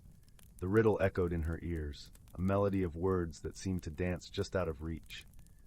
What is that which, without being seen, guides us through the darkest of nights and the brightest of days? She pondered the question, her thoughts drifting to the friends she had made, the lessons she had learned, and the feeling of wonder that had filled her since she first touched the magical spoon. Then, with a dawning realization, she whispered, "Hope." As the word left her lips, the glade transformed, the trees shimmered with a golden light, and a pathway opened before her, leading to a clearing bathed in the soft glow of moonlight. In that moment, Clara understood that hope was the thread that wove through every story, every lesson, and every heart. With a sense of peace and fulfillment, Clara bid farewell to her new friends, promising to carry their wisdom back to her world. As she stepped onto the path, the forest began to dissolve, and she found herself once again in Granny Willow's cozy cottage, the silver spoon warm in her hand. Granny Willow, her eyes twinkling with understanding, smiled gently at Clara. "Did you find what you were looking for, my dear?" she asked. Clara nodded, her heart full of gratitude and newfound perspective. "I found more than I ever imagined," she replied, her voice filled with wonder. And so, Clara's journey through the land of whimsy came to an end, but the lessons she learned stayed with her, guiding her through the days and nights to come. She cherished the silver spoon and the magic it held, knowing that its true power lay not in the enchantment of a distant land, but in the hope and friendship it had awakened within her own heart. As the fire crackled softly and the shadows danced on the walls, Clara drifted into a peaceful sleep, her dreams filled with golden forests and the laughter of newfound friends. And somewhere in the quiet village of Willowbrook, a wise old tortoise, a playful fox, and a graceful deer watched over her, their spirits forever part of her story. And thus, the magic of ordinary things continued to weave its gentle spell, reminding all who listened that true wonder lies within the simplest of moments, waiting to be discovered by those who dare to dream. In a little cottage nestled between whispering pines and a babbling brook, there lived a quiet soul named Leo. His home was a place of comfortable clutter and well-loved things, where the floorboards sighed contentedly underfoot, and the windows framed a world that seemed to hold its breath in reverence each evening. On one such evening, as the sky blushed with the soft hues of twilight, Leo found himself drawn to the attic, a place he usually visited only when necessity called. The attic was a kingdom of memories, filled with trunks smelling of cedar and camphor, stacks of yellowed books, and forgotten treasures draped in dust-laden sheets. Leo had come searching for extra blankets, for the autumn chill had begun to creep through the cottage's old bones. As he rummaged near the far wall, his fingers brushed against something unexpected, a small, ornately carved wooden box tucked behind a stack of his grandmother's quilts. Creak went the lid as he lifted it, the sound echoing softly in the quiet space. Inside, nestled on a bed of faded velvet, lay a compass. But it was unlike any compass Leo had ever seen. Its face was mother of pearl, shimmering with a soft inner light, and its needle did not point north. Instead, it quivered and spun slowly, as if searching for something just beyond reach. Curiosity humming in his veins, Leo carried the compass downstairs. He placed it on the hearthrug before the crackling fire, its warm glow painting dancing shadows across the room. As he sat cross-legged before the flames, the compass needle suddenly stilled, pointing directly at him. Then, to his astonishment, a voice, soft and melodic like wind chimes on a gentle breeze, spoke from nowhere and everywhere at once. "It does not point to places," the voice said. "It points to possibilities." Leo blinked. Who said that? A moment later, a plump tabby cat, one he'd often seen napping in the sunniest spot of the garden, padded into the room. Her name was Juniper, and her purr was a contented rumble, like a tiny, well-tuned engine. She settled beside him, green eyes fixed on the compass. "I did," she said, though her mouth did not move. Her voice was in his mind, warm and slightly smug. "That compass has been waiting for you. It doesn't guide you over land or sea. It guides you through yourself." Leo stared, too surprised to be frightened. "You can talk." "I always could," Juniper replied, licking a paw with delicate precision. "You simply weren't listening properly before. Most people don't. They're too busy hearing only what they expect to hear." Just then there was a soft thump from the bookshelf. A small, leather-bound volume with gilded edges wobbled and then floated gently down to join them. It opened of its own accord, and the pages rustled like autumn leaves. A new voice emerged, this one dry, papery, and wise. "The compass of courage," the book said, its words appearing on the page as it spoke. "Forged for those who seek not distance, but depth. Its needle points toward the thing you fear most, and thus, the thing you must face to find what you truly need."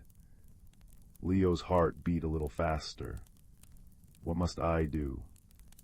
The compass needle began to spin again, then settled, pointing toward the darkest corner of the room, a place where an old wardrobe stood, its doors slightly ajar. From within came a soft, sighing sound, like fabric shifting in a faint draft.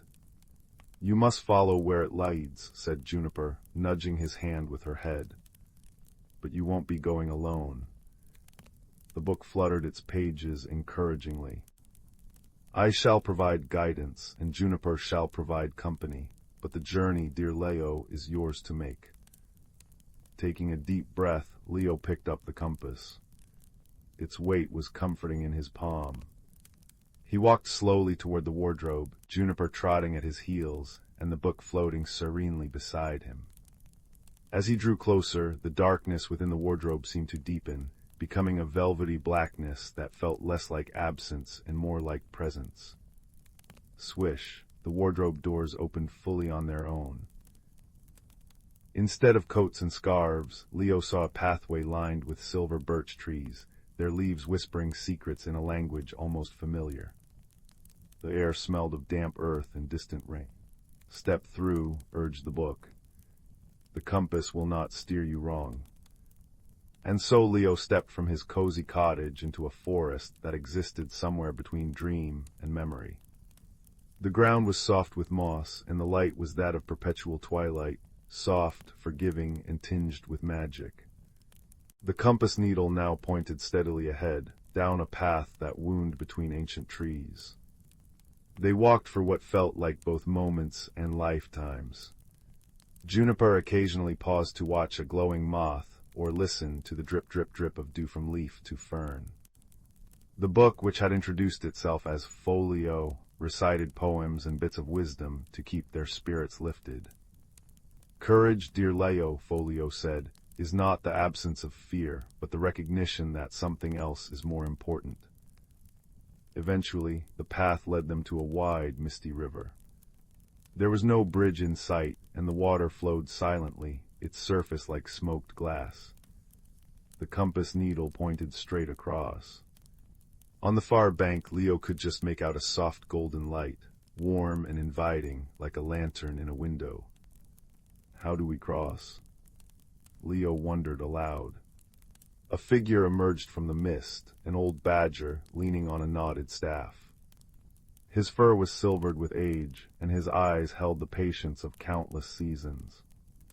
"The river cannot be crossed by swimming or by boat," the badger said, his voice a low, gravelly rumble. "It is made of forgotten regrets and unmade choices. It only parts for those who can name their fear aloud and release it into the water." Leo's throat felt tight. He looked at the compass, then at the badger, then at the silent, gleaming river. "I'm afraid," he began, his voice barely a whisper, "that I'm not enough, that I'll always be too quiet, too ordinary, too easily overlooked." As he spoke, the words seemed to take shape in the air, shimmering, translucent forms that drifted down to touch the river's surface. Where they landed, the water began to stir. Slowly, gently, the river parted, creating a pathway of stepping stones that glowed with a soft, internal light. "Well done," rumbled the badger, a smile in his eyes. "Now cross quickly, but mind your step. The stones remember everything they touch." One by one they crossed, Leo first, then Juniper, with Folio floating above like a careful guardian. Each stone felt solid and reassuring beneath Leo's feet, though the air around them hummed with the echoes of long-let-go sorrows. On the other side, the golden light resolved into a small, circular door set into the base of an enormous oak tree. The compass needle pointed directly at it. "This is it," Folio murmured, its pages fluttering with excitement. "What you seek is within." Leo reached out and turned the brass knob. The door opened without a sound, revealing a staircase that spiraled downward. The air that wafted up was warm and smelled of cinnamon and old paper, comforting and familiar. They descended into a circular room lined with bookshelves. In the center stood a pedestal, and on it rested a single, glowing key. But between them and the key stood a figure, a tall, slender being made of shifting shadows and faint, silvery light. It had no face, but Leo felt its gaze nonetheless. "I am the keeper of doubts," it said, its voice like the rustle of dead leaves. "To pass, you must answer a riddle. Answer wrongly, and the path behind you will disappear. Answer rightly, and the key is yours." Leo's heart sank. Riddles had never been his strength. But Juniper sat down, wrapped her tail around her paws, and began to purr, a sound so steady and calm that it seemed to push back the shadows. Folio hovered near his shoulder, its pages open to a blank sheet. "Ask your riddle," Leo said, his voice stronger than he felt. The shadowy figure spoke. "I am always hungry, I must always be fed. The finger I touch will soon turn red. What am I?" Leo frowned. He thought of fire, but fire didn't touch just one finger. He thought of time, but time wasn't hungry in that way. He glanced at Folio, but the book's pages remained blank. Juniper, however, had stopped purring. She was staring at the shadow being, her head tilted. Then very softly she began to purr again, but this time it was a question, a rising and falling melody that sounded like curiosity itself.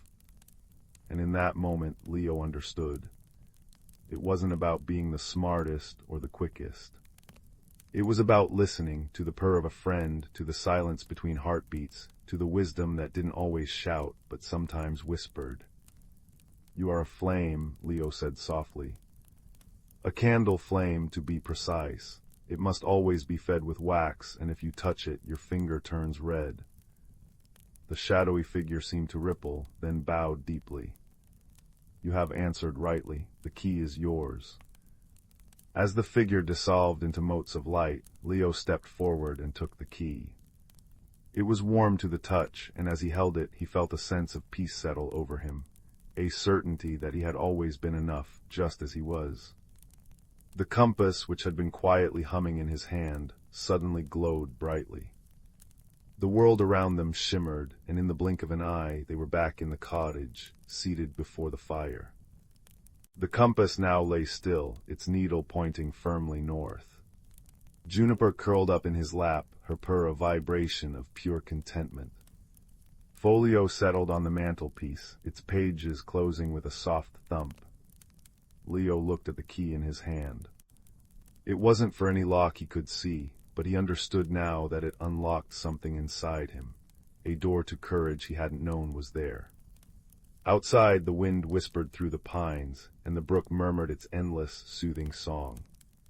Somewhere in the distance, a bell tolled softly, perhaps from the village church, or perhaps from somewhere even farther away and closer all at once. Leo smiled, stroking Juniper's fur. He had traveled far without ever leaving home, and he had learned that the greatest adventures are not measured in miles, but in moments of kindness, patience, and listening, truly listening to the world around us. And as the fire crackled and the night deepened, Leo knew that whenever he felt doubt creeping in, he need only remember the compass, the cat, the book, and the key, and the journey that had reminded him that he was, and always would be, exactly where he needed to be. Deep within the ancient woods, where moonlight filters through the canopy like liquid silver and the air hums with ancient magic, there existed a place untouched by the hurried hands of time. Here the trees stood as silent sentinels, their bark etched with the stories of centuries, their leaves whispering secrets in a language only the forest understood. Moss clung to every stone and fallen log in velvety emerald blankets, and the streams sang gentle lullabies as they wove their way through the roots and ferns. On this particular night, when the full moon hung like a luminous pearl in the velvet sky, a young hedgehog named Juniper found herself unable to sleep. Restlessness prickled along her spines, a feeling she couldn't quite name. She left her cozy nest of dried leaves and soft thistledown beneath the great roots of an oak, and ventured out into the moon-drenched clearing. The clearing was alive with bioluminescent wonders. Tiny fungi glowed with ethereal green and blue light along the path, and fireflies drifted like living stars, blinking in soft, rhythmic patterns. Juniper watched them, her small heart beating in time with their gentle flashes. She followed the soft, babbling voice of the nearby stream, its waters shimmering with reflected starlight. "What troubles you, little one?" a voice murmured, not in words, but in the rustle of leaves overhead. It was the ancient willow tree at the edge of the clearing, her branches sweeping the ground like a curtain of silver. Juniper looked up, her eyes wide. "I don't know," she whispered back, her voice barely louder than the skitter of a beetle. "I feel out of rhythm, like the forest is breathing, but I've forgotten how." The willow's leaves shivered in understanding. "The seasons are turning," she sighed, her voice the sound of wind through reeds. "Autumn's gold is giving way to winter's silver. It is a time of releasing, of quieting. The unrest you feel is the forest itself preparing to dream." Just then a smooth, gray stone near the stream's edge hummed softly. "Listen to the water," it murmured, its voice the sound of two stones clicking gently together. "It knows the way. It has sung the song of letting go since the world was young."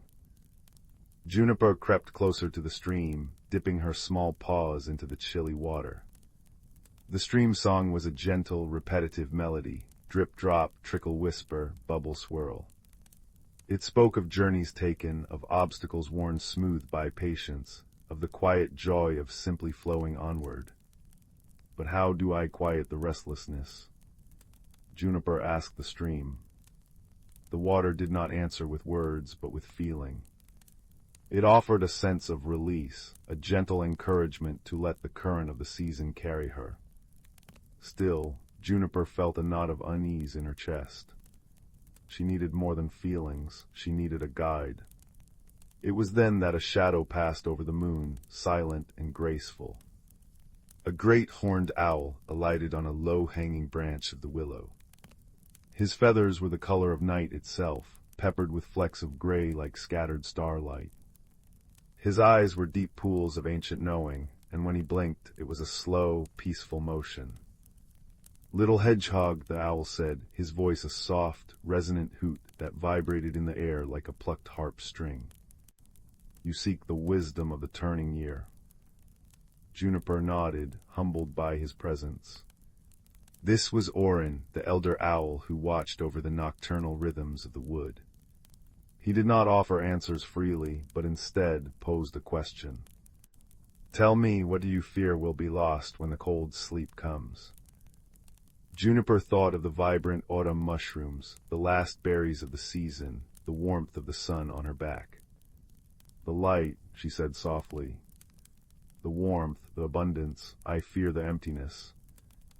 Orin swiveled his head, his gaze taking in the entire starlit clearing. Follow me, he said. I will show you that what you call emptiness is merely a different kind of fullness. He led her away from the stream, deeper into the heart of the ancient forest. Their path was lit by the glowing fungi and the generous moonlight. The wind whispered through the pine needles, creating a soft, shushing sound that seemed to soothe the very air. They walked until they came to a place Juniper had never seen before, a hidden grove where the trees formed a perfect circle. In the center stood a single, magnificent silver birch, its bark peeling in luminous curls that caught the moonlight. This is the Heartwood Grove, Orin explained, settling on a moss-covered log. Here, the magic of the seasons is most pure. Watch. As they sat in silence, Juniper began to notice the subtle changes. The leaves of the maple trees at the edge of the grove, once fiery red, were now drifting to the ground one by one. Each descent was a slow, twirling dance, a final beautiful offering before the long rest. The sound was a gentle, papery rustle, rustle, rustle, flutter, sigh, a natural ASMR that lulled the spirit. The tree does not mourn the loss of its leaves, Orin murmured. It understands they are not gone, but transformed. They will become the blanket that keeps its roots warm, the food that nourishes the soil for spring. It is an act of trust, not of loss. As if to emphasize his point, a soft, misty rain began to fall. It was not a storm, but a gentle shower, each drop a tiny prism that captured the moonlight before landing on a leaf, a branch, or the mossy ground. The sound was a symphony of gentle taps and patters, plip-plop, pitter-patter, a soothing rhythm that spoke of cleansing and renewal. Then, the most wondrous thing happened. All around the grove, the raindrops that landed on certain leaves and petals began to glow. Tiny points of bioluminescent light sparked to life, until the entire grove was awash in a soft, blue-green radiance. It was as if the stars themselves had fallen to earth and been caught in the embrace of the forest. You see, Orin said, his voice blending with the rainfall. What appears to be a closing is often the opening of a different kind of beauty. The forest does not sleep in winter, it dreams, and its dreams are filled with their own light. Juniper watched, mesmerized, as the glowing raindrops traced the veins of leaves and rolled like liquid jewels down strands of spider silk. The restlessness in her heart began to soften, replaced by a sense of awe. She was witnessing the secret language of the forest, the language of transformation. The stream spoke of letting go, Juniper said, remembering the cool water on her paws. And the stone spoke of listening. Orin nodded slowly. The stone holds the memory of ages. It teaches stillness and patience. The stream teaches flow and release, and the trees. He looked up at the great silver birch, which seemed to be breathing in the misty, luminous air. The trees teach us about cycles. They show us that to everything there is a season, and each season has its own purpose and its own unique magic.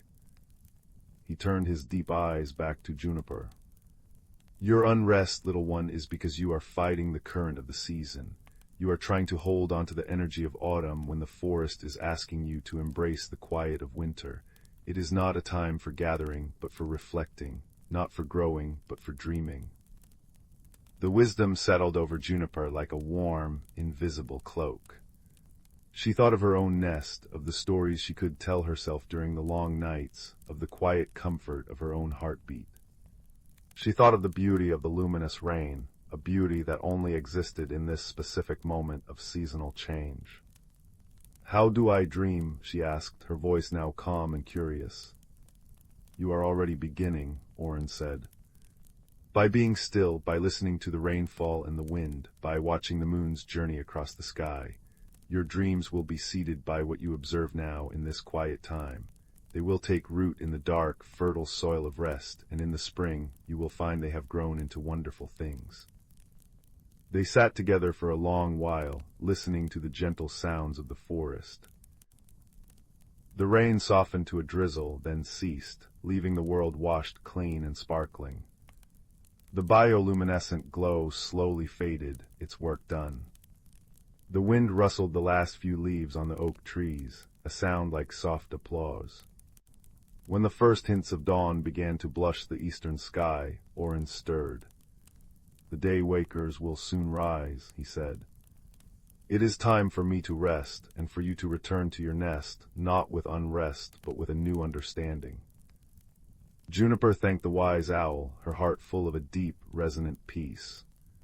She made her way back through the forest, but everything looked different now. The bare branches were not barren. They were tracing elegant patterns against the lightening sky. The chill in the air was not a threat, but an invitation to burrow deep and dream. When she reached her nest beneath the great oak, she curled into a tight ball, surrounded by the soft rustle of her own dried leaves. She listened to the final notes of the stream's night song and the first cheerful chirps of the waking birds. The restlessness was gone, replaced by a sweet, heavy drowsiness. As she drifted into sleep, the last thing she heard was the whisper of the ancient willow, carried on a gentle breeze. Sleep, little one, dream deeply. The forest dreams with you. And Juniper did. She dreamed of silver birches and luminous rain, of wise old owls and whispering streams. She dreamed of cycles and seasons, of letting go and trusting the turn of the great, beautiful wheel. And in her dream she was not a small hedgehog in a vast forest, but a vital, beloved note in the endless, soothing lullaby of the ancient, magical wood. The first spark rose from the embers of the evening fire, a tiny, golden wisp that seemed to drink the starlight. It did not fade but floated upward, and as it rose it was joined by another, and then another, until a river of light was flowing from the hearthstone into the deep velvet of the night. A young boy who had been watching with wide, quiet eyes felt a gentle pull, not on his body, but on his very spirit. In his pocket, his fingers closed around a small, smooth river stone, worn by generations of his family's hands. It was his tether, his piece of home. He rose, not with a jump, but with a thought, and the river of sparks carried him upward. The world below, the thatched roof of his cottage, the sleeping village, the dark ribbon of the river, softened and blurred into a tapestry of shadows. The air grew cool and crisp, smelling of rain-washed sky and something else, something sweet and elusive like sponge sugar and moonlight. He was floating, cradled in a current of warm, rising air, the sparks dancing around him like friendly fireflies. He arrived not with a jolt, but as a feather settles. His feet met a surface that was both firm and soft, like walking on dense moss that yielded gently with each step. He stood in a city woven from clouds. Streets were pathways of luminous, pearlescent vapor, and buildings were grand, billowing structures that shimmered with internal light, their walls looking like captured northern lights. This was Nimbus, the city in the sky. The air hummed with a low, melodic thrum, and the scent was of ozone and night-blooming jasmine. The inhabitants were the nebulae. They were tall, graceful beings whose forms seemed to be made of the same stuff as their city, shifting, gentle cloud stuff that glowed with soft colors. They did not speak with words, but with music. A passing nebulae, its form a swirl of lavender and silver, greeted him with a cascade of bell-like notes that conveyed welcome and curiosity. The boy, unsure how to respond, simply bowed his head, and the nebulae drifted on, its melody fading into the city's symphony. He wandered, marveling at the cloud gardens where flowers made of condensed light bloomed, their petals cool and silky to the touch, releasing a fragrance of honey and fresh dew. He crossed a bridge that was not stone or wood, but a solidified rainbow, its surface smooth and cool beneath his feet, humming with a deep, resonant chord. These were the singing bridges, and each one sang a different, foundational note of the realm's harmony. But as he explored, he noticed something amiss. The city's light was dimming at the edges. The luminous buildings seemed a little more translucent, the cloud paths a little more gray. The music of the nebulae, while still beautiful, held a thread of sorrow, a minor key of worry. He saw a group of them gathered around a large central plaza, their forms pulsing with soft, anxious light. In the center of the plaza was a great crystalline spire that pulsed in time with the city's heart. It was the celestial spire, the source of Nimbus's light and music. And it was growing faint. A particularly old nebulae, its form a deep, wise indigo, approached him. It did not play a melody, but instead reached out a hand of cool, mist-like substance. The boy, feeling no fear, reached out his own. As their fingers met, a understanding flowed into him, not in words, but in pure feeling. The spire was fed by starlight dew, collected from the petals of the starfall blossoms that grew in the caverns of echoing aurora, far below in the roots of the world. But the path was lost, the way forgotten. The blossoms were fading, and with them the spire and ultimately Nimbus itself. The boy knew with a certainty that settled deep in his bones that this was his purpose. He had been called here to help. He nodded to the old nebulae, who responded with a single, clear, hopeful note that hung in the air like a promise.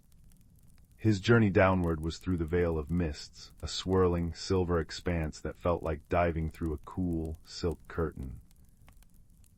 When he emerged, the world had changed entirely. He was in a vast, subterranean cavern, so enormous its ceiling was lost in darkness. But the darkness was not empty. It was alive.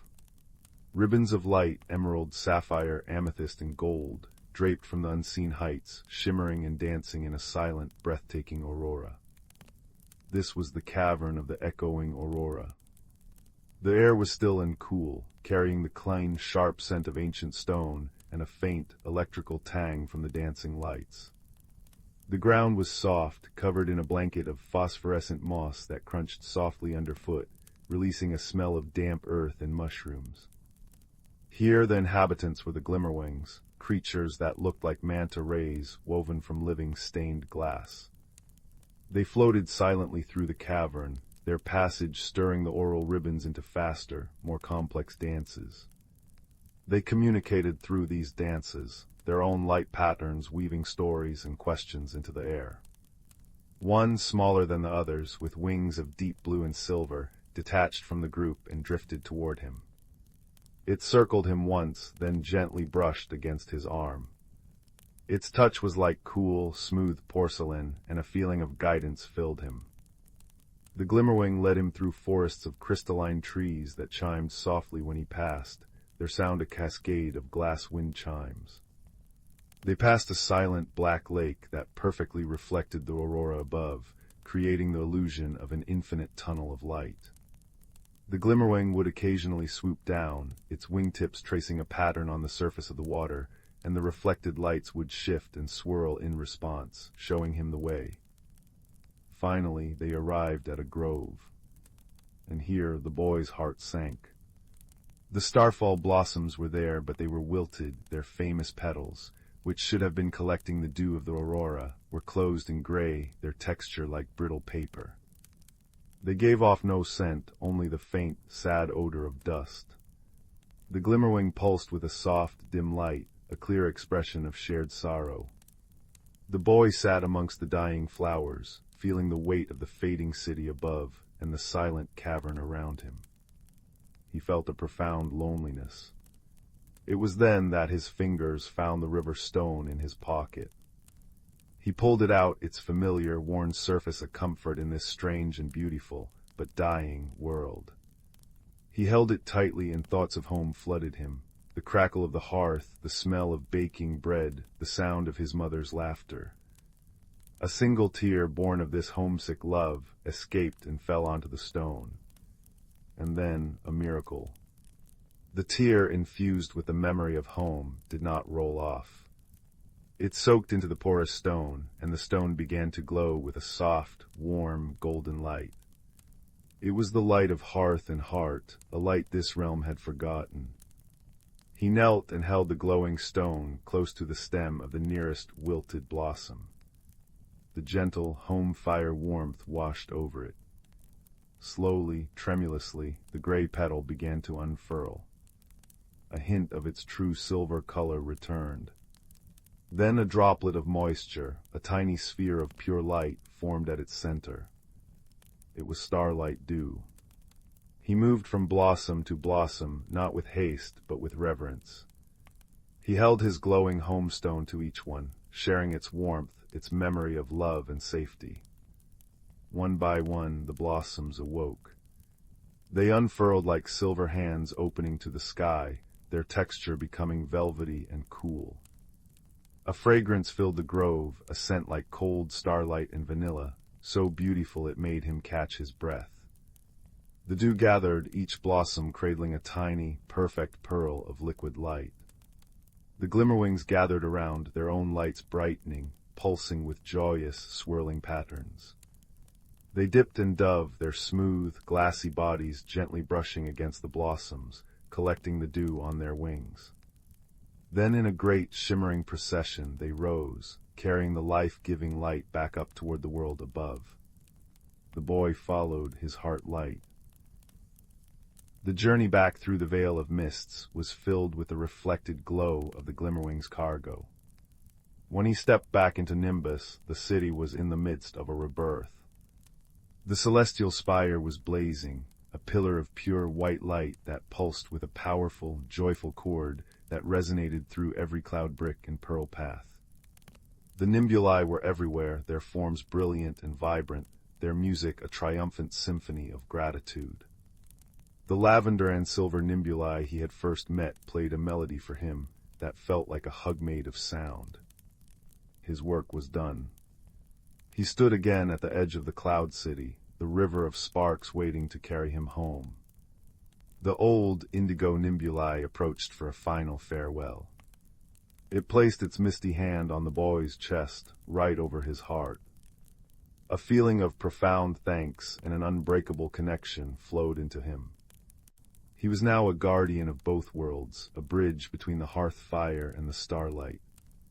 The sparks carried him down, the melodies of Nimbus fading into a contented hum in his soul. He landed softly beside the dying embers of his own fireplace. The world was quiet, the village still asleep. He was home. He pulled the river stone from his pocket. It was no longer glowing, but it was warm, and when he held it to his nose, he could still smell, ever so faintly, the scent of cold starlight and vanilla. He knew then that the wonders were not far away at all. They were connected, his home and the cloud city, by threads of light and friendship, and he carried a piece of that magic right in his pocket. He curled up in his bed, the warm stone clasped in his hand, and drifted into a sleep filled with dreams of silent, dancing lights and cities built on lullabies. In the heart of the ancient forest, where moonlight dripped like liquid silver through the canopy of ancient boughs, there existed a world that only revealed its true self when the sun had long since retired. Here the trees stood as silent sentinels, their bark etched with the wisdom of centuries, and the very air hummed with a magic so gentle it felt like a whispered secret. On this particular evening, a young hedgehog named Thistle was feeling unusually restless. The crisp autumn air carried a new chill, one that spoke of coming changes, and the familiar rustle of leaves seemed to hold a different melody, one of farewell rather than lullaby. Thistle's cozy burrow, usually a haven of contentment, felt suddenly too small, too quiet. A longing stirred within her, a desire to understand the shift she felt in the world around her. Venturing out into the moon-dappled clearing near her home, Thistle paused to watch the dance of fireflies, their bioluminescent bodies painting golden trails against the indigo night. It was then that she noticed the oldest inhabitant of the forest, a great horned owl named Alistair, perched on a low-hanging branch of the grandfather oak, his feathers silvered by the moon, his eyes holding the depth of 1,000 starry nights.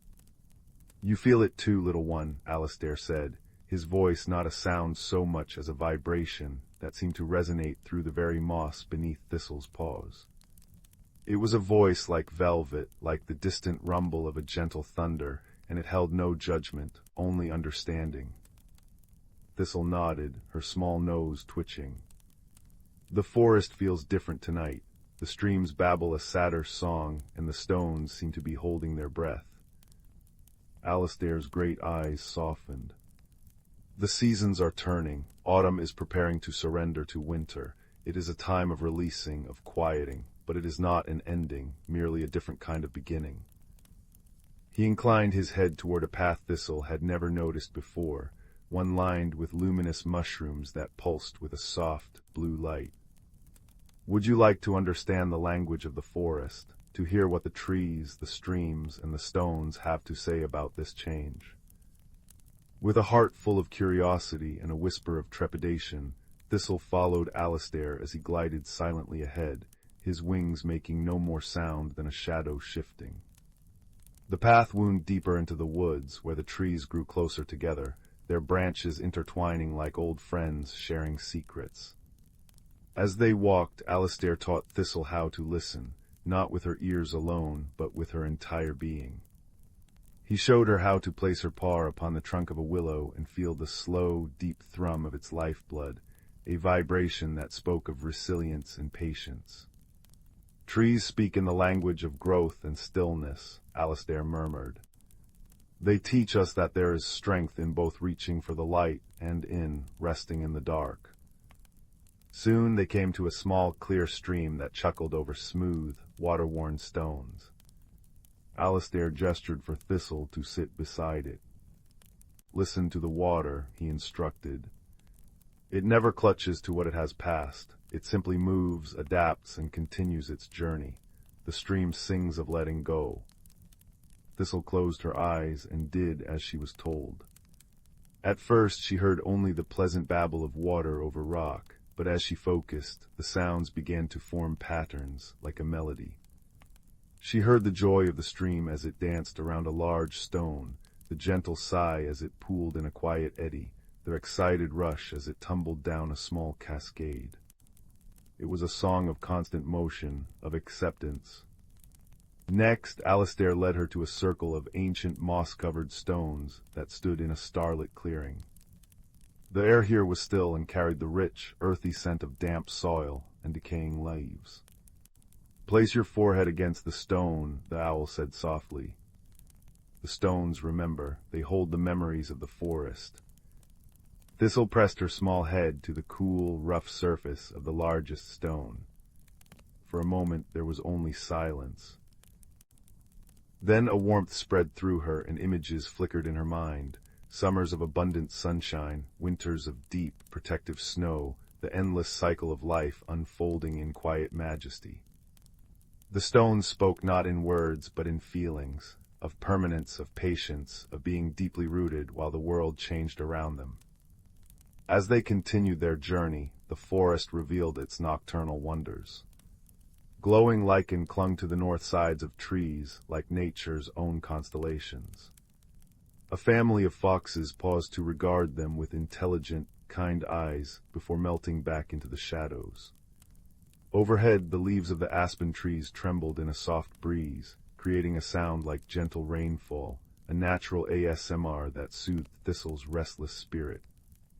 But as they reached the heart of the forest, a vast clearing where the moonlight pooled so brightly it seemed almost daylight, Thistle felt a pang of sadness. The magnificent bioluminescent fungi that usually carpeted the clearing were beginning to dim, their light fading like dying embers. The air, once warm and buzzing with life, now held a sharper edge. "It is happening," she whispered, her voice small. "The magic is fading." Alistair settled beside her on a fallen log covered in velvet moss. "Look closer, little one." As Thistle watched, she noticed that as one light faded, another took its place. Tiny, ice-like crystals were beginning to form on the branches of the surrounding fir trees, catching the moonlight and scattering it into 1,000 prismatic sparks. The stream at the edge of the clearing, which had been laughing freely, now moved with a slower, more deliberate grace, its surface beginning to crust with the first delicate lace of ice. "The forest does not die," Alistair said, his voice a gentle rumble. "It rests, it dreams, and in its dreams it gathers strength for the renewal to come. The magic is not fading, it is changing its form." He explained how the winter would blanket the forest in silence and snow, a time for roots to deepen, for seeds to sleep and gather potential, for the earth to breathe out and then in again. Just as you retreat to your burrow for long sleeps, the entire forest enters a period of quiet contemplation. It is necessary, it is wise.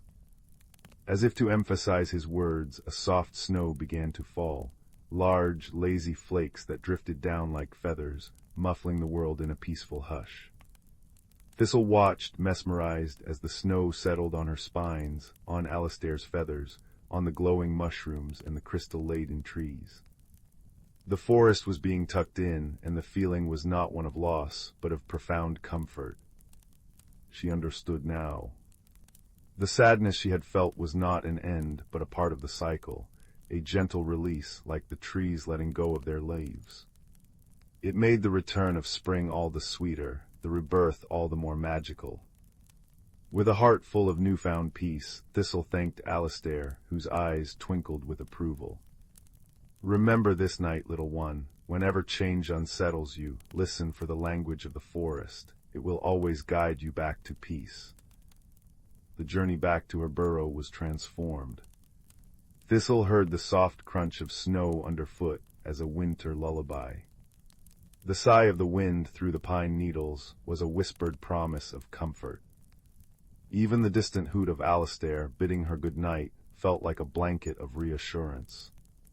She reached her burrow just as the snow began to fall in earnest, draping the world in a pristine white quilt. Curling into her nest of dry leaves and soft moss, Thistle felt no more restlessness, only a deep and abiding contentment. The crackle of the frost outside was not a threat, but a natural rhythm. The silence was not empty, but full of potential. As she drifted into sleep, she knew that the ancient forest was not slumbering helplessly, but dreaming powerfully, gathering its magic for the day the sun would return and the cycle would begin anew. And in her own dreams, she spoke the language of the trees, the streams, and the stones, forever part of the gentle, eternal dance of rest and renewal. The distant star system of Lyra 7 held worlds as different as snowflakes in a nebulous storm. On the frozen, crystalline plains of Xylos, where auroras sang in silent ribbons of blue and silver, lived Vel. Vel was a Xylosian, tall and slender, their bodies seemingly carved from living ice that shimmered with internal light.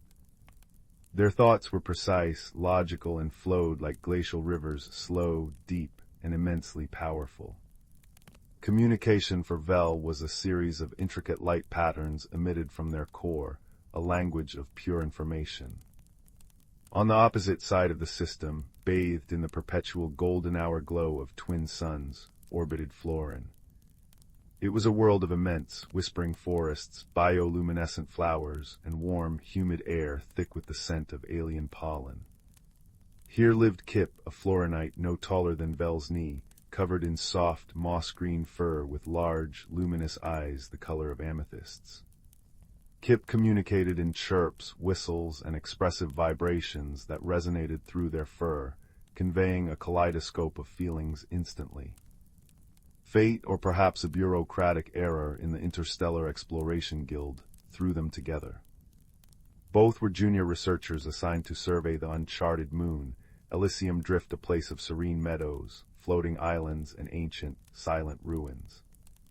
Their transport pod malfunctioned upon entry, crash-landing them gently but decisively in a field of giant, soft-glowing mushrooms that pulsed with a gentle lavender light. Vel emerged first, their crystalline form clicking softly as they scanned the unfamiliar, warm environment. The air felt thick and damp, uncomfortable against their normally frigid skin. Kip tumbled out next, chirping excitedly, immediately captivated by the glowing fungi and the sweet, honey-like scent on the breeze. Kip vibrated with pure delight, a low hum filling the air. Vel emitted a sharp, staccato burst of light, equals query, status. Damage assessment protocol initiated. Kip, mistaking the bright flashes for a friendly greeting, bounced closer, emitting a cheerful series of high-pitched whistles, equals friend. New place. Beautiful. Safe. Vel took a step back, their internal light flickering with confusion. The Florinite's proximity radiated uncomfortable warmth, and their chaotic sounds lacked any discernible data structure. Equals alert, unidentified organism, exhibiting erratic behavior. Maintain distance. Kip, sensing the retreat, tilted their head, their large eyes dimming slightly. Their vibrations shifted to a questioning, hesitant thrum. Equals cold one, scared. Sad.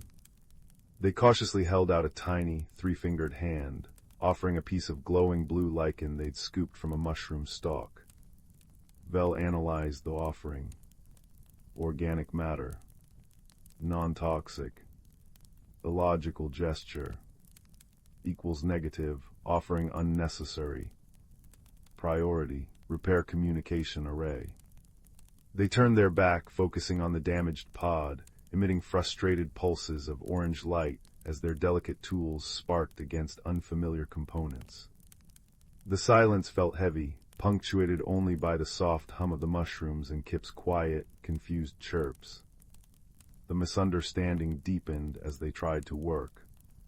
Kip, eager to help, tried to hand Vel tools based on what felt right: a smooth, warm stone when Vel needed a cold conductor, a fragrant flower when they needed insulation.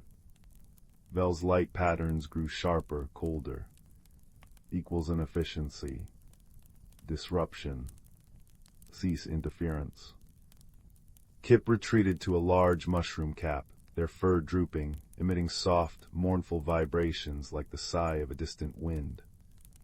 They didn't understand the cold one's anger. They only wanted to be friends in this strange, beautiful place. Night fell on Elysium Drift, bringing not darkness, but a breathtaking transformation. The floating islands above began to glow with soft internal light, casting shifting patterns on the meadow below. The air cooled slightly, carrying the scent of night-blooming crystal vines. Then, a low rumble echoed through the valley. Not thunder, but something deeper, more resonant. The ground vibrated. Vel's sensors spiked. Equals warning, seismic activity detected.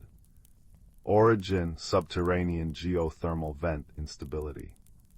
Probability of surface rupture, 87.4%. As if on cue, the ground nearby cracked open with a sound like shattering glass. Steam hissed out, superheated and dangerous. Glowing orange fissures snaked across the meadow towards their pod. Panic, a cold, sharp sensation Vel rarely experienced, flared within them. Their logical mind calculated escape routes, all too slow. A frantic chirping erupted. Kip. The small Florinite was dashing towards the largest cluster of glowing mushrooms near the encroaching fissure. Equals foolishness. Vel pulsed, believing Kip was panicking blindly. Equals evade. Evade. But Kip wasn't fleeing. They skidded to a halt beside a particularly large, pulsing mushroom with thick, fibrous roots sunk deep into the soil. With surprising strength, Kip began to push against the massive stalk, vibrating intensely. Equals help. Push. Strong roots hold. Safe ground. Understanding dawned on Vel, cutting through the panic like a laser. Kip wasn't acting erratically. They were sensing the stability of the ground through the interconnected root systems of the giant fungi, something Vel's sensors couldn't perceive. The Florinite wasn't offering random gifts. They were trying to communicate comfort and help in their own way. The lichen, it had been a peace offering. Shame, warm and unfamiliar, washed over Vel. They abandoned the pod and surged forward, their crystalline body surprisingly strong. Together, Vel pushing with glacial strength and Kip vibrating with focused energy, they shifted the massive mushroom just enough to reveal a solid shelf of bedrock beneath its roots, untouched by the fissures snaking around it. They scrambled onto the safe ground just as the area where the pod sat cracked open, swallowing it with a hiss of steam. Safe but stranded, they huddled on the small rocky island, surrounded by glowing steam vents and pulsing lavender light. Their initial silence was heavy. Vel's internal light flickered erratically, processing the near disaster and their own misjudgment. Kip shivered slightly, the adrenaline fading, leaving exhaustion and residual fear vibrating through their small frame. Slowly, hesitantly, Vel extended one crystalline hand. Not a tool, not a demand. Just an open gesture. They emitted a soft, steady pulse of pale blue light. Equals gratitude. Assistance acknowledged. Error, misinterpretation. Kip looked up, their large amethyst eyes wide. They cautiously reached out a small, furry hand and placed it gently on Vel's cool, smooth surface. A wave of warmth, not physical, but emotional relief, forgiveness, and tentative understanding flowed through Kip's vibrations into Vel's perception. Equals friend. Kip chirped softly.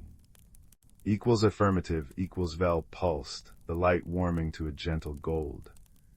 Equals friend. The shared challenge had shattered the walls of misunderstanding. In the days that followed, working to salvage what they could and signal for rescue, their communication transformed. Vel learned to interpret the subtle shifts in Kip's vibrations, the quick trill of discovery, the low hum of concentration, the soft purr of contentment. Kip learned to recognize the meaning in Vel's light patterns, the steady blue of focus, the soft green of approval, the warm gold of reassurance. Vel used their logical mind to devise solutions. Kip used their innate connection to the moon's vibrant life to find edible glowing berries that replenished energy and soothing sap from the crystal vines that healed minor scrapes from salvaging. One chilly evening, as they huddled under a makeshift shelter woven from giant, flexible fern fronds, Kip's design, Vel's structural reinforcement, Kip shivered violently. The Florinite body, built for Florin's warmth, struggled with Elysium Drift's cooler nights. Vel observed, their core light dimming with concern. Logic dictated preserving their own energy. But something else, a new warm current flowing beside the glacial rivers of thought, prompted action. Vel carefully positioned themselves beside Kip. Then with a deep, resonant hum, they focused their internal energy. Slowly the air immediately around Vel warmed, radiating gentle, dry heat like sun-warmed stone. Kip's shivering subsided.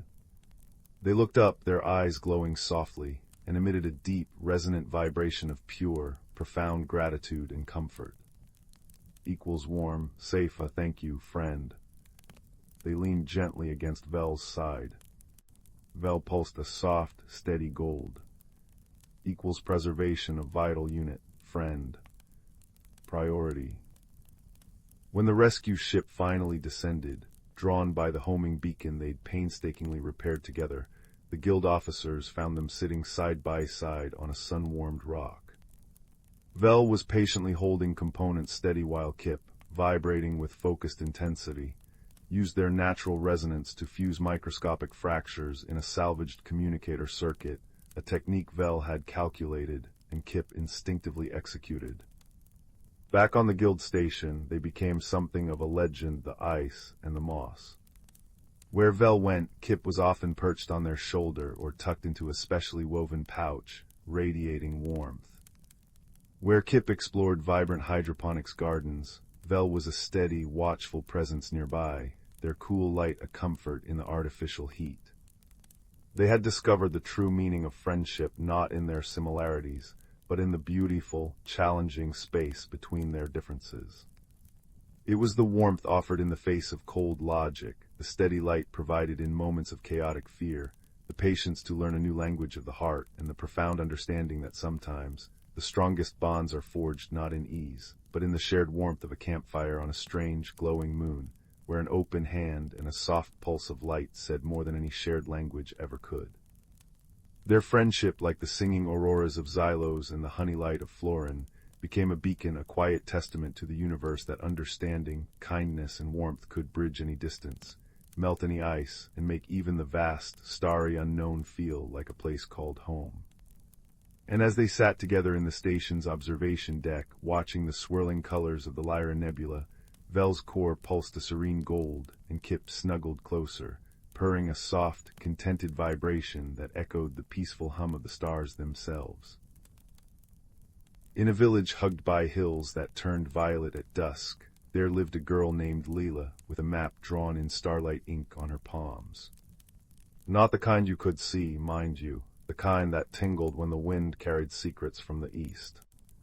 It was this invisible compass that led her one twilight to the edge of the Crystal Vale woods, where trees grew in spirals and the air smelled of burnt sugar and forgotten lullabies. The rules here were simple, whispered the rustling leaves. Wonder softly, listen deeply, and never hurry the shadows. Layla's first step sank into moss so plush it seemed to sigh beneath her boots. Above, branches wove a canopy of living stained glass, leaves of amber and tourmaline filtering the moonlight into pools of liquid gold. She paused when a flicker of movement caught her eye. A fox with fur the color of autumn's last flame sat primly on a root, tail curled around a tiny lantern made of dandelion fluff. "Lost little wanderer," it asked, its voice like the creak of a rocking chair. When Leela shook her head, the fox chuckled, a sound like falling acorns. "Ah, found then, follow the lichens' laughter. It's having a particularly giggly night." The lichen, it turned out, did indeed giggle, a sound like chimes submerged in honey. It glowed faintly along a path strewn with petals that dissolved into mist when touched. Deeper into the woods, Leela encountered a brook where the water flowed upward, defying gravity with the enthusiasm of a child's soap bubble. Its surface rippled with half-formed shapes, a crown of feathers here, a dancing teapot there. Kneeling to drink, she found the water tasted of questions she'd never thought to ask. "What's north of north?" it burbled. Before she could answer, a hedgehog made of moss and twigs trundled up, balancing 3 starberries on its spiky back. "Trade you," it squeaked, nodding at the hair ribbon Leela had tied around her wrist. She hesitated. The ribbon was her last gift from Gran, but placed it in the hedgehog's twig claw. The starberries burst on her tongue, each a different flavor: courage, curiosity, and the exact warmth of a hug held too long. The woods thickened, trees now arching like the ribs of some slumbering giant. Here, the challenges grew gentler but stranger. A bridge of spider silk demanded she whisper a secret before crossing. "I still sleep with my socks on," she confessed. The bridge purred. A glade of clockwork butterflies tested her patience, landing on her nose until she stood statue still for 7 full minutes. "Time isn't a river here," chimed the largest butterfly, its wings ticking. "It's a puddle, splashable." Leela's laughter startled a cloud of bioluminescent moths into swirling around her, their wings painting temporary constellations on the dark. It was near the heart of the woods that she met the only creature taller than a sapling, a willow tree with bark like crumpled parchment, its branches heavy with glowing blue fruit. At its base sat a round door no bigger than a teapot. "Ah," crooned the tree, though its mouth, if it had one, remained hidden. The map-handed child, "We've been waiting." The door swung open to reveal not a space, but a sound. The low, resonant hum of a cello played underwater. To pass, murmured the willow, you must give what the woods already gave you. Leela knelt, mind circling the riddle. The starberries. The moth light. Then she noticed her hands. The star map was gone from her palms. In its place shimmered three symbols: a fox's lantern, a hedgehog's starberry, a butterfly's wing. She pressed her palms to the tree's roots. The symbols sank into the bark, and the willow shuddered with delight. Clever seedling, you didn't keep the gifts, you let them change you. The tree split down the middle, revealing a chamber where the air itself seemed to sparkle with possibility. Inside, the source of the wood's magic hung suspended, a single pulsing petal from the first flower, its edges fraying into stardust. Around it orbited creatures Leela could only glimpse sideways, a fish with cloud fins, a cat made of hourglass sand. Take a thread, whispered the petal's light. Mend what's fraying. Her fingers trembled as she plucked a silver thread from the petal's glow. Instinctively, she wove it through the hole in her pocket, the one she'd gotten climbing the old oak last spring. The thread dissolved and the pocket sang. A soft, contented hum, as if grateful to be whole. When Leela stepped back into the woods, dawn hovered like a held breath. The fox waited, lantern dimmed. Well, it asked. She opened her mended pocket. Out fluttered all she'd gathered, a lichen chuckle, a sip of upward-flowing brook, the memory of starberry courage. The fox nodded. Good, now you know, the real magic isn't in keeping, but in letting the wonder through. The journey home was shorter, though no less wondrous. Gravity remembered itself, the brook flowed downstream, and the hedgehog waved with a twig now tied with Leela's ribbon. As she crossed the tree line, the Crystal Vale woods sighed behind her, not in farewell, but in patient waiting. In her pocket the mended thread hummed, and when she finally curled into bed, she dreamed not of adventures, but of a willow tree whispering to new seeds. And then the girl understood, courage isn't a flame to clutch, but a lantern to share. Pass it on, little rootlings, pass it on. Years later, villagers would swear they sometimes saw a grown woman with starlight in her braid, leaving starberries on windowsills, or mending torn kite strings with invisible thread. But that's a story for another twilight. For now, dear listener, imagine Leela asleep, her palm resting open on the quilt, and in its center, a single crystal petal glowing softly, a nightlight for dreams yet to come. The firelight flickered, casting dancing shadows on the walls, and if you listened very closely, you could almost hear the gentle pop and crackle of a story beginning to unfold. It's a story about a place not too far from here, if you measure distance in daydreams, called the Valley of Gentle Nonsense. In this valley, the rivers flowed backwards, which was terribly convenient if you ever dropped your hat in the water. You could simply walk upstream a little way and wait for it to float politely back into your hands with a soft, gurgling whoosh. The forests were inside out, meaning the cozy, rooty parts with all the little animal burrows were on the outside, and the tall, leafy parts were in the middle.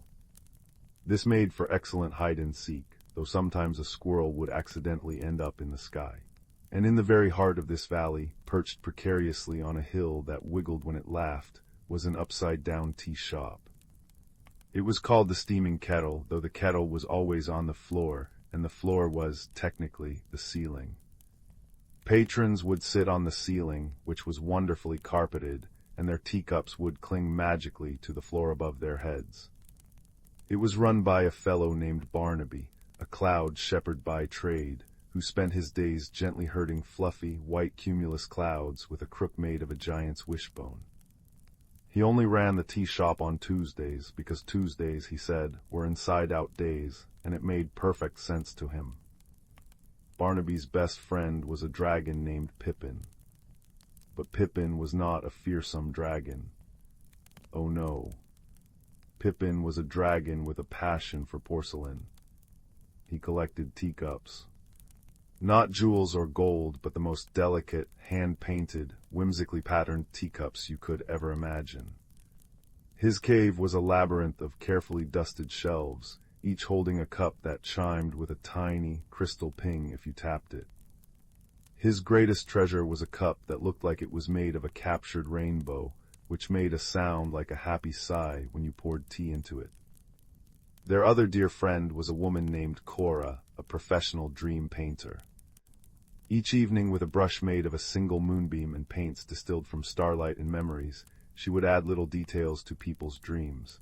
An extra sprinkle of glitter on a fairy's wings, a slightly funnier hat on a dancing badger, or the perfect, buttery scent to a dream of warm toast. One particular Tuesday, the kind of Tuesday that felt like a warm blanket, a most peculiar problem arose. Barnaby was in his upside-down tea shop, trying to serve a pot of lullaby lavender tea to a family of moles who were wearing very tiny, very fashionable sunglasses. But when he went to pour, the tea didn't fall down towards the cups on the floor ceiling. Instead, it poured up. Sploosh. A stream of lavender tea arched gracefully towards the actual ceiling, which was the floor, and pooled against a heavy oak beam. "Oh dear," said Barnaby, scratching his head with his shepherd's crook. "That's not right at all." The moles, who were very polite, sipped at their empty cups and murmured, "Lovely aroma," but they looked a bit disappointed. Just then Pippin the dragon came shuffling in, his large, gentle feet making a soft thump-thump-thump on the ceiling-turned floor. He was carrying his newest acquisition, a teacup painted with swirling, snoozing sheep. "Barnaby," he boomed in a voice that was like a cello wrapped in velvet. "I've come for a cup of chamomile calm. I need to test the sheep. They look like they'd enjoy it." "I've got a bit of a situation, Pippin," Barnaby said, pointing his crook at the puddle of tea on the floor above their heads. "The tea seems to have forgotten which way is up." Pippin peered at the puddle. "It does seem confused. Perhaps it's having an inside-out day, but it's only Tuesday." He let out a thoughtful rumble that made the teaspoons on the walls vibrate with a gentle bzzz. They decided to consult Cora, the dream painter, who was the wisest of them all when it came to matters of gentle confusion. They found her by the backwards river, which was flowing bloop-bloop-bleep towards the mountains. She was dipping her dream brush into the water, which turned the river a lovely shade of twilight blue for a moment. "Cora," said Barnaby, "the tea is pouring upwards. It's causing a dreadful puddle on the floor that's a ceiling." Cora tapped her moonbeam brush against her chin. "An inversion of intention," she mused. "The tea wishes to rise, not fall. It's a very ambitious tea, but it is still tea, and tea's true purpose is to be sipped from a lovely cup." She looked at Pippin's new sheep cup. "Especially one like that." "But how do we convince it?" asked Pippin, his tail twitching with worry and nearly knocking over a tree that was growing sideways. "We must remind it of its purpose," said Cora. "We need to create a spectacle of sipping so delightful, so utterly irresistible, that the tea will forget its foolish ambitions and simply want to be drunk." And so they hatched a plan. It was a silly plan, but in the valley of gentle nonsense, the silliest plans were often the best ones. Barnaby went to herd the most content-looking clouds, the ones that looked like sleeping lambs and overstuffed pillows. He gently nudged them over to the tea shop until they formed a soft, fluffy staircase, leading from the puddle on the high ceiling down to the cups on the low floor. F-whoomp, went the clouds as they settled into place. Pippin rushed back to his cave and returned with his most beautiful, most melodic teacups. There was the rainbow cup that side, a cup that chimed like a tiny bell when touched, and another that had a pattern of bubbles that actually fizz-pop-fizzed softly. Cora, with her dream painter's skill, did the most important job. She didn't paint the tea, she painted the air above each cup. With a flick of her wrist, she painted little swirls of steam that carried the scent of honey and biscuits. With another flick, she painted the sound of a contented murmur and the feeling of a warm, cozy chair. She painted the very idea of a perfect afternoon tea. Finally, everything was ready. Barnaby stood by the teapot. Pippin arranged his cups. Cora gave a nod. "Now, Barnaby," she said. Barnaby poured. Sploosh. Once again the lullaby lavender tea streamed upwards, defying gravity with all its might. It reached the puddle on the ceiling floor. But then something new happened. The tea, curious, began to trickle onto the first cloud step. Instead of splashing, it went blorp and was absorbed into the fluffy whiteness. The cloud, now smelling wonderfully of lavender, seemed to sigh with pleasure. Encouraged, the tea flowed onto the next cloud, and the next, each step a little blorp and a sigh, creating a cascading staircase of scent. It reached the bottom cloud, which was hovering just above Pippin's rainbow teacup. The tea hesitated for a moment, hovering over the cup that sighed with anticipation. And then it happened. The rainbow cup let out its happy little sigh. The bell cup gave a faint ting. The bubble cup fizz-pop fizzed. And the air above them, painted by Cora, shimmered with such irresistible coziness that the tea could no longer resist. With a final, gentle plink, a single drop of tea fell into the rainbow cup. Then another and another, until a steady, graceful stream of tea was flowing down the cloudy staircase, each drop landing perfectly in a waiting cup. The tea had remembered its job. The moles, who had been watching with their tiny mouths agape behind their sunglasses, clapped their little paws. Barnaby beamed. Pippin did a happy little jig that made the teacups rattle a cheerful melody. Cora smiled, adding one last painted detail to the air, a tiny, shimmering rainbow that arched over the entire scene. They all sat down, on the ceiling of course, and had the most wonderful tea party. The tea tasted all the better for its little adventure. The moles declared it the best tea they'd ever almost not had, and Pippin's sheep cup proved to be the perfect home for chamomile calm. And as the firelight here dances its own sleepy dance, you should know that in the valley of gentle nonsense, the tea now sometimes still pours upwards, just for the fun of flowing down the cloud stairs. Because even problems, when faced with friendship and a little bit of painted steam, can turn into the most delightful sort of nonsense. A soft, quiet sigh of an ending, perfect for drifting off to sleep. In the quiet expanse of the cosmos, where stars twinkle like distant fireflies and nebulae swirl in soft, pastel hues, there was a small, forgotten corner of the universe that held a secret garden. This garden was not on any planet, but nestled within the heart of a gentle space station, one that had been abandoned long ago by its builders. Its walls were made of crystalline panels that shimmered with a light of their own, casting rainbows across the floor whenever a star passed by. It was here in this haven of peace that two unlikely friends found each other. The first was a being named Kaelen, who hailed from the planet Verdantia, a world where everything glowed with bioluminescent life. Kaelen's skin was like living velvet, and it changed colors with his emotions, soft blues when he was calm, warm golds when he was happy, and gentle purples when he felt curious. He communicated not with words, but with these shifting hues, and his eyes held the depth of 1,000 forests. Kaelen had journeyed to the station in a small pod that hummed like a drowsy bee, seeking solace after feeling lonely among the stars. The second was Lyra, from the harmonic world of Melodia, where the very air resonated with music. Lyra's form was slender and graceful, with delicate tendrils that swayed like seaweed in an ocean breeze.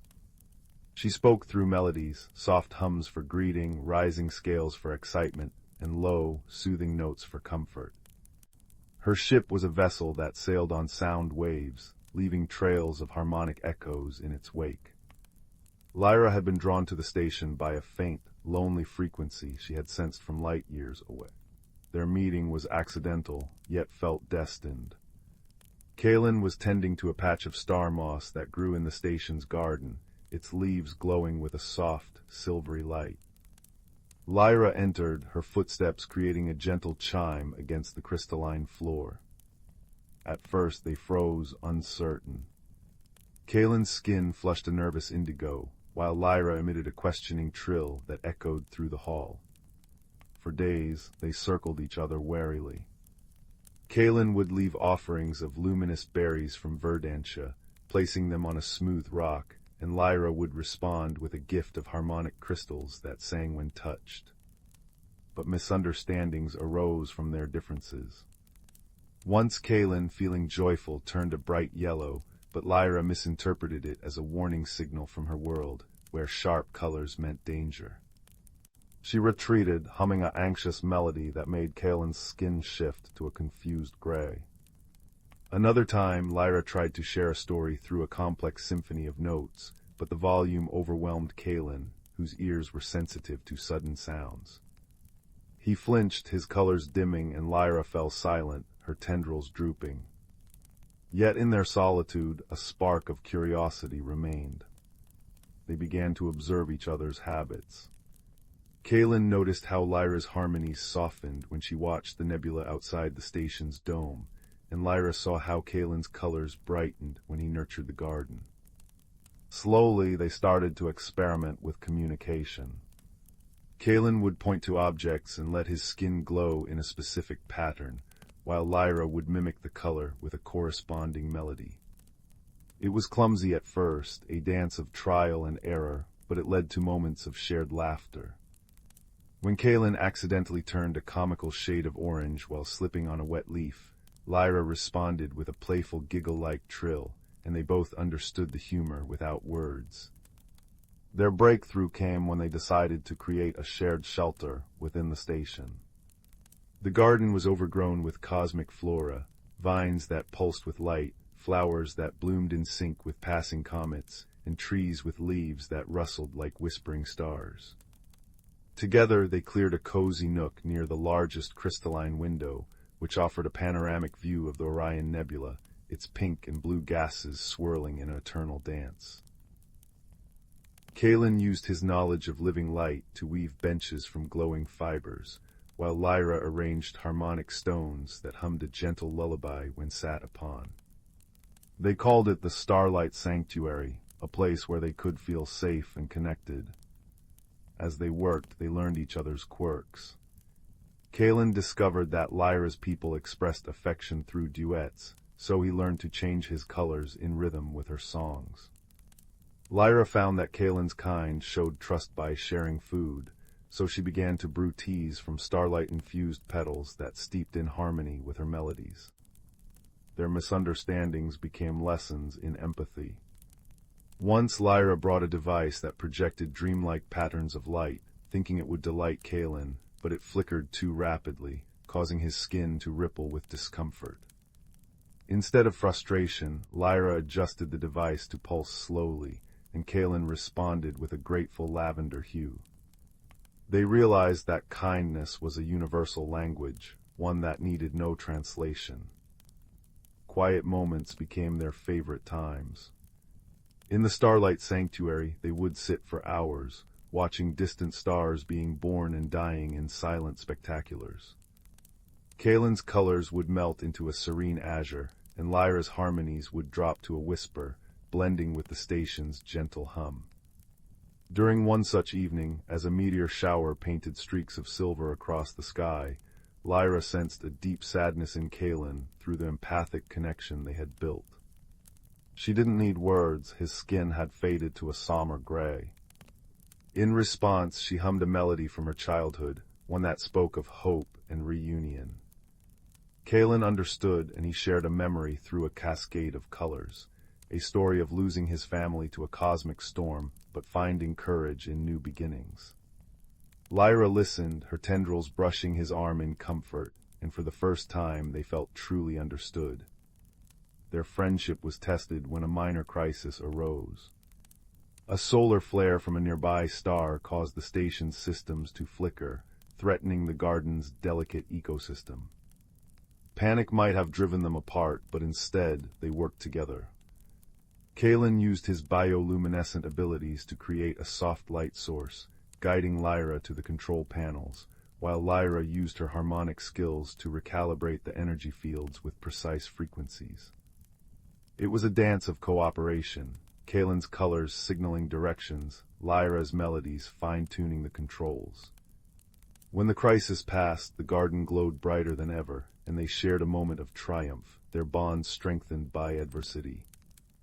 As time flowed like a gentle river, the Starlight Sanctuary became a beacon of peace. Other travelers, drawn by rumors of this harmonious place, occasionally visited. A silent rock being who communicated through vibrations, a fluttery insectoid from a gas giant who spoke in pheromone clouds. Each encounter brought new misunderstandings, but Kaelen and Lyra acted as bridges, teaching others the language of kindness they had forged. They learned that every being had a unique way of seeing the universe, and that differences were not barriers, but opportunities for wonder. The story of their friendship spread like starlight, touching hearts across galaxies. But for Kaelen and Lyra, the greatest joy was in their simple routines, tending the garden, sharing meals under the nebula's glow, and watching the stars in comfortable silence. One evening, as they sat in their sanctuary, a rare alignment of planets cast a golden path across the cosmos. Lyra hummed a new melody, one she had composed just for this moment, and Kaelen's skin shimmered in harmony, creating a spectacle of light and sound that felt like a prayer of gratitude. In the end, they knew that no matter how far they traveled or how many worlds they encountered, the memory of their time together would be a constant comfort. The universe was vast and often lonely, but in a crystalline garden among the stars, they had found a home in each other's hearts. And as they drifted to sleep under the watchful eyes of distant suns, they dreamed of futures filled with more laughter, more learning, and the endless, gentle language of kindness. The village of Wicker Hollow was the sort of place where cobblestones held the warmth of the afternoon sun long into the evening, and the scent of baking bread and wood smoke wove through the air like invisible ribbons. In a small cottage tucked beneath a willow tree's sighing branches lived a quiet boy named Silas. Silas noticed things others missed, the precise pattern of frost on a window pane, the different songs of the wind through the oak versus the pine, and the way Mrs. Thimble's cat, Marmalade, always blinked twice before pouncing. But mostly, Silas noticed the forgotten things, the chipped teacup at the back of the cupboard, the single button gleaming in the dust beneath the dresser, the worn-out boot left by the garden gate. One misty Tuesday, while searching for a lost marble near the old stone bridge, Silas noticed something truly forgotten. Half buried in the mossy bank, nestled amongst smooth river stones, lay a book. It wasn't grand or leather-bound. It was small, its cover faded to a soft, indeterminate gray, the edges worn smooth as sea glass. There was no title, no author. When Silas picked it up, it felt unexpectedly warm, like a stone left in the sun, and it hummed faintly against his palms, a vibration more felt than heard. Intrigued, Silas brushed off the damp moss and carried it home. That evening, curled in his favorite armchair beside the crackling hearth, the orange firelight dancing on the worn pages, he opened it. The first page was blank. So was the second.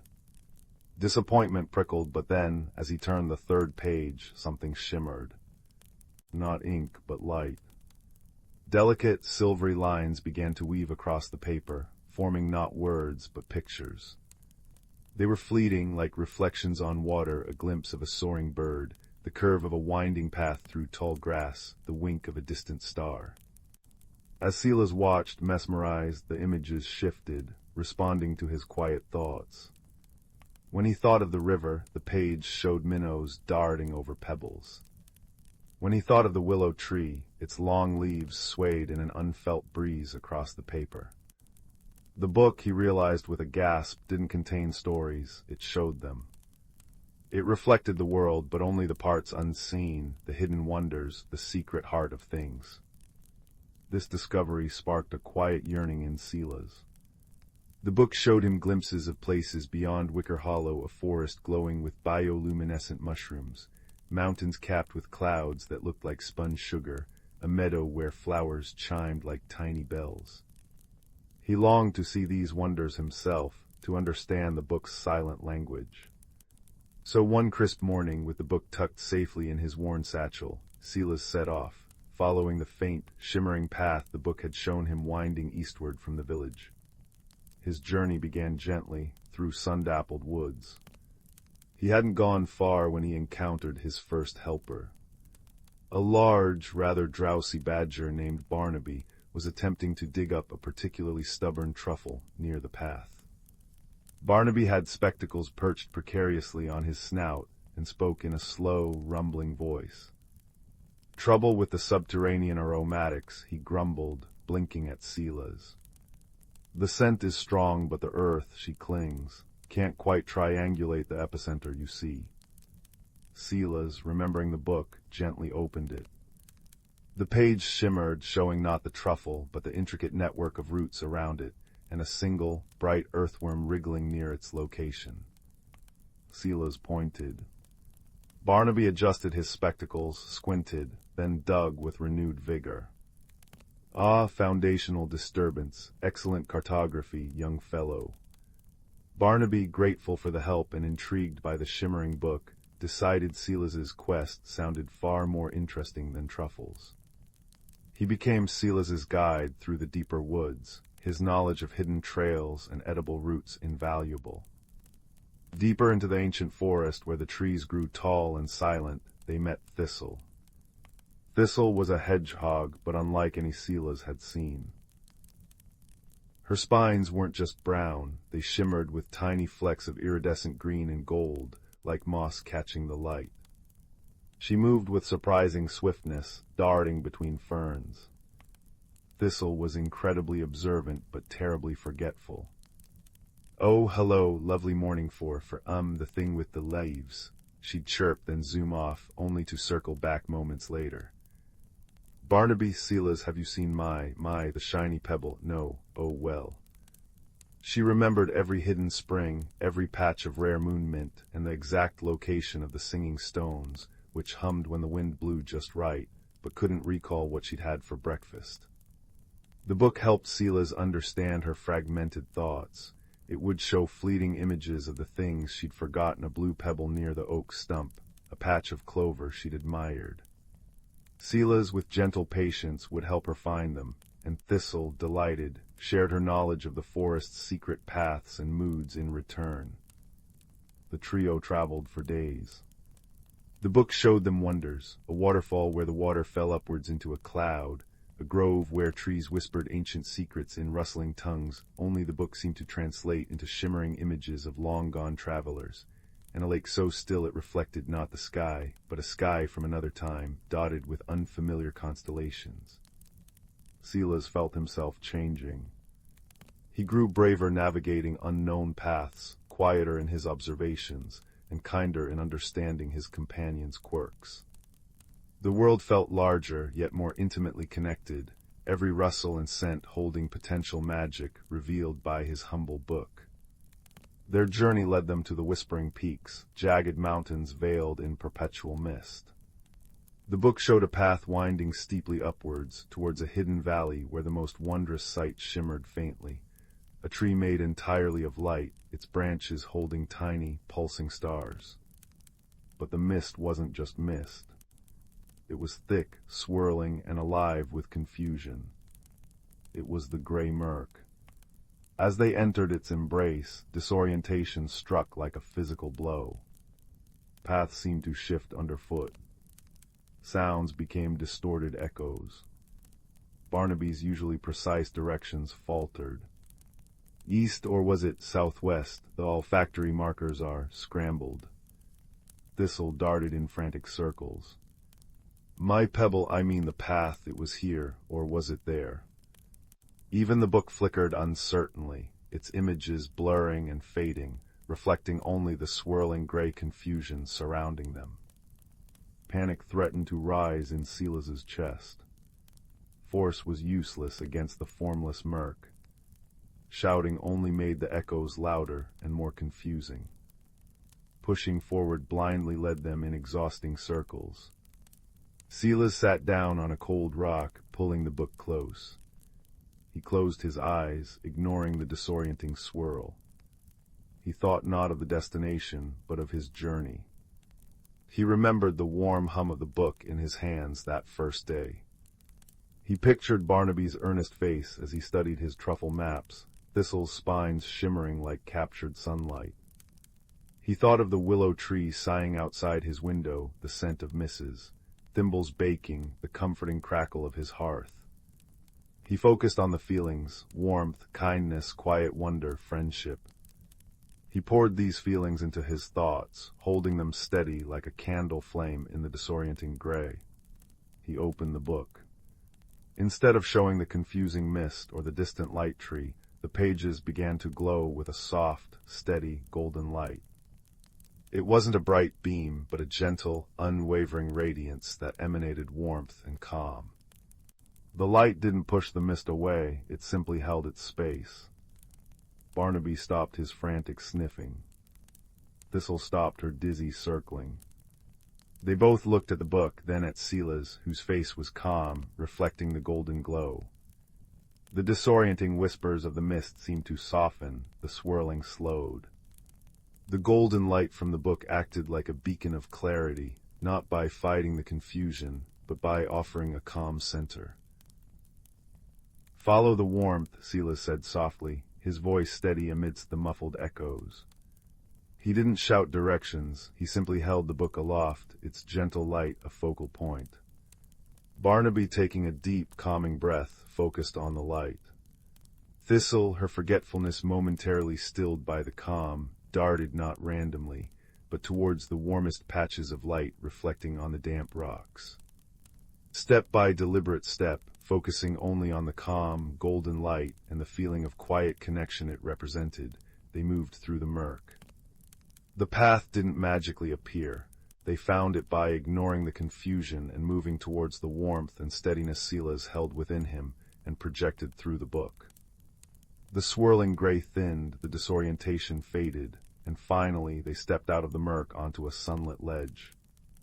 Below them lay the hidden veil. It was bathed in soft, pearlescent light. Flowers like spun glass chimed softly in the breeze. And in the center, its roots deep in starlight, stood the tree of Lumina. It wasn't merely bright, it pulsed with a gentle, living light, each branch a constellation, each leaf a tiny captured sunbeam. The air hummed with pure, peaceful energy. The book in Sela's hands blazed with a matching light, no longer showing images, but resonating with the tree's serene song. They spent hours in the vale, resting in the peaceful glow. The tree didn't speak, but Sela's understood. It wasn't just a wonder to be seen, it was a reminder. A reminder that the greatest light comes from within, from kindness, from calm, from friendship, and from truly seeing the quiet magic woven into the ordinary world. The book hadn't just shown him hidden wonders, it had helped him see with his heart. The journey back to Wicker Hollow was easier. The book still shimmered, showing hidden wonders, a family of foxes playing in moonlit ferns, an owl with feathers like polished moonstone, but Sela's saw them differently. He saw the connection, the quiet beauty inherent in everything. Barnaby returned to his truffles with a new appreciation for the subterranean cartography. Thistle still forgot her pebbles, but now she'd forget them with a happy chirp, remembering instead the feeling of the Lumina tree's light. Sela's returned to his cottage beneath the willow. The worn gray book sat on his windowsill now, catching the morning sun. It still shimmered sometimes, showing the dew on a spiderweb like diamonds, or the secret path a ladybug took across a leaf. But Sela's didn't need it to see the magic anymore. He saw it in the steam rising from Mrs. Thimble's teacup, in the way marmalade blinked twice before purring, in the familiar creak of the floorboards. The world hadn't changed, he had. He'd learned that the most extraordinary secrets aren't found in distant, hidden valleys, but in the quiet noticing, in the warmth of friendship, and in the gentle light of kindness that can guide you through any fog. And sometimes he'd open the book for a child visiting Mrs. Thimble, and together they'd watch the shimmering story of a dandelion seed sailing on the breeze, or the secret dance of fireflies in the twilight, a reminder that wonder is always just a heartbeat away, waiting to be seen with a quiet and kind heart.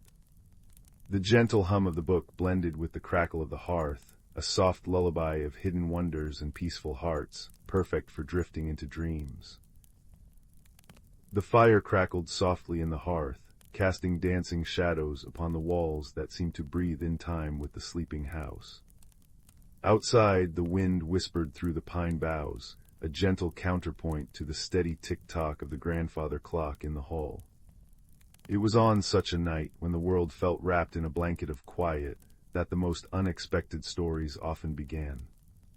In a small room at the top of the stairs, a boy named Leo lay in his bed, staring at the ceiling. He was a quiet child with a heart full of questions and a mind that saw patterns in the falling rain. He often felt a little invisible, like a forgotten bookmark in a vast library. His days were pleasant enough, filled with school and chores and the comfortable rhythm of small-town life, but he carried a quiet longing for something he couldn't name, a feeling that there was a secret color to the world he hadn't yet been allowed to see. It was this feeling that drew his gaze to the old oak tree at the bottom of the garden. Every evening, just as the last sliver of sun vanished, a soft, pulsing light would appear deep within its gnarled roots. It wasn't the fierce orange of the fireplace, nor the cold white of the stars. It was a warm, deep amber, the color of honey and old embers, and it glowed with a gentle, patient rhythm, like a sleeping heart. No one else in his family seemed to notice it. When he'd mentioned it once, his father had smiled and said it was probably just a trick of the light. But Leo knew. He'd watch it from his window night after night, and the glow seemed to be an invitation, a silent call he was too hesitant to answer. One night, however, the feeling became a pull he could no longer resist. The house was deep in slumber, the only sounds the soft sighs of his sleeping family. The amber light from the oak tree pulsed a little brighter, a little more insistently. Slipping from his bed, Leo pulled on his thick socks and his worn corduroy jacket. He crept down the stairs, each creak of the wood a thunderclap in the silence, and slipped out the back door into the cool, damp air of the garden. The grass was silvered with dew, and his breath plumed in the moonlight. The world was a study in monochrome, all blacks, grays, and silvers, except for that one point of warm, amber light at the base of the great oak. As he drew nearer, the light seemed to grow, not in size, but in presence. It hummed a low, resonant thrum that he felt in his bones more than heard with his ears. He knelt before the ancient tree, its bark rough and cool beneath his fingers. The light was coming from a small, hidden hollow, tucked away behind a curtain of ivy. Taking a deep breath, Leo reached inside. His fingers did not close around a stone or a piece of glass. Instead, they brushed against something smooth and strangely warm, like a sun-washed pebble from a summer riverbed. He drew it out. It was a seed no larger than his thumb, but it was unlike any seed he had ever seen. It was carved from a wood so dark it was almost black, and from its very core the gentle amber light pulsed steadily. It felt alive in his hand, a tiny, slumbering sun. As he held it, a voice, as dry and rustling as autumn leaves, spoke from above him. "You've been watching for a long time, little watcher." Leo started, nearly dropping the seed. He looked up into the branches of the oak. There, perched on a low-hanging bough, was a great horned owl. Its feathers were the color of tree bark and shadow, and its eyes were two pools of bottomless, gentle darkness. I'm sorry," Leo stammered, his heart hammering against his ribs. "I didn't mean to steal it." The owl blinked slowly. "One does not steal a gift that is offered. It has been waiting for you. It is a moon-blessed seed. It glows for those whose hearts are ready to listen to the quieter songs of the world." "Ready for what?" Leo asked, his voice a whisper. "For the journey," the owl replied, its tone matter-of-fact. "The seed is a key. It opens the way to the Glimmerwood." A place that exists in the spaces between the ticks of the clock and the beats of a dreaming heart. My name is Corbin. I am to be your guide. Leo looked from the wise, feathered face to the glowing seed in his palm. A journey. A hidden world. It was everything his quiet heart had longed for, and now that it was here, he felt a flutter of fear. I'm not sure I'm the right person, he said. I'm not particularly brave. Corbin tilted his head. Courage is not the absence of fear, little watcher. It is the decision to walk forward even when your socks are damp and your heart is whispering doubts. Hold the seed to the hollow. With a trembling hand, Leo did as he was told. The moment the glowing seed touched the dark opening in the tree, the world dissolved into a whisper of sound and light. The familiar garden melted away like a watercolor painting in the rain, and for a moment Leo felt as if he were floating. Then his feet found solid ground, and a new world bloomed around him. He was standing in a forest, but it was a forest spun from starlight and dreams. The trees were immense, their trunks the color of twilight, and their leaves shimmered with a soft, internal luminescence, casting a dappled, gentle light upon the forest floor. Giant mushrooms in hues of cobalt and violet glowed like fairy lamps, and the air was thick with the scent of night-blooming jasmine and damp, rich earth. This was the Glimmerwood. It was both profoundly peaceful and vibrantly alive. Fireflies the size of his thumb drifted lazily, their lights blinking in a slow, silent code. In the distance he could hear the soft chime of a stream flowing over smooth, singing stones. It's beautiful, Leo breathed, all his fear forgotten in a wave of wonder. It is home, Corbin said, alighting softly on a nearby branch that sparkled with dew. But even beautiful places hold their mysteries. The Glimmerwood is fading. The heart flame, the source of all its light and life, is dimming. The songs of the stream are growing quieter. The glow of the leaves is less bright. The seed you hold is connected to it. It was sent out into your world to find someone who could help. Leo looked down at the seed in his hand. Its amber pulse seemed more significant now, a tiny echo of a much greater, faltering heart. Me, but what can I do? The path will show you, Corbin said cryptically. We must follow the luminous stream to the sunken grove where the heart flame burns, but the way is not as it once was. The shadows have grown longer and the path has become forgetful. And so their journey began. They walked along the bank of the luminous stream, whose waters flowed with liquid light, casting shifting patterns on the overhanging branches. At first, Leo was simply overwhelmed by the beauty. He saw flowers that hummed when the wind passed through their petals, and stones that, when stepped upon, released a soft, musical note into the air. He felt a sense of belonging he had never known, as if a part of him he'd forgotten had finally come home. But soon, Corbin's warnings proved true. The further they went, the more the vibrant light of the Glimmerwood began to wane. The leaves on the trees grew pale and translucent. The glowing mushrooms dimmed to a faint smolder. A deep, melancholic silence began to settle, broken only by the increasingly faint chime of the stream. The path itself became confusing. It would fork for no reason, or simply vanish into a thicket of thorns that seemed to twist and writhe as they passed. Leo, who had always been so observant, found his sense of direction failing him. He felt the old, familiar feeling of invisibility creeping back. What use was his quiet observation if he couldn't even find the way? It was during one of these confusing moments, as they stood at a crossroads where three identical paths diverged into the gloom, that Leo noticed something. The amber seed in his hand was pulsing faster. He held it up, turning slowly. When he faced the left-hand path, the pulse slowed, becoming a lazy, sleepy throb.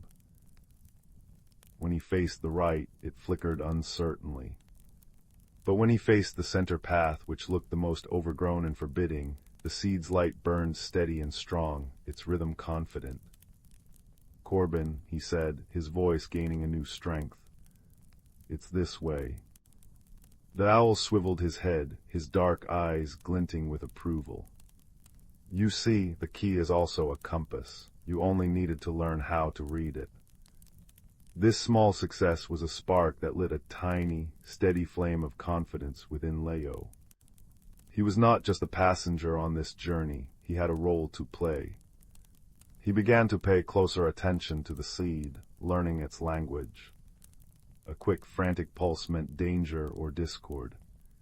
A slow, sad throb meant a place where the fading was particularly advanced. A bright, steady glow meant they were on the true path. Their journey was not without its challenges. They came to a chasm, bridged only by a series of stepping stones that were slick with glowing moss and spaced just a little too far apart for Leo's comfort. The chasm below was a pool of deep shadows, from which faint, cold sighs echoed. I can't, Leo whispered, his feet rooted to the spot. You can, Corbin said, his voice a calm anchor. Do not look at the distance to the other side. Look only at the next stone. Trust your feet. The moss is not your enemy. It is a cushion to soften your step. Leo took a deep breath, focusing only on the first stone. He stepped onto it, his heart in his throat. It held. He stepped to the next and the next, guided by Corbin's steady presence and the encouraging glow of the seed. When he finally reached the other side, his legs were trembling, but a profound sense of accomplishment warmed him from the inside out. He had been afraid, but he had walked forward anyway. As they traveled, an unexpected friendship blossomed between the boy and the owl. Corbin was patient and wise, full of stories about the glimmerwood from when the light was strong. He taught Leo the names of the whispering grasses and the luminous lichens. In turn, Leo shared stories of his own world, of school and his family, of his feeling of being overlooked. He spoke of things he had never voiced aloud, and Corbin listened with the deep, non-judgmental silence of the ancient trees. You feel invisible, Corbin said one evening as they rested in the hollow of a giant, sleeping willow, because you have been listening to the world instead of shouting at it.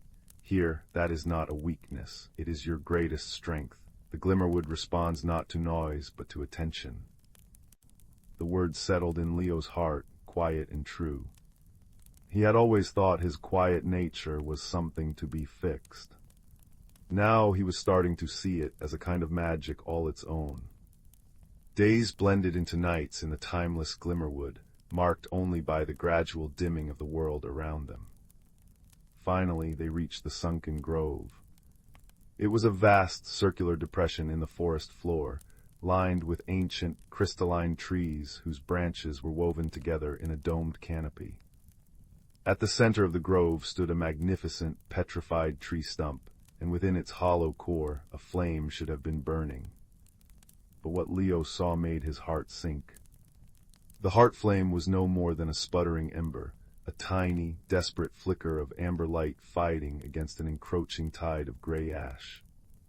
The air in the grove was still and cold, and the song of the luminous stream, which originated from this very spot, was a mere, dying whisper. We are in time, but only just, Corbin said, his voice heavy. But what do I do? Leo asked, desperation clawing at him. He held out the moon-blessed seed. Do I throw it in? Before Corbin could answer, a figure emerged from the shadows behind the petrified stump.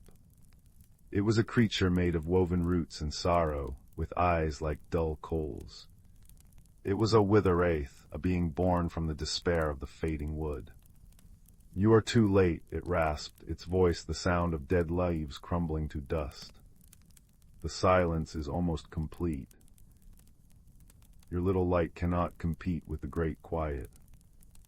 Leo felt a chill that had nothing to do with the temperature. The wither-wraith's words echoed the very fears he had carried inside him for so long. That he was too small, too quiet, too insignificant to make a difference. He looked at the dying ember of the heart flame. He looked at the seed in his hand, glowing with its steady, patient light.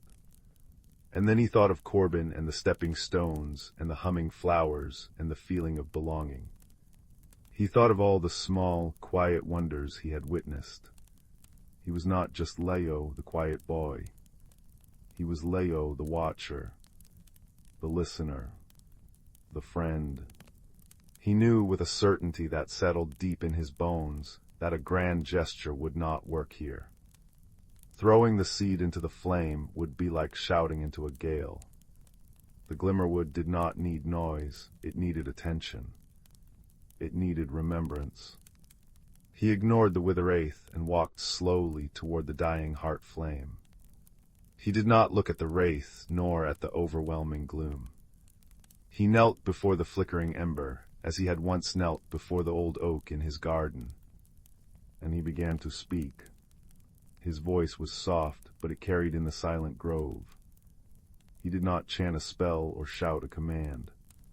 He simply began to describe, in rich sensory detail, everything he had seen and felt on his journey.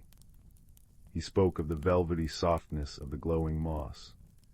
He described the exact sound of the luminous stream chiming over the singing stones. He recalled the pattern of the light through the dappled leaves, the scent of the night-blooming jasmine, the feel of the warm, living seed in his hand. He spoke of Corbin's wisdom and the strength of their friendship. He poured all his attention, all his observation, all his gratitude for this beautiful, hidden world into his words. He was not trying to relight the flame, he was reminding it of what it was. As he spoke, a gentle miracle began to unfold. The amber seed in his palm grew warmer, and its light began to flow from his hand, not in a beam, but in a soft, radiant wave that washed over the grove. Where the light touched, the gray ash receded. The crystalline trees began to gleam with a soft, internal light. The wither-wraith, deprived of the despair it fed upon, let out a soft sigh and dissolved back into the earth, not in defeat, but in release. Leo's words wove a tapestry of memory and love around the sputtering ember. He spoke of the fireflies and their silent code, of the musical stones, of the courage he found on the stepping stones. With every remembered detail, the ember grew brighter. It flickered, then caught, then bloomed. With a soft whoosh that was more felt than heard, the heart flame surged back to life. It was not a roaring bonfire, but a deep, steady amber flame that pulsed with the same gentle rhythm as the seed. Light flooded the sunken grove, warm and comforting. The luminous stream burst into a joyful, chiming song, and all through the glimmerwood, the leaves on the trees regained their shimmer, the mushrooms their brilliant glow, and the air its sweet, living scent. Leo fell silent, his heart so full he thought it might burst. The seed in his hand was still warm, but its light had softened, its job complete. Corbin landed softly beside him. "You see," the owl said, his voice thick with an emotion Leo had never heard in it before. "You did not bring a new light. You reminded the old light how to shine. Your quiet heart was the kindling it needed." The journey back was a celebration. The glimmerwood was restored, more vibrant and beautiful than ever. The path was clear and welcoming, and the creatures of the wood, now awake and joyful, came out to see them pass.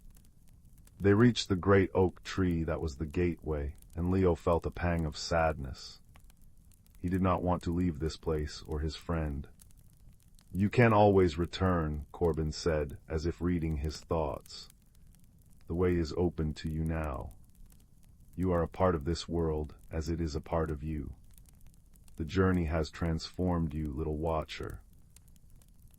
You have learned that your quiet attention is a light that can push back the shadows. Carry that light back with you." Leo nodded, his throat tight. He reached out and gently stroked Corbin's soft feathers. "Thank you, my friend." He held the moon-blessed seed to the hollow in the oak. The world shifted and softened, and in the space of a breath he was standing back in his own garden, the cool night air on his face. The oak tree was just an oak tree again, dark and silent. But in his hand the seed remained. It was no longer glowing with its internal light, but it was still there, smooth and warm, a tangible memory of his journey. He crept back into the silent house and up to his room. As he lay in his bed, the seed clasped tightly in his hand, he felt different. The quiet longing was gone, replaced by a deep, steady warmth. He had been on a grand adventure, but the greatest change was inside him. He no longer felt invisible. He felt like Leo, the boy who knew the secret songs of the world, who had a friend in a glowing wood, and who carried a small, steady flame of confidence in his heart. He looked out his window not with longing, but with contentment. The world outside was still monochrome, but he knew now that it was just the surface. Beneath it, pulsing in the spaces between the ticks of the clock, was a world of color and light, and he was connected to it forever. His eyelids grew heavy, the warmth of the seed in his hand, and the memory of the heart flame lulling him to sleep. The last thing he saw was the gentle, dancing shadow of the fireplace on the wall, and it seemed to him that the shadows were not just shapes, but a soft, silent echo of the shimmering leaves of the glimmerwood, waving him a gentle good night. And as he drifted into dreams, he knew with absolute certainty that he was exactly where he was meant to be, and that his own heart, quiet and true, burned steady and bright. The rain whispered against the window panes of Mr. Thistledown's clock shop, a soft, rhythmic patter that seemed to keep time with the gentle tick-tock of 100 clocks. Inside, the air smelled of warm wood oil, cinnamon tea, and the faintest trace of ozone that always lingered near the oldest timepieces.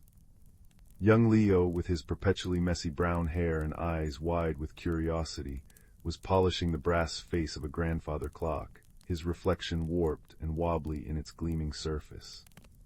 He loved the shop, loved the comforting symphony of ticks and chimes, loved the way Mr. Thistledown's wrinkled hands moved with such certainty among the gears and springs. "Careful with that one, Leo," Mr. Thistledown murmured, his voice like rustling parchment. He was hunched over a delicate porcelain mantel clock, his magnifying glass perched precariously on his nose. "She's older than the cobblestones out front, sensitive soul." Leo nodded, buffing the brass with extra gentleness. His hand brushed against a small, dusty drawer tucked beneath the clock's pendulum case, a drawer he'd never noticed before. Intrigued, he eased it open. Inside, nestled on faded blue velvet, lay a pocket watch.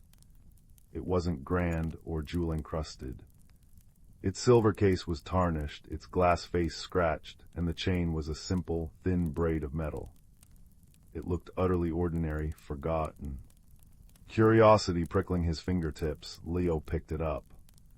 It felt cool and surprisingly heavy. He traced the worn etching on the back, a simple spiral like a coiled fern frond. As his finger touched the spiral, a faint warmth pulsed through the metal. Then, quite distinctly, he heard it. Not with his ears, but inside his mind.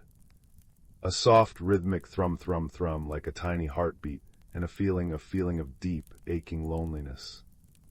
Leo gasped, nearly dropping the watch.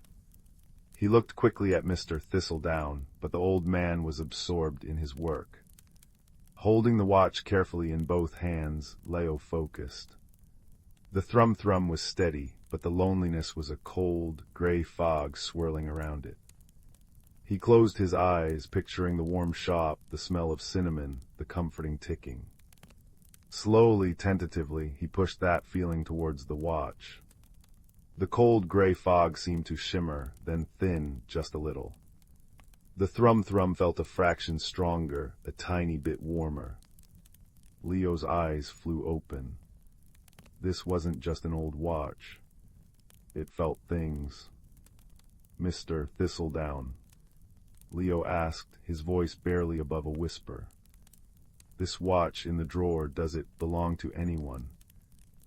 The old clockmaker looked up, his magnifying glass making one eye enormous. He peered at the watch in Leo's hands. "Ah, the Solace watch, haven't seen that in years, belonged to old Mrs. Hemlock, lived up in Ivy Cottage on Whisper Hill. kind soul, terribly lonely after her husband passed. She brought it in once, said it felt sad. I couldn't find a thing wrong with the mechanism, just needed winding. He sighed. She passed on herself, oh, must be 10 winters ago now. No family left, the watch just stayed. Leo clutched the watch. It wasn't broken. It was lonely. Its owner was gone, and it carried the echo of her sadness. Can I take care of it? He asked impulsively. Mister. Thistledown studied Leo's earnest face. Seems it found its way to you, lad. Keep it safe. Even forgotten things remember. Leo carefully slipped the watch into his pocket. It felt warm against his leg, the thrum-thrum a constant, quiet companion. But the loneliness was still there, a persistent chill. Leo understood loneliness. He'd only recently moved to the village, shy, and finding it hard to make friends. He decided then and there he would help the watch remember something besides sadness. He would find it solace. His journey began simply. He took the watch everywhere. He held it while watching bees drone lazily around fragrant lavender bushes, pushing the feeling of drowsy contentment towards it. He placed it near the bakery oven when Mrs. Butterworth pulled out loaves of golden bread, letting the warm, yeasty smell and the feeling of cozy fullness seep into the metal. He sat with it by the babbling brook, sharing the feeling of cool, clear peace. Each time the cold loneliness retreated a little more, replaced by a warmer, softer glow within the watch's gentle thrum. But it wasn't enough. The core ache remained, a deep-seated longing. Leo needed help. He thought of Barnaby, the grumpy but soft-hearted badger who lived in a burrow beneath the ancient oak at the edge of the village green. Barnaby knew everything that happened in the woods and fields. Leo found him meticulously polishing a collection of shiny pebbles outside his burrow. HMPH, Barnaby grunted, not looking up. What do you want, lad? Interrupt an important rock business. Leo knelt, showing him the watch. It's lonely, Barnaby, really lonely. It belonged to Mrs. Hemlock. I'm trying to help it feel better, but I don't know what it truly needs. Barnaby stopped polishing and peered at the watch, his black nose twitching. Old Hemlock knew her, always left crumbs for the birds, even in deepest snow, heart big as the moon. He tapped a claw thoughtfully on a particularly smooth pebble. Lonely, you say, HMPH. Maybe it needs more than just nice feelings. Maybe it needs connection, to remember her. But how? Leo asked, the watch pulsing softly in his hand. Ask the whisperers, Barnaby said cryptically. Up near Ivy Cottage, they remember everything, those gossips. He pointed a stubby claw towards Whisper Hill. The whisperers, Leo knew, were the ancient wind chimes hanging from the gnarled apple tree in Mrs. Hemlock's overgrown garden. Made of seashells and smooth glass, they were said to catch and hold fragments of sound and feeling from long ago. It was a steep climb up Whisper Hill. Ivy Cottage looked forlorn, its windows dark, its garden a tangle of wildflowers and tall grass. But there, catching the afternoon sun, hung the whisperers. They weren't moving, the air was still. As Leo approached, holding the watch close, a faint, almost imperceptible breeze stirred. The chimes didn't ring, but they hummed. A low, soft vibration filled the air. Suddenly, Leo wasn't just holding the watch, he was inside it. He felt the warm weight of a hand holding it, saw flashes of a sunlit garden bursting with roses, smelled the sharp, clean scent of soap and earth. He heard a woman's soft laugh, warm and kind. He felt a deep contentment, a quiet joy in tending the flowers, in watching the birds, in the simple peace of her cottage. This was Mrs. Hemlock's happiness, her solace. The watch had been a constant companion, a silent witness to her quiet, loving life. Its loneliness wasn't just for itself. It was an echo of her missing presence, the sudden silence where her joy had been. The vision faded. Leo stood blinking in the overgrown garden, the watch warm and pulsing rapidly in his hand. The cold loneliness was still there, but now it was mixed with the warm memory of joy, creating a poignant ache.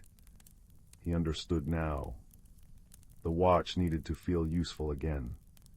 It needed to witness new solace, new moments of quiet joy. It needed to be held, not just carried. Back in the village, Leo found his next helper, Pip, a sparrow with feathers the color of storm clouds and eyes that missed nothing. Pip was fearless and chatty, flitting from rooftop to windowsill. Lonely ticker, eh? Pip chirped, landing on Leo's shoulder and cocking his head at the watch.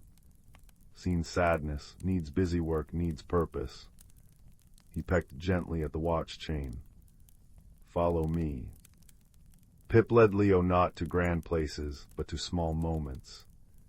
To old Mr. Fenwick sitting on his bench, sharing crusts of bread with the pigeons, a look of serene peace on his wrinkled face. Hold it there. Pip chirped. Leo sat beside Mr. Fenwick, the watch warm in his hand. He pushed the feeling of the old man's quiet contentment towards it. The watch pulsed, absorbing the gentle scene. Pip led him to the baker's daughter, Alara, patiently teaching her little brother how to knead dough, their laughter light and flour dusting their noses. Here, here, Pip insisted. Leo stood nearby, sharing the watch's presence with the feeling of familial warmth and patient teaching. The watch glowed faintly. They went to the edge of the brook where sunlight dappled through leaves onto the water, creating shimmering patterns. Just quiet, Pip whispered, unusually subdued. Leo sat, the watch resting on his knee, both of them soaking in the pure, peaceful beauty. The watch's thrum became deep and steady, like the heartbeat of the earth itself. But the final challenge arose unexpectedly. A fierce storm rolled in one evening, howling winds rattling the shutters of Mr. Thistledown's shop. Leo was helping secure the windows when a frantic knocking came at the door. It was young Timothy, Mrs. Butterworth's son, tears streaking his face. It's Whiskers, he sobbed. My kitten, the wind blew the shed door open and she ran out. She's so scared of storms, I can't find her anywhere. Whiskers was tiny, a scrap of gray fluff easily lost and terrified. Searching in the howling dark and lashing rain seemed impossible. Fear clutched at Leo's heart. Then he felt the watch in his pocket. It wasn't pulsing its usual thrum-thrum. It felt focused, intent. And it was pulling him, a gentle, insistent tug towards the back door. Trusting the feeling, Leo grabbed a lantern. Come on, Timothy, I think I know where to look. He dashed into the storm, the watch a warm beacon against the cold rain. It pulled him not towards the open fields, but along the stone wall bordering the village green, towards a dense thicket of hawthorn bushes. The wind screamed, the rain stung, and the lantern light flickered wildly. Whiskers. Timothy cried, his voice thin against the gale. Leo held the watch tightly. He didn't try to push feelings at it. Instead, he asked it, silently, desperately, where is she? Help us find her. The watch grew warm, almost hot. Then a clear image flashed in Leo's mind, not a location, but a feeling. A tiny knot of pure, icy terror huddled deep within the thicket, behind the gnarled roots of the oldest hawthorn. It was so vivid, so precise. She's here. Leo shouted over the wind, pointing towards the roots. Timothy scrambled forward, pushing aside wet branches. There, shivering violently, eyes wide with terror, was Whiskers. Timothy scooped her up, cradling the soaked, trembling kitten against his chest, murmuring soothing words. The relief that washed over Timothy was palpable, a warm wave of pure love and gratitude that cut through the storm's fury. Leo stood beside him, the rain plastering his hair to his forehead, the watch glowing with a soft, steady light in his hand. He let it feel Timothy's overwhelming relief and love for his found kitten. The watch didn't just absorb it, it seemed to resonate with it, its own lingering loneliness finally dissolving completely in the face of this powerful, selfless love and relief. The cold ache vanished, replaced by a deep, golden warmth that spread from the watch up Leo's arm, filling him with an incredible sense of peace and rightness. Back in the warm, dry shop, with Whiskers purring contentedly wrapped in a towel on Timothy's lap, Leo took out the watch. It gleamed softly in the firelight, the scratches on its glass face seeming less deep, the silver brighter. Its thrum-thrum was strong, steady, and radiated a gentle, comforting warmth, not just happiness, but deep contentment and purpose. It had witnessed fear, but also courage, love, and profound relief. It had been useful again. It had found solace not just in comfort, but in connection and the overcoming of adversity through kindness and care. Leo placed the solace watch on the mantelpiece above Mr. Thistledown's crackling fireplace. It didn't need to be carried anymore. Its journey was complete. Now its gentle thrum-thrum joined the symphony of the shop's clocks, a soft counterpoint that seemed to deepen the sense of peace. Anyone who sat near the fireplace felt a subtle warmth, a sense of calm, and the unspoken assurance that even in forgotten things, and even after storms, solace could always be found. Leo smiled, watching the firelight dance on the silver. He had learned that magic wasn't always in grand spells, but in quiet empathy, in listening with your heart, and in the extraordinary secrets held within the most ordinary acts of kindness. The watch ticked on, a quiet guardian of comfort, its secret now a shared warmth that filled the cozy shop, promising peaceful dreams to all who listened. In the quiet expanse of the cosmos, where stars shimmered like scattered diamonds on velvet, there drifted a small, forgotten space station known as the Starlight Haven. It was a place of gentle hums and soft glows, where the walls seemed to breathe with a life of their own, pulsing in rhythm with the distant heartbeats of nebulae. Here, two souls from worlds apart found themselves drawn together by the silent call of loneliness and the universal yearning for connection.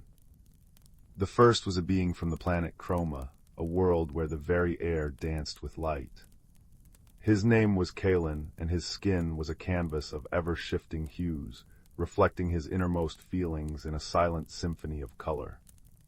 When he was calm, his form glowed with soft azure and lavender. When curious, it sparked with flecks of gold.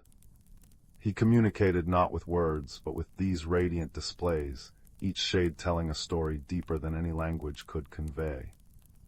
Kaelen had journeyed to the Starlight Haven after his ship, a vessel woven from crystalline fibers that sang as they moved, had malfunctioned, leaving him stranded in this remote corner of the galaxy. The second was a creature from the harmonic world of Melodia, where life resonated with music. Her name was Lyra, and her body was slender and graceful, with skin that shimmered like mother of pearl. From her flowed a constant, gentle hum, a bass-line melody that shifted in pitch and tone to express her thoughts. When she was happy, it rose into a cheerful trill. When thoughtful, it deepened into a soothing drone. Lyra had been exploring the outer reaches when her own craft, a bubble-like pod that floated on sonic waves, had lost its way, bringing her to the same derelict station. Their meeting was hesitant, filled with the uncertainty of first contact. Kaelen, upon seeing Lyra, flushed a nervous orange red, his colors swirling in confusion. Lyra, in response, emitted a series of sharp, questioning notes that echoed through the corridor. For days, they circled each other in the station's hollow halls, their attempts at communication leading only to bafflement. Kaelen would glow a friendly yellow, only for Lyra to misinterpret it as a warning and hum a defensive low tone. They retreated to separate corners, the silence between them growing heavier than the void outside. But the Starlight Haven itself seemed to wish for their friendship. In its core was a neglected garden chamber, once a place of solace for travelers. The walls were transparent, offering a panoramic view of the swirling nebulas outside, and the floor was soft with moss that glowed with a gentle bioluminescence. It was here that Kaelen and Lyra both sought refuge one evening, drawn by the comforting sight of distant stars. They found themselves standing at opposite ends of the room, each watching the cosmic ballet in silence. Kaelen, feeling the peace of the moment, let his skin shift to a calm, steady blue, like the deep ocean of his homeworld.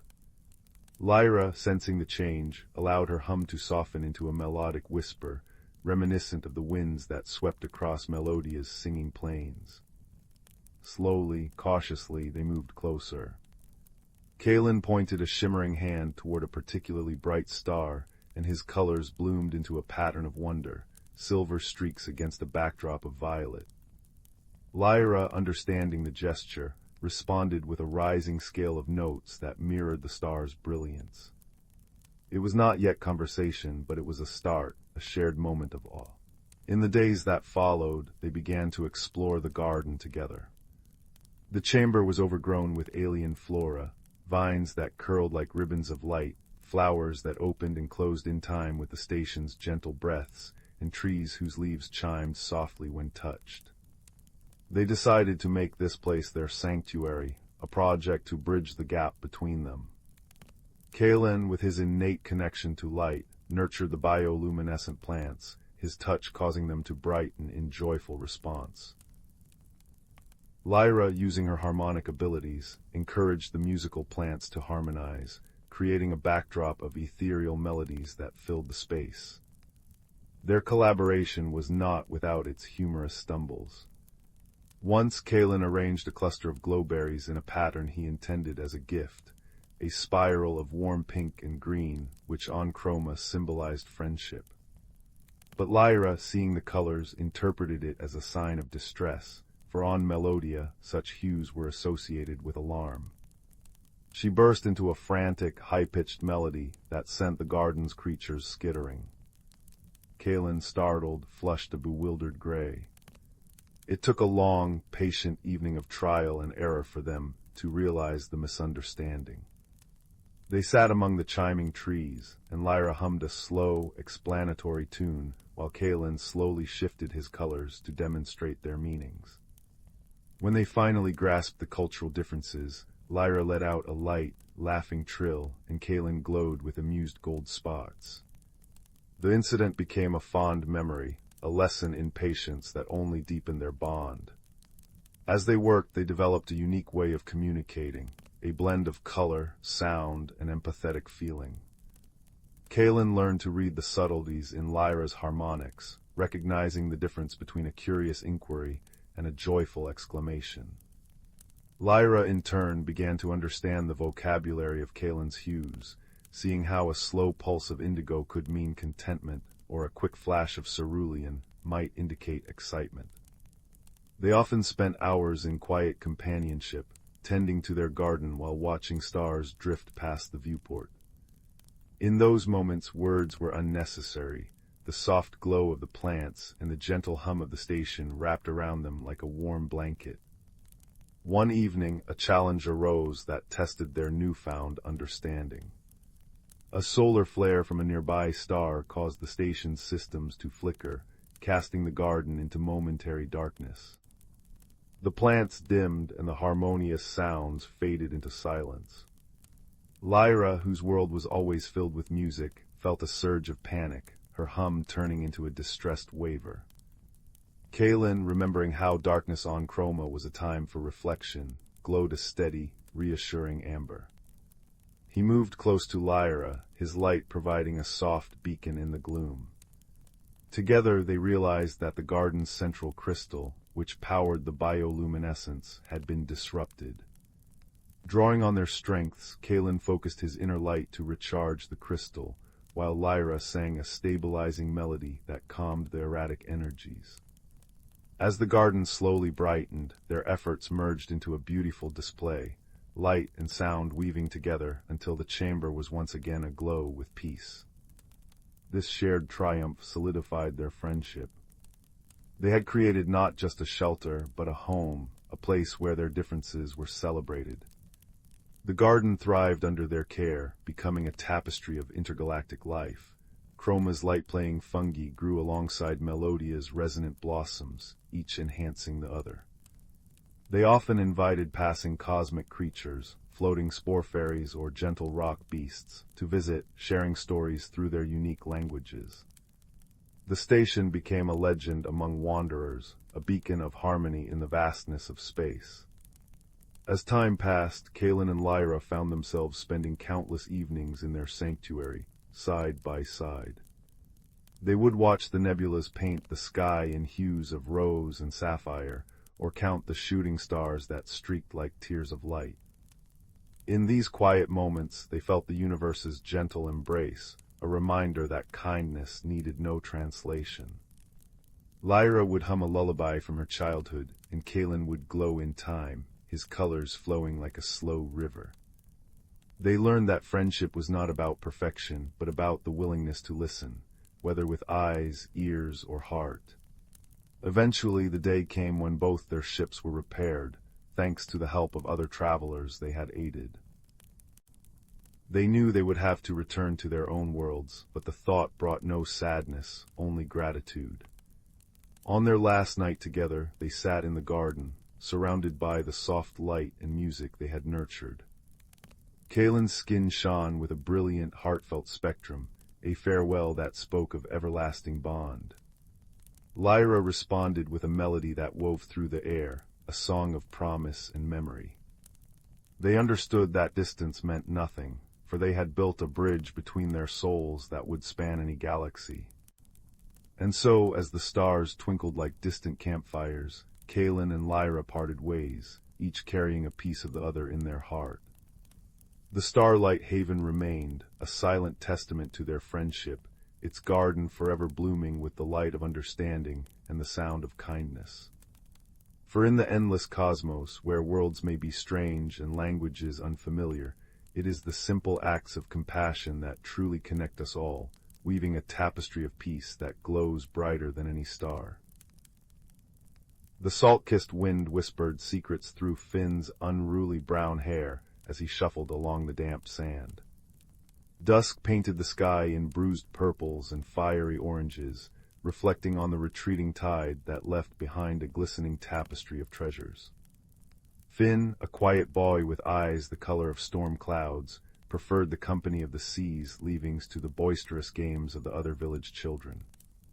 His pockets were always heavy with smooth stones, fragments of pearlescent shell, and the occasional piece of sea glass worn soft by the ocean's embrace. Today, however, felt different. An unusual stillness hung in the air, thick with the scent of kelp and distant rain. He paused, drawn by a faint, rhythmic humming that seemed to vibrate up through the soles of his worn boots. It wasn't the wind, nor the distant gulls. Kneeling, he brushed aside damp sand near a cluster of barnacle-crusted rocks. There, half-buried, pulsed a shell unlike any he'd ever seen.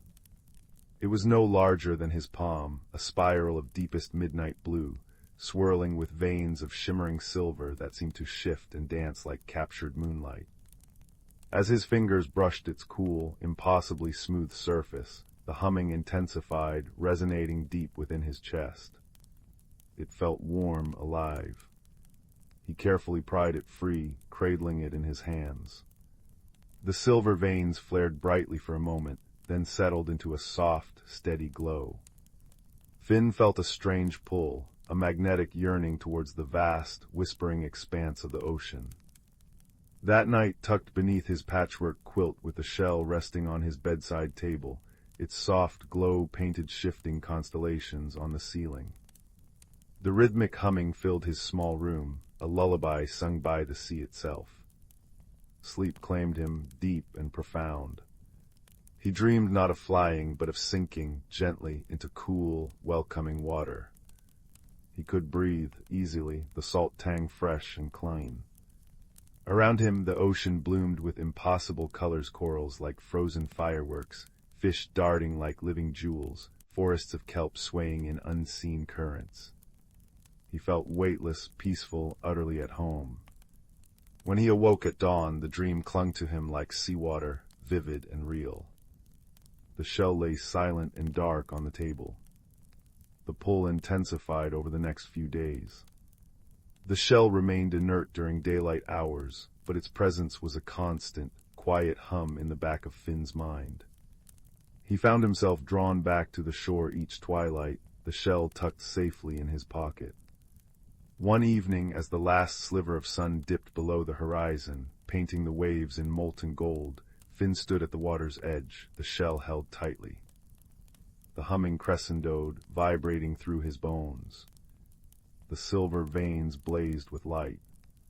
Tentatively, heart pounding like a trapped bird, he waded into the cool surf, holding the shell before him. As the water reached his waist, the light from the shell enveloped him in a shimmering bubble. He took a deep breath, closed his eyes, and stepped forward into deeper water. Instead of the expected chill and resistance, he felt only a gentle pressure, like stepping through a curtain of cool silk. He opened his eyes. He was suspended in a world of liquid light. Sunbeams, refracted through the surface far above, painted dancing patterns on the sandy floor below. Schools of tiny, iridescent fish parted around him like a living river. Gigantic ancient sea turtles glided past with slow, deliberate grace.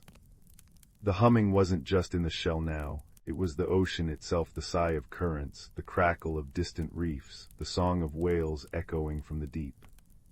The shell pulsed warmly in his hand, its light a soft beacon. He was in the meridian depths. He drifted, awestruck, until a gentle bump against his shimmering bubble startled him. A large sea turtle, her shell patterned with intricate swirls of mossy green and gold, peered at him with ancient, intelligent eyes. Her gaze held a deep, calm wisdom. She nudged the bubble again, then turned, swimming slowly towards a towering forest of kelp that swayed like emerald giants. The shell hummed encouragingly. Finn understood. He willed himself to follow, finding that within the bubble, he could move with surprising ease, propelled by thought alone. The turtle led him through the kelp forest, where shafts of light pierced the gloom, illuminating fish that looked like shards of stained glass and anemones that pulsed with soft, internal light. They emerged near a cluster of colossal coral structures, forming arches and caverns that pulsed with their own bioluminescent glow. Creatures Finn had only seen in faded book illustrations darted amongst the formations. Seahorses like tiny, armored knights, octopuses changing color like living rainbows, and schools of fish that moved as one glittering entity. The turtle guided him towards a vast, open amphitheater formed by coral, its floor covered in smooth, multicolored pebbles. Here, nestled amongst giant clams that opened to reveal pearls glowing like captured moons, were the merfolk. They weren't the humans with fish tails of legend, but beings sculpted from the sea itself. Their skin shimmered with scales in every conceivable hue, deep abyssal blues, vibrant reef oranges, pearly whites. Their lower bodies flowed into powerful, elegant tails, while their upper bodies were more humanoid, adorned with intricate patterns of living coral and trailing strands of glowing seaweed. Large, luminous eyes, adapted to the dim light, regarded Finn with open curiosity and a hint of wariness. One merfolk larger than the others, with scales the deep indigo of the midnight ocean and a crown woven from phosphorescent kelp, swam forward. Her presence radiated calm authority. She placed a webbed hand against Finn's bubble. A warmth spread from the contact, and Finn felt a strange sense of understanding bloom in his mind, not words, but feelings and images. Welcome, shell-bearer. I am Queen Thalassa. We felt the deep stars awakening. Her thoughts flowed into his mind, clear and resonant like bells heard underwater. She gestured to the shell in his hand, the deep star. Finn, overwhelmed, tried to project his own jumble of thoughts. I found it on the shore. It brought me here. It's beautiful. Thalassa smiled, a gentle ripple of light across her face. The deep star chooses its keeper. It has slept for many tides. Its return signals a need. She projected an image, a section of the vibrant coral reef Finn had seen earlier, but now gray, brittle, lifeless. A creeping shadow seemed to cling to it. The gloom spreads. It silences the songs, dims the lights. We know not its source, only that it weakens the meridian depths. Finn felt a pang of sorrow for the dying coral. Can I help? The question formed instinctively, fueled by the deep star's warm pulse against his palm and the profound peace he felt in this hidden world. The queen's luminous eyes held his. The deep star sensed a kindred spirit, one who listens to the quiet things. Perhaps your eyes, unused to our depths, can see what ours cannot. But the gloom is perilous. You would need a guide. She turned her gaze towards the large sea turtle who had brought Finn. Cora has watched over these reefs longer than memory. She will swim with you. Cora nudged Finn's bubble gently with her beak, her ancient eyes conveying steadfastness. Finn felt a surge of determination mixed with trepidation. He was just a quiet boy who collected shells. How could he help save an entire hidden world? But the image of the dying coral, the fading light, and the deep star's unwavering warmth in his hand steeled his resolve. He nodded. I'll try. Their journey began the next tide cycle. Guided by Cora's steady presence and the deep star's soft light, Finn ventured deeper into the meridian depths towards the afflicted area. The vibrancy gradually faded. The water grew colder, the light dimmer. Fish were scarce, and those they saw moved sluggishly. The coral structures, once bursting with color and life, stood like skeletal ghosts, coated in a slimy, dark gray film that seemed to absorb the gloom. The constant, soothing hum of the ocean was replaced by an unsettling silence, broken only by the mournful creak of dying coral. Cora swam close, projecting images of the reef as it once was, teeming with life. Finn concentrated, trying to see beyond the decay. He noticed things the merfolk, accustomed to the reef's normal rhythms, might overlook. Strange, faintly glowing tendrils, almost invisible against the gray slime, snaked from the dying coral towards cracks in the seabed below. They pulsed with a sickly, greenish light. He pointed them out to Cora, projecting the image. The turtle's eyes widened slightly. She nudged him towards a particularly large fissure, hidden beneath an overhang of dead coral. The fissure exhaled a plume of unnaturally cold water. The gloom seemed thickest here, clinging like tar. As Finn peered closer, the deep star in his hand flared brighter, its silver veins blazing. The light cut through the murk, revealing the source of the tendrils. Nestled deep within the fissure was a cluster of dark, spiny urchins, unlike any Finn had ever seen. They were the size of his head, their spines oozing the viscous gray slime. The sickly green light pulsed from within their bodies. They weren't feeding on the coral, they were poisoning it, draining its life and light, spreading the gloom. The stone-sick urchins, Cora projected, a deep sorrow in her mental voice.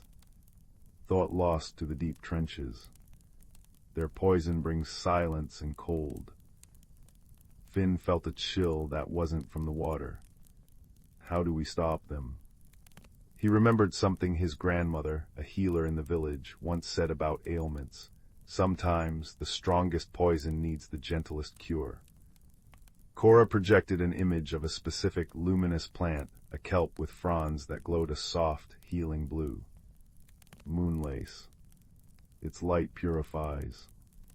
But it grows only in the sunken gardens, guarded by the razorback clams. They snap shut at the slightest tremor. The sunken gardens lay on the far side of the gloom-ridden reef. Getting there meant navigating treacherous currents and the suffocating silence. Cora led the way, her powerful flippers moving with silent grace. Finn concentrated, using the deep star's light to illuminate safe paths through fields of sharp, dead coral and around hidden crevices where more stone-sick urchins lurked. The silence pressed in, heavy and unnerving. Once a massive razorback clam, disturbed by their passage, snapped its jagged shell shut with a sound like thunder, mere inches from Finn's bubble. He gasped, heart hammering, but Cora nudged him onwards, her calm presence a steady anchor. Reaching the sunken gardens was like stepping into a forgotten dream. Here, untouched by the gloom, giant anemones bloomed like underwater flowers in neon hues. Fish shimmered like scattered gems, and growing in sheltered grottos were clusters of moonlace. Its long, ribbon-like fronds emitted a soft, ethereal blue light that seemed to hum with gentle energy. But true to Cora's warning, each cluster grew within the reach of enormous razorback clams, their shells partially open like hungry jaws, revealing pearlescent interiors and sensitive, frilled edges. They feel vibrations, Cora cautioned. One wrong move. Finn watched the clams. He noticed tiny, glowing shrimp cleaning their shells, moving with exquisite slowness and care. The clams remained open for them. Gentleness, Finn thought, remembering his grandmother's words. Not force. He projected the image of the cleaning shrimp to Cora, then an idea formed. He needed to move like the shrimp slowly, deliberately, radiating calm. Holding the deep star close, he focused all his will on projecting a feeling of peace, of harmless intent, just as the shell seemed to radiate warmth and safety. He imagined himself not as an intruder, but as part of the gentle rhythm of the garden. Slowly, inch by painstaking inch, he drifted towards a cluster of moonlace, keeping his movements fluid and minimal. He felt the deep star amplify his intent, its light softening, becoming less a beacon and more like the dappled sunlight filtering through the surface. Cora watched utterly still, her ancient eyes filled with hope. A large razorback clam loomed beside the moonlace. Its frilled mantle rippled, sensing his presence. Finn held his breath, pouring every ounce of calm he possessed through the deep star. The clam's shell tensed slightly, then relaxed. It remained open. Heart pounding with quiet triumph, Finn carefully reached out and gently harvested several fronds of the glowing moonlace. They felt cool and resilient in his hand, pulsing with soft blue light. He retreated as slowly as he had approached. Back at the poisoned fissure, the task was even more delicate. They had to get close enough to the stone-sick urchins without triggering a defensive spray of their toxic slime. Finn again relied on the deep star, projecting feelings of calm and harmlessness, while Cora used her immense patience and knowledge of currents to position them. Finn held a frond of moonlace towards one of the urchins. As the soft blue light touched the oozing gray spines, a remarkable thing happened. The sickly green glow within the urchin flickered. The gray slime seemed to recoil, sizzling faintly as the moonlace's light washed over it.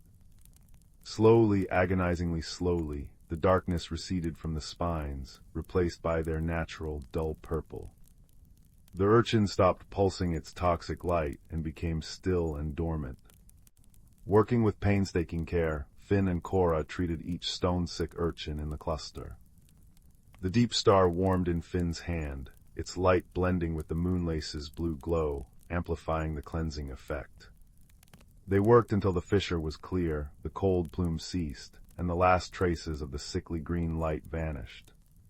Exhaustion washed over Finn, deep and profound, but it was mixed with a soaring sense of accomplishment. They returned to the coral amphitheater. Queen Thalassa and her people awaited them anxiously.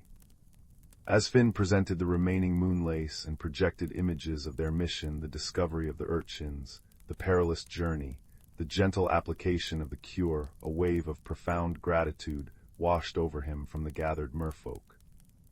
Their luminous eyes shone with renewed hope. Work began immediately. Guided by Finn's descriptions and Cora's wisdom, teams of merfolk carefully harvested more moonlace, using Finn's method of stillness and projected calm, and applied its light to the afflicted areas of the reef. Where the gloom had been thickest, the moonlace's gentle blue glow spread, pushing back the gray slime. Color began to seep back into the bleached coral, first faint pastels, then vibrant reds, oranges, and yellows. Tiny polyps tentatively extended their delicate arms. Fish, drawn by the returning life, darted back into the recovering areas. The oppressive silence lifted, replaced by the tentative clicks, pops, and chirps of returning reef life, gradually swelling back into the familiar, comforting hum of the meridian depths. Finn watched, tears mingling with the seawater inside his bubble. He had helped heal this wondrous place. The quiet boy who listened to shells had found his voice in stillness and observation. His bond with Cora, forged in shared purpose and silent understanding, felt deeper than any surface friendship. The queen approached, placing a webbed hand against his bubble once more. Her gratitude flowed into him, warm and profound. The deep star chose wisely, Finn. You saw with new eyes and acted with a gentle heart. You have reminded us that true strength often lies not in force, but in quiet understanding and the courage to act with kindness. The meridian depths will remember the shell-bearer. The time came for Finn to return. The deep star pulsed softly, its journey complete for now. Queen Thalassa presented him with a small, woven pouch made of iridescent seaweed, containing a single, perfect pearl that glowed with its own soft, inner light, a token of their gratitude and a reminder of the light within the depths. Cora nudged him gently one last time, her ancient eyes conveying a farewell that needed no words. Holding the deep star, Finn swam towards the surface, guided by the fading light above. He breached the waves just as the first stars began to prick the twilight sky. He stood on the familiar shore, dripping, the shell cool in his hand, the glowing pearl pouch tucked safely in his pocket. The world above seemed both the same and utterly changed. The rustle of the wind in the dune grass, the cry of a distant gull, the sigh of the waves, they all held a deeper resonance, a secret melody he now understood. Back in his small room, the deep star sat on his bedside table, dark and silent once more. But Finn knew its secret.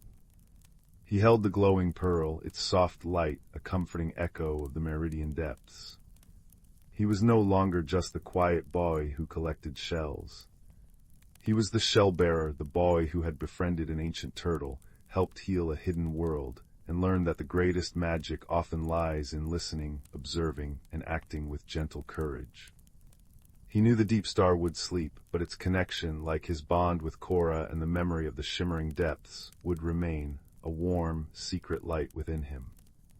As he drifted off to sleep, the rhythmic sigh of the ocean outside his window sounded like a lullaby sung just for him, a promise of hidden wonders and the enduring strength found in quiet friendship and a kind heart. The world was vast, filled with mysteries both above and below, and Finn, holding the glowing pearl, felt a profound sense of peace and belonging, cradled in the gentle embrace of the known and the wonderfully unknown. The attic smelled of cedar and forgotten things, of dust motes dancing in the slanted afternoon light that fell through the single round window. It was a place of whispers and echoes, where the house itself seemed to breathe softly through the floorboards.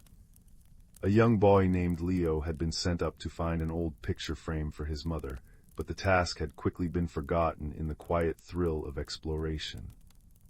His fingers trailed over the spines of leather-bound books and the cool, smooth surface of a porcelain wash basin. Then, tucked beneath a moth-eaten quilt the color of faded violets, his knuckles knocked against something solid and wooden. He carefully pulled it free. It was a box no larger than a loaf of bread, carved from a dark, rich wood. There were no obvious hinges or latch, just the intricate image of a compass rose on its lid, the points of which were inlaid with mother-of-pearl that shimmered like captured moonlight. Leo ran his thumb over the carving. Click. the softest of sounds, like a sleeping sparrow shifting on its branch. The lid lifted a fraction. His heart beat a gentle, hopeful rhythm against his ribs. He opened it fully. Inside, nestled on a bed of faded blue velvet, was a compass. But it was unlike any he had seen in books or shops. Its casing was brass, worn smooth and warm with age. The needle, rather than pointing north, quivered and spun in a slow, lazy circle. And instead of the usual letters, the points of the compass were marked with tiny, exquisite symbols. A teardrop, a laughing mouth, a closed door, a single star, and a small, bright flame. As Leo lifted it from its velvet nest, the needle gave a decisive shiver and settled, pointing directly at the symbol of the closed door. A soft, clear chime, like that of a distant church bell, resonated from the compass itself, a single, pure note that hung in the dusty air. Chime. It was then he noticed the first of the helpers. Curled in a wicker basket nearby was a large, ginger cat, its fur the color of autumn leaves.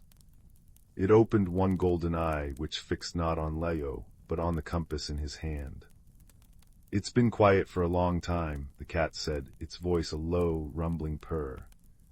It stretched, a slow, luxurious movement. "I am Rowan, that," it added, nodding its head toward the compass, "is the Heartstone compass. It doesn't point to places, you see, it points to feelings." Leo stared, too astonished to speak. "The door," Rowan purred, "usually means something is locked away.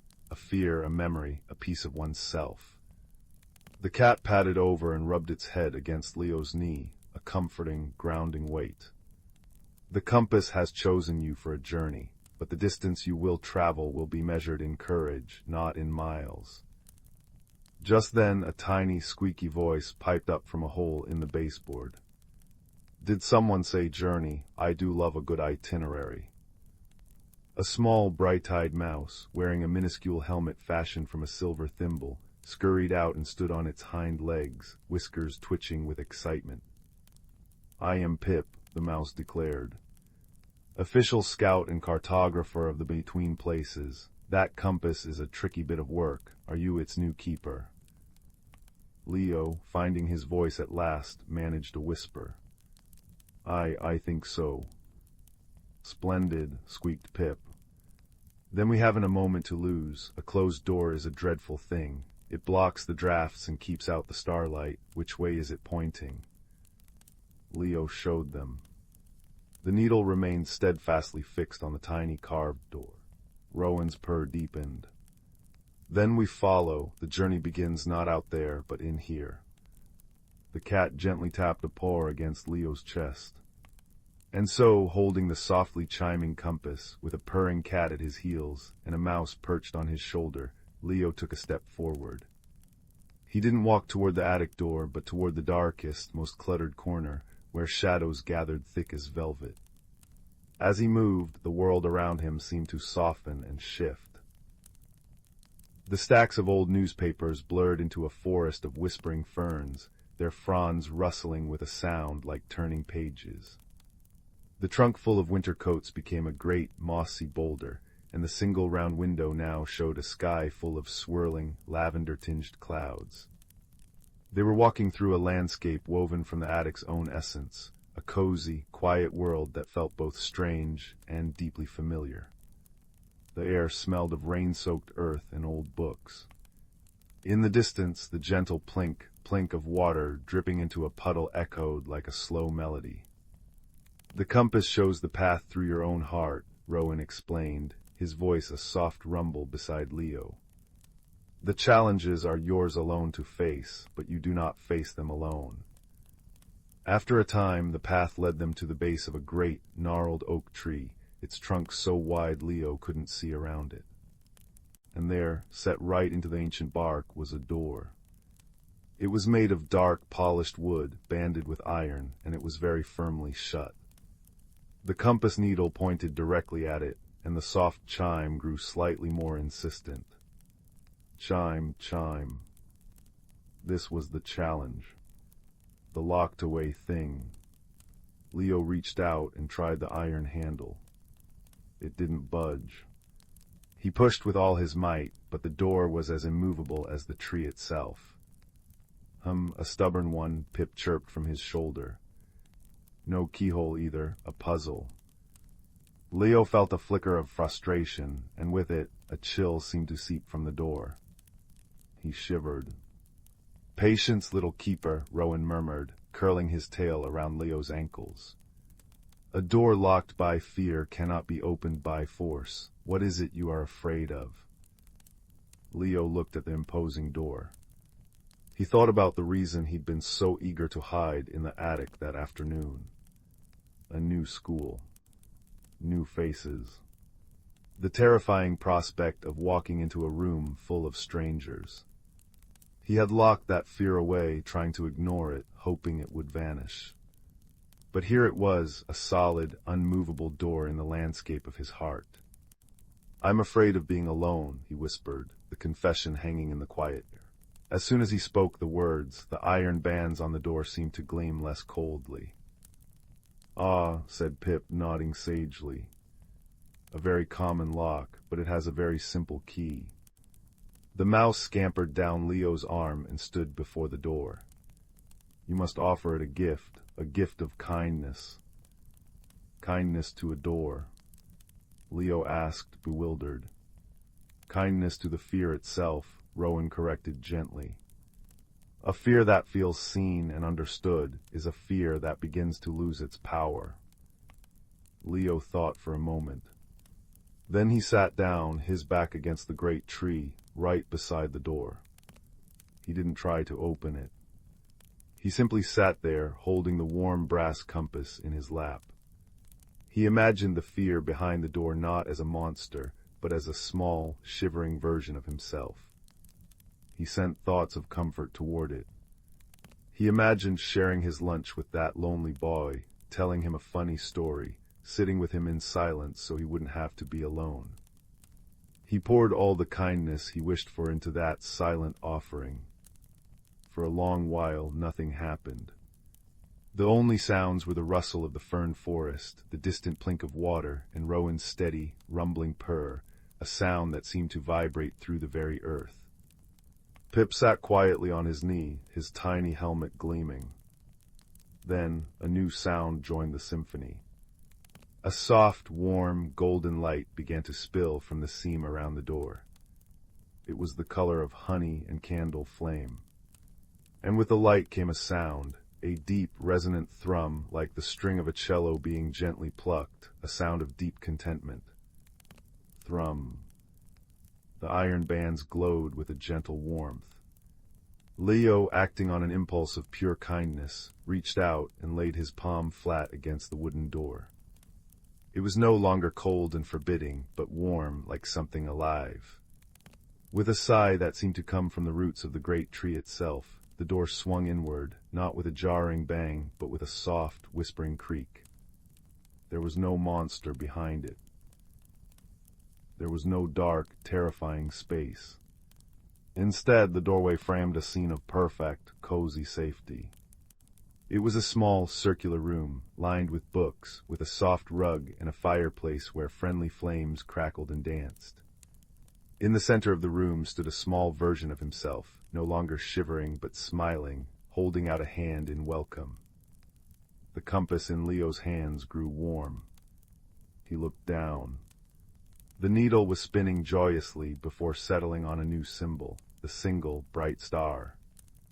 The chime it made now was clear and triumphant, a little shower of musical notes. Chime, chime, chime. "You see," purred Rowan. "You were never alone, you just had to find the part of you that knows how to be a friend." Pip did a delighted little jig on his knee. The door was never a barrier, it was an invitation. The landscape around them began to soften and blur, the fern forest fading back into stacks of newspapers, the mossy boulder resolving once more into an old trunk. Leo found himself sitting back in the dusty attic, the late afternoon sun painting everything in hues of gold. The carved box sat open on his lap, the heartstone compass resting inside, its needle now still and peaceful. Rowan the cat was curled beside him, purring contentedly, and Pip the mouse was nowhere to be seen, though a faint, cheerful squeak from the baseboard suggested he was already planning the next adventure. Leo hadn't traveled any physical distance at all, yet he felt as if he had crossed a vast and important territory within himself. The fear was still there, he knew, but it was no longer a locked door. It was a quiet room inside him, a place he could visit with kindness whenever he felt the chill of loneliness. He carefully closed the lid of the wooden box, the soft click a perfect full stop to the story.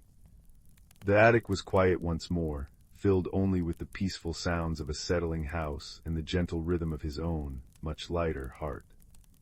He knew with a certainty that warmed him more than any fireplace that whatever challenges tomorrow might bring, he carried within him a compass that would always guide him home to his own courage and the memory of friends found in the most unexpected of places. The little village of Bramblebrook was the sort of place where cobblestones remembered every footfall, where chimney smoke curled into lazy spirals, and where everyone knew that Mrs. Higgins' apple tarts tasted best on Tuesdays. It was ordinary in the most comforting way. And in this ordinary village lived a quiet boy named Leo, whose greatest treasures were the smooth stones he collected from the brook and the stories his grandmother told by the hearth. Leo's grandmother had a small cottage tucked away at the edge of the village, where the fields met the whispering woods. It was filled with the comforting scent of drying herbs, beeswax, and memories. Amongst her possessions was an old copper kettle. It wasn't particularly beautiful, dented in places, tarnished where the years had touched it, and possessing a spout that curved like a curious bird's beak. It sat unused on a high shelf, gathering dust alongside jars of buttons and faded photographs.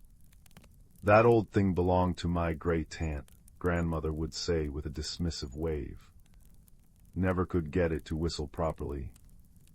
One crisp autumn afternoon, while grandmother napped in her rocking chair, Leo was tasked with dusting the high shelves. Reaching for the kettle, his fingers brushed its cool surface. As he lifted it down, a faint, almost imperceptible hum vibrated through the metal and into his hand. It felt warm, alive. Startled, Leo nearly dropped it. He peered inside. Nothing but darkness and a faint scent of was that cinnamon and damp earth. Curiosity, that quiet spark, flared within him. He carried the kettle to the small kitchen pump, filled it with cold water, and placed it carefully on the stove. He watched as the flame licked the copper base. Minutes ticked by. The water began to bubble, then simmer, then boil with a furious energy. But no whistle came.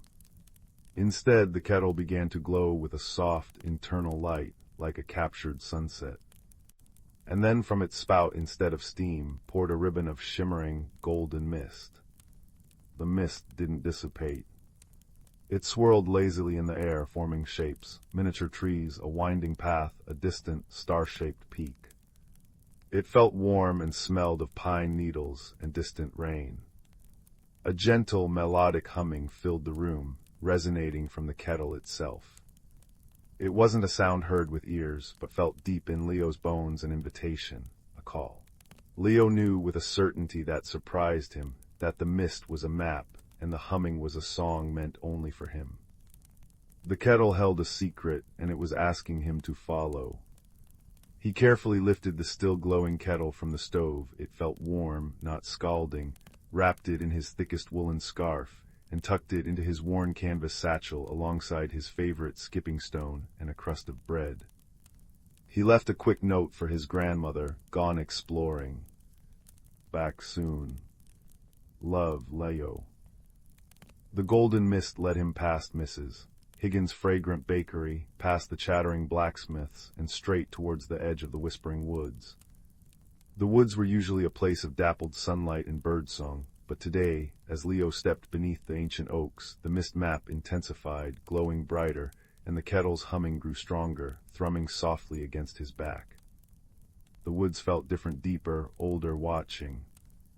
His journey began easily enough, following the mist path through sunlit glades carpeted in emerald moss. But soon the path led into a denser part of the woods, where the trees grew close together, their gnarled roots forming intricate patterns on the forest floor. Here the mist map faltered, swirling confusedly, unable to find a clear route. Leo stopped, feeling a prickle of unease. The humming kettle felt suddenly heavy in his satchel.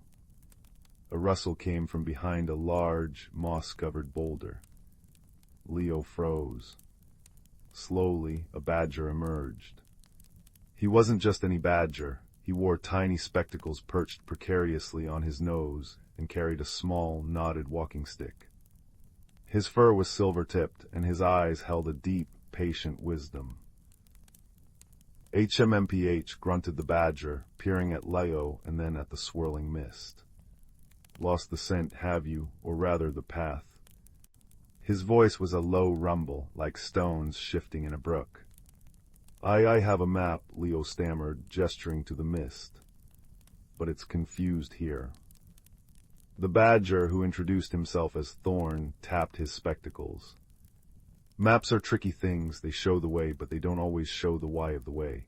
These roots, he gestured with his stick, they remember every step taken here for 1,000 years. They're tangled with memory. Your mist map means well, but it's trying to take the shortest path. Sometimes the wise path is the one that wins. Thorn showed Leo a hidden trail, barely visible, that skirted the worst of the root tangle. Patience, young traveler, look for the moss on the north side of the stones. It points the truer way when the obvious path fails. Grateful, Leo followed Thorn's advice. The mist map settled, flowing smoothly again along the winding trail. He thanked the old badger, who merely nodded sagely and shuffled back into the ferns, muttering about misplaced earthworms. Deeper into the woods Leo traveled. The air grew cooler and the light dimmed. The mist map now pointed towards a steep ravine, spanned by a rickety rope bridge. It swayed ominously in the breeze, its wooden slats looking rotten and precarious. The chasm below was deep and shadowed. Leo's heart hammered against his ribs. How could he cross this? A flash of brilliant blue darted past his ear. It was a small finch, her feathers like shards of summer sky. She landed on the frayed rope handrail, tilting her head. Squeaky, squeaky, she chirped, her voice surprisingly loud and clear. Not strong, wind sings bad song. It looks unsafe, Leo agreed, eyeing the bridge warily. The kettle hummed anxiously in his bag. The finch, whose name was Pip, fluttered down and landed on Leo's shoulder. Listen, she urged. Listen to the wind, not just noise, feel. Leo closed his eyes, forcing his fear to quiet. He focused past the rushing sound of the wind. He felt it. It wasn't just blowing, it was pulsing. Strong gusts, followed by moments of eerie calm. Pip was right. The wind wasn't constant, it came in powerful, rhythmic bursts. It gusts. Leo realized aloud. It pushes hard, then stops. Pip bobbed excitedly. Yes, yes, run when quiet, hold tight when loud, like skipping stones, wait for the whoosh to pass. Taking a deep breath, Leo waited for the next powerful gust to roar through the ravine. He felt the bridge strain. When the wind abruptly died, leaving an unsettling silence, he ran. He dashed across the fragile slats, heart pounding, as Pip darted ahead, calling encouragement. Just as the next gust began to build, he reached the solid ground on the other side, gripping the post tightly as the bridge groaned and swayed violently behind him. Pip landed triumphantly on his head, chirping a happy little tune. The kettle hummed a note of profound relief. The mist map glowed brighter than ever now, leading Leo and Pip up a winding path towards the star-shaped peak he'd seen earlier. It was a small, ancient hill crowned with a circle of standing stones, weathered smooth by time. At its center stood an immense, ancient oak tree, its bark deeply fissured, its branches spreading wide like sheltering arms. This, the map seemed to pulse, was the destination. But as Leo approached the stone circle, a profound sense of stillness descended. The forest sounds faded.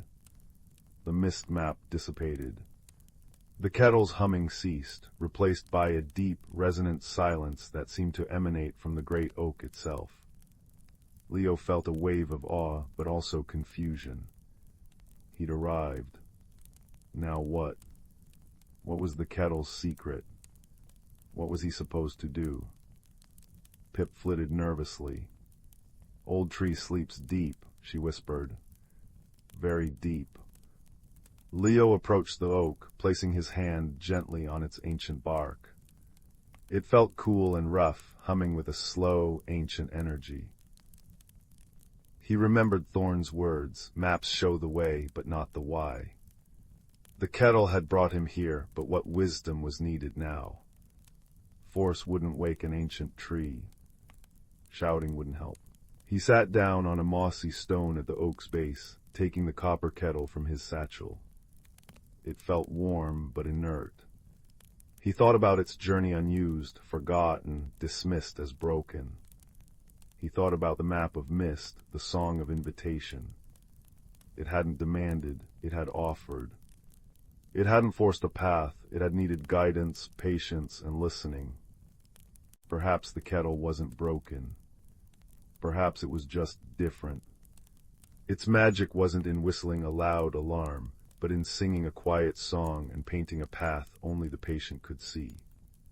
Its purpose wasn't to announce boiling water, but to guide towards something deeper. Leo closed his eyes again, tuning into the deep silence of the place. He remembered the kettle's warm hum, the scent of cinnamon and earth. He poured a little water from his flask into the kettle, not to boil it, but simply to fill it. He held it in his lap, his hands warming the copper. Slowly, softly, he began to hum. Not the kettle's song, but his own, a simple, wordless melody his grandmother sang while knitting. He poured his feelings into it, his wonder at the journey, his gratitude for Thorn and Pip, his awe for the ancient tree, his understanding of the kettle's quiet magic. As he hummed, a faint, answering vibration began in the kettle. A soft, golden light seeped from its spout, not as mist this time, but as a gentle, warm radiance. It flowed over the moss, touched the roots of the great oak, and rose like luminous dust motes in the still air. The ancient oak tree shivered. Not a violent shake, but a deep, slow sigh, like a sleeper stirring. One massive root shifted slightly, revealing a hollow Leo hadn't seen before. Nestled within, glowing softly with the same golden light as the kettle, was a cluster of crystal acorns. They pulsed with a gentle, comforting warmth. A deep, resonant voice, like the earth itself speaking, filled the clearing, though no mouth moved on the tree. "You have listened, young one, not just with ears, but with your heart. You understood the song of the forgotten vessel. You sought not to take, but to understand." The voice wasn't loud, but it vibrated through Leo's bones. The kettle of whispers was not broken, it was waiting for one who would hear its quiet song, who would value guidance over force, patience over haste. Its magic is the map of the heart's true journey. The crystal acorns glowed brighter. "These are seeds of stillness. They hold the quiet wisdom of the ancient woods. Take one. Plant it where the heart is open, and it will grow a sanctuary of peace, a place where the lost may find their way by listening inward, not by seeking loud answers." Leo, his heart full, carefully reached into the hollow. The crystal acorn felt warm and smooth in his hand, humming with a soft, steady pulse. The other acorns faded slightly, sinking back into the protective embrace of the root as the hollow closed. The great oak settled, the deep hum subsiding into its eternal slumber, but Leo felt its awareness linger, warm and approving. Pip chirped softly, a sound of pure wonder. The kettle of whispers in Leo's lap gave a final, contented sigh, its glow fading to a warm copper sheen. It felt complete. Its secret had been shared, its purpose fulfilled. the journey back through the whispering woods felt different. The path seemed clearer, the woods friendlier. Thorn was waiting near the ravine, a knowing glint in his eye behind his spectacles. He simply nodded as Leo passed, a silent salute.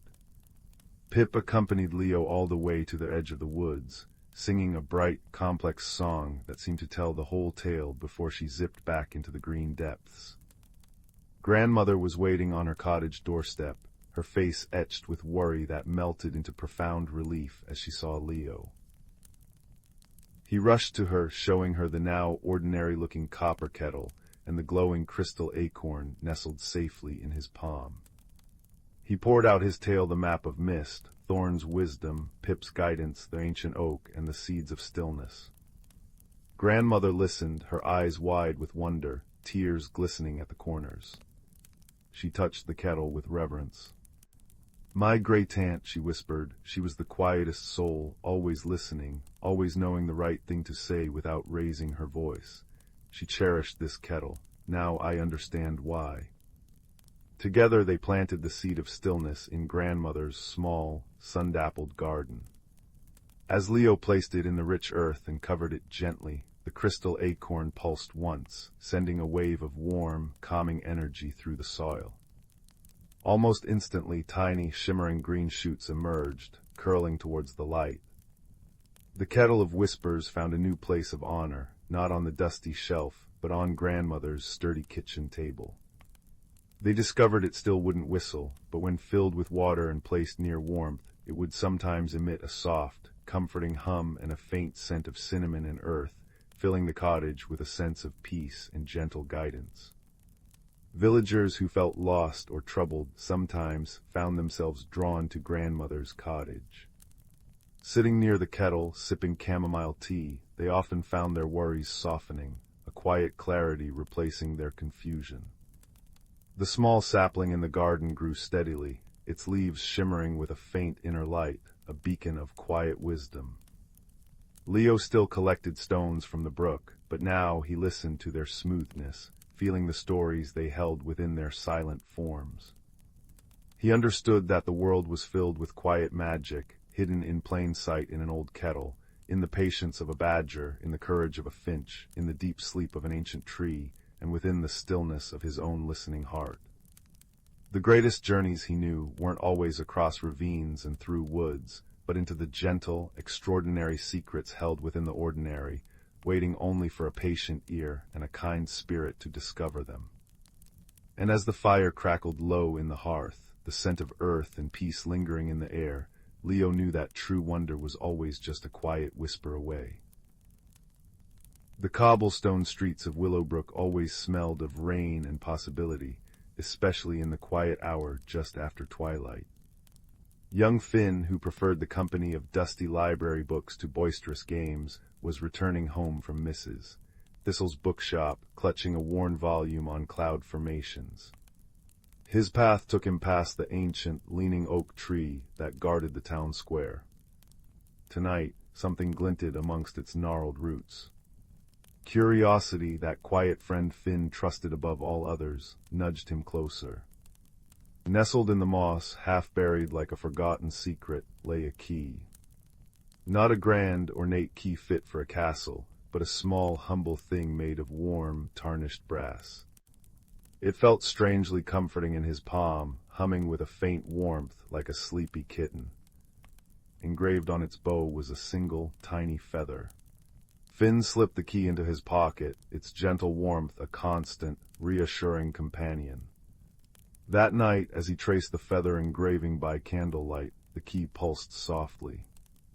A soft whisper like wind through dry reeds filled his mind. Seek the unseen path, find what the sky has forgotten. The whisper wasn't frightening, it felt like an invitation. The next morning, Finn packed a simple knapsack, a water flask, some crusty bread and cheese, his cloud book, and the brass key. He told his parents he was going on a long walk to study the sky. The key felt warm against his chest as he stepped beyond the familiar boundaries of Willowbrook, heading towards the Whispering Woods, a place usually veiled in mist and tall tales. The woods lived up to their name. Ancient trees murmured secrets in rustling leaves, and shafts of sunlight, thick as honey, pierced the canopy, dust motes dancing within them. Finn felt a gentle tug, a pull in his chest, guiding him deeper. It led him to a sheer, moss-covered cliff face, seemingly impassable. Yet, as he approached, the brass key grew warmer. He held it up, and where its light touched the stone, shimmering outlines appeared, narrow footholds and handholds, forming a winding path upwards. The unseen path. Climbing was slow and careful, the stone cool and damp beneath his fingers. Halfway up, perched precariously on a narrow ledge, Finn froze. Below him the woods stretched like a green ocean. Above, the cliff seemed endless. Fear, cold and sharp, pricked his skin. Just then, a gruff voice broke the silence. "Bit high for cloud watching, lad, wouldn't you say?" Startled, Finn looked down. On a lower ledge, peering up with bright, intelligent eyes, sat a badger. He wore tiny, round spectacles perched on his snout and clutched a knobbly walking stick carved with constellations. "Name's Bramble," the badger announced. "Keeper of forgotten footpaths and unappreciated fungi. Saw you activating the old sky key. Haven't seen one of those in an age. Bit rusty on the climbing, are we?" Before Finn could answer, a flurry of iridescent feathers swooped down. A small starling landed beside Bramble, tilting her head. "He doesn't look rusty, Bramble, he looks scared, like when Pip saw the big owl." Her voice was like chiming bells. "I'm Pip, I remember things, especially shiny things and high places. Can I help?" Bramble sighed, adjusting his spectacles. "Wisdom and wings, lad, you'll need both where you're going. That key doesn't light the way for just anyone. What's it telling you to seek?" Finn, heart still pounding but comforted by their presence, explained the whisper, "Find what the sky has forgotten." "Ah," Bramble nodded sagely, tapping his stick. "The sky forgets nothing lightly, but sometimes things fall, get lost in the cracks between clouds and earth." He pointed his stick upwards. The summit glade. That's where the sky touches the land most gently. But the path gets tricky near the top. Needs a different kind of seeing.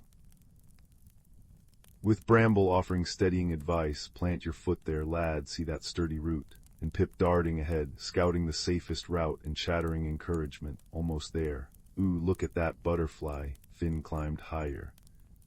The air grew thinner, cooler, smelling of pine resin and distant rain. Finally, they pushed through a curtain of hanging vines into the summit glade. It was a place of breathtaking serenity. Soft, silver-green grass carpeted a natural amphitheater, surrounded by ancient, wind-sculpted pines. In the very center, bathed in pure, liquid sunlight, stood a pedestal of smooth, milky quartz. But instead of a forgotten treasure, the pedestal held only a small, perfectly round hole, about the size of Finn's fist. The air above it shimmered faintly, like heat haze. "The sky's memory well," Bramble whispered reverently. "But it's empty, that can't be right." Pip fluttered nervously. "It feels sad, like a nest without eggs." Finn felt the brass key grow hot in his hand. He approached the well. The shimmering air above the hole wasn't empty. It felt thick, resistant, like trying to push through heavy velvet. He reached out, but his hands simply stopped, meeting an invisible, yielding barrier. He pushed harder, but it only gave slightly before pushing back. "Force won't work here, lad," Bramble murmured, studying the barrier. "This isn't a lock to be broken, it's a sorrow to be understood." Finn sat cross-legged before the well, the key resting warm in his lap. He closed his eyes, not to see with them, but to feel. He remembered the whisper, "Find what the sky has forgotten." Forgotten implied it was once remembered. Lost. He thought of his cloud book, how clouds changed form but never truly vanished. He thought of the warmth of the key, like captured sunlight. He thought of Pip's sadness. "The sky hasn't forgotten something out there," Finn murmured, opening his eyes, a dawning understanding warming him. It's forgotten something about itself. The memory well isn't empty, it's holding on to something the sky can't bear to lose, but it's trapped by its own grief, like a tear that won't fall. He looked at the shimmering barrier. It wasn't a wall, it was a held breath. A stifled sigh. The sky was holding its sorrow inside the well. It needs to let go, Finn whispered. But gently, to remember that even sadness can be beautiful when it's shared. He didn't try to push through the barrier again. Instead, he took the brass key. Not to unlock, but to connect. He held it up not towards the barrier, but towards the open sky above the glade.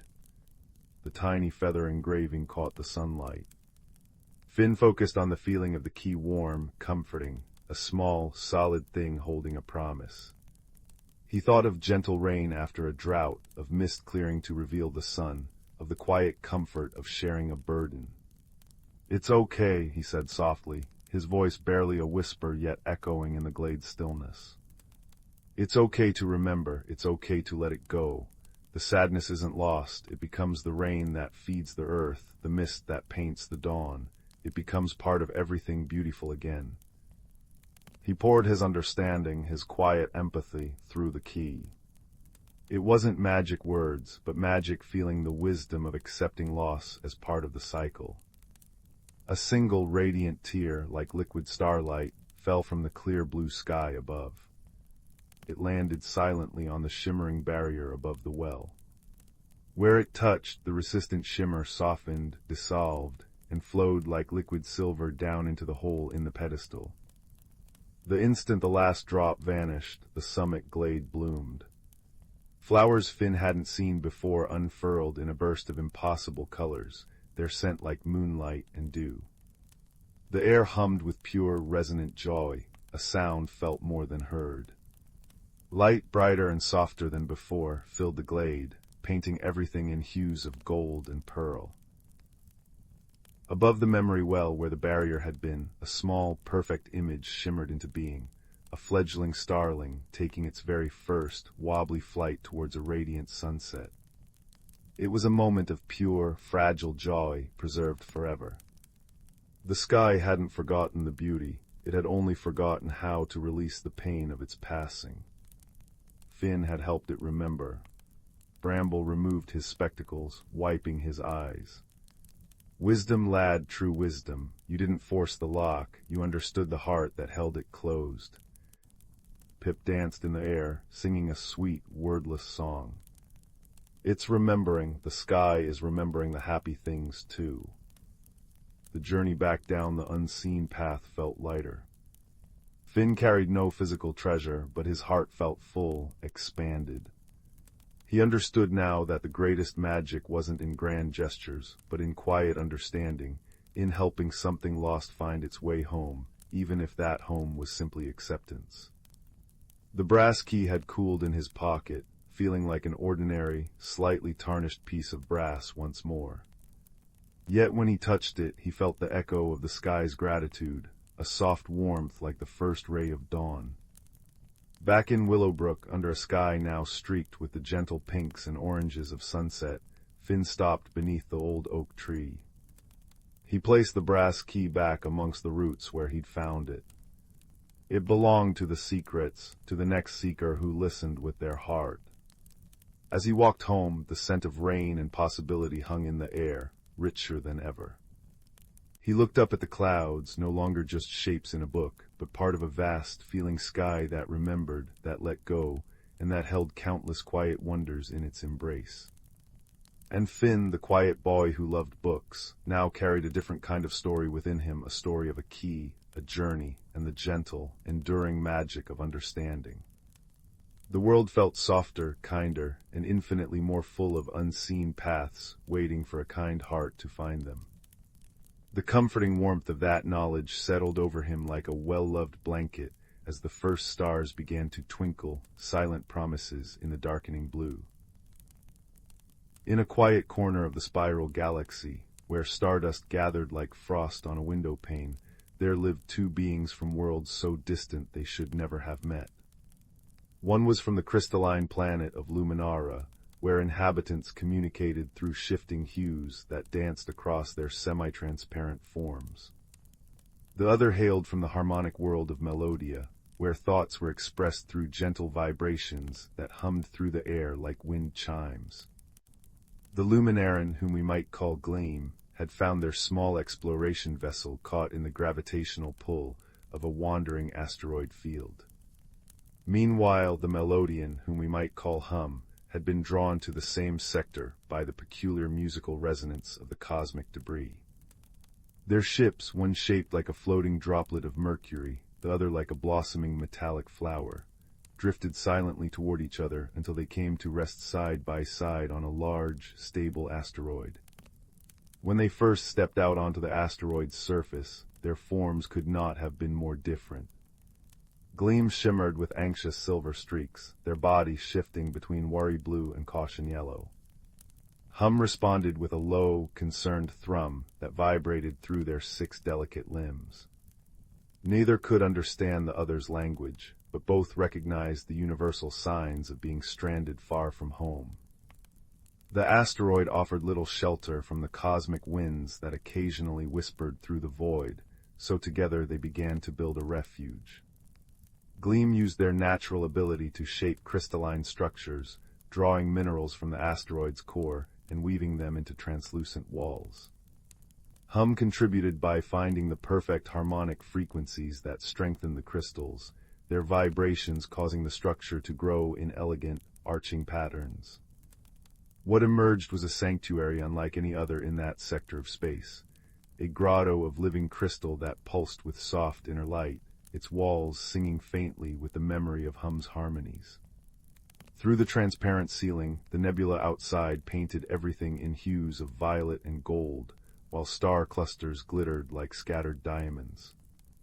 Their first misunderstandings were many, and often quite amusing. Gleam once turned a brilliant shade of approval green when Hum arranged glowing moss in symmetrical patterns, not realizing that on Melodia, this pattern meant dangerous precipice. Hum responded with a cheerful ascending scale that meant foolish mistake on their world, which Gleam interpreted as musical praise. They spent a full cycle arranging the moss in increasingly elaborate warning patterns before realizing their confusion, their mutual embarrassment expressed in Gleam's flickering pink hues and Hum's wobbling bass notes of laughter. Another time, Hum arranged floating orbs of light in what they considered a comforting constellation, only to learn that on Luminara, this particular formation meant profound sorrow. Gleam had spent hours trying to comfort their friend with sympathetic indigo patterns, wondering why Hum kept adding more orbs to the sad formation. Yet through these mishaps they learned. Gleam discovered that when Hum's vibrations settled into a C minor resonance, it meant contentment, not sadness. Hum realized that Gleam's silver sparkles indicated curiosity, not alarm. They developed their own language, a beautiful combination of color and sound that belonged solely to them.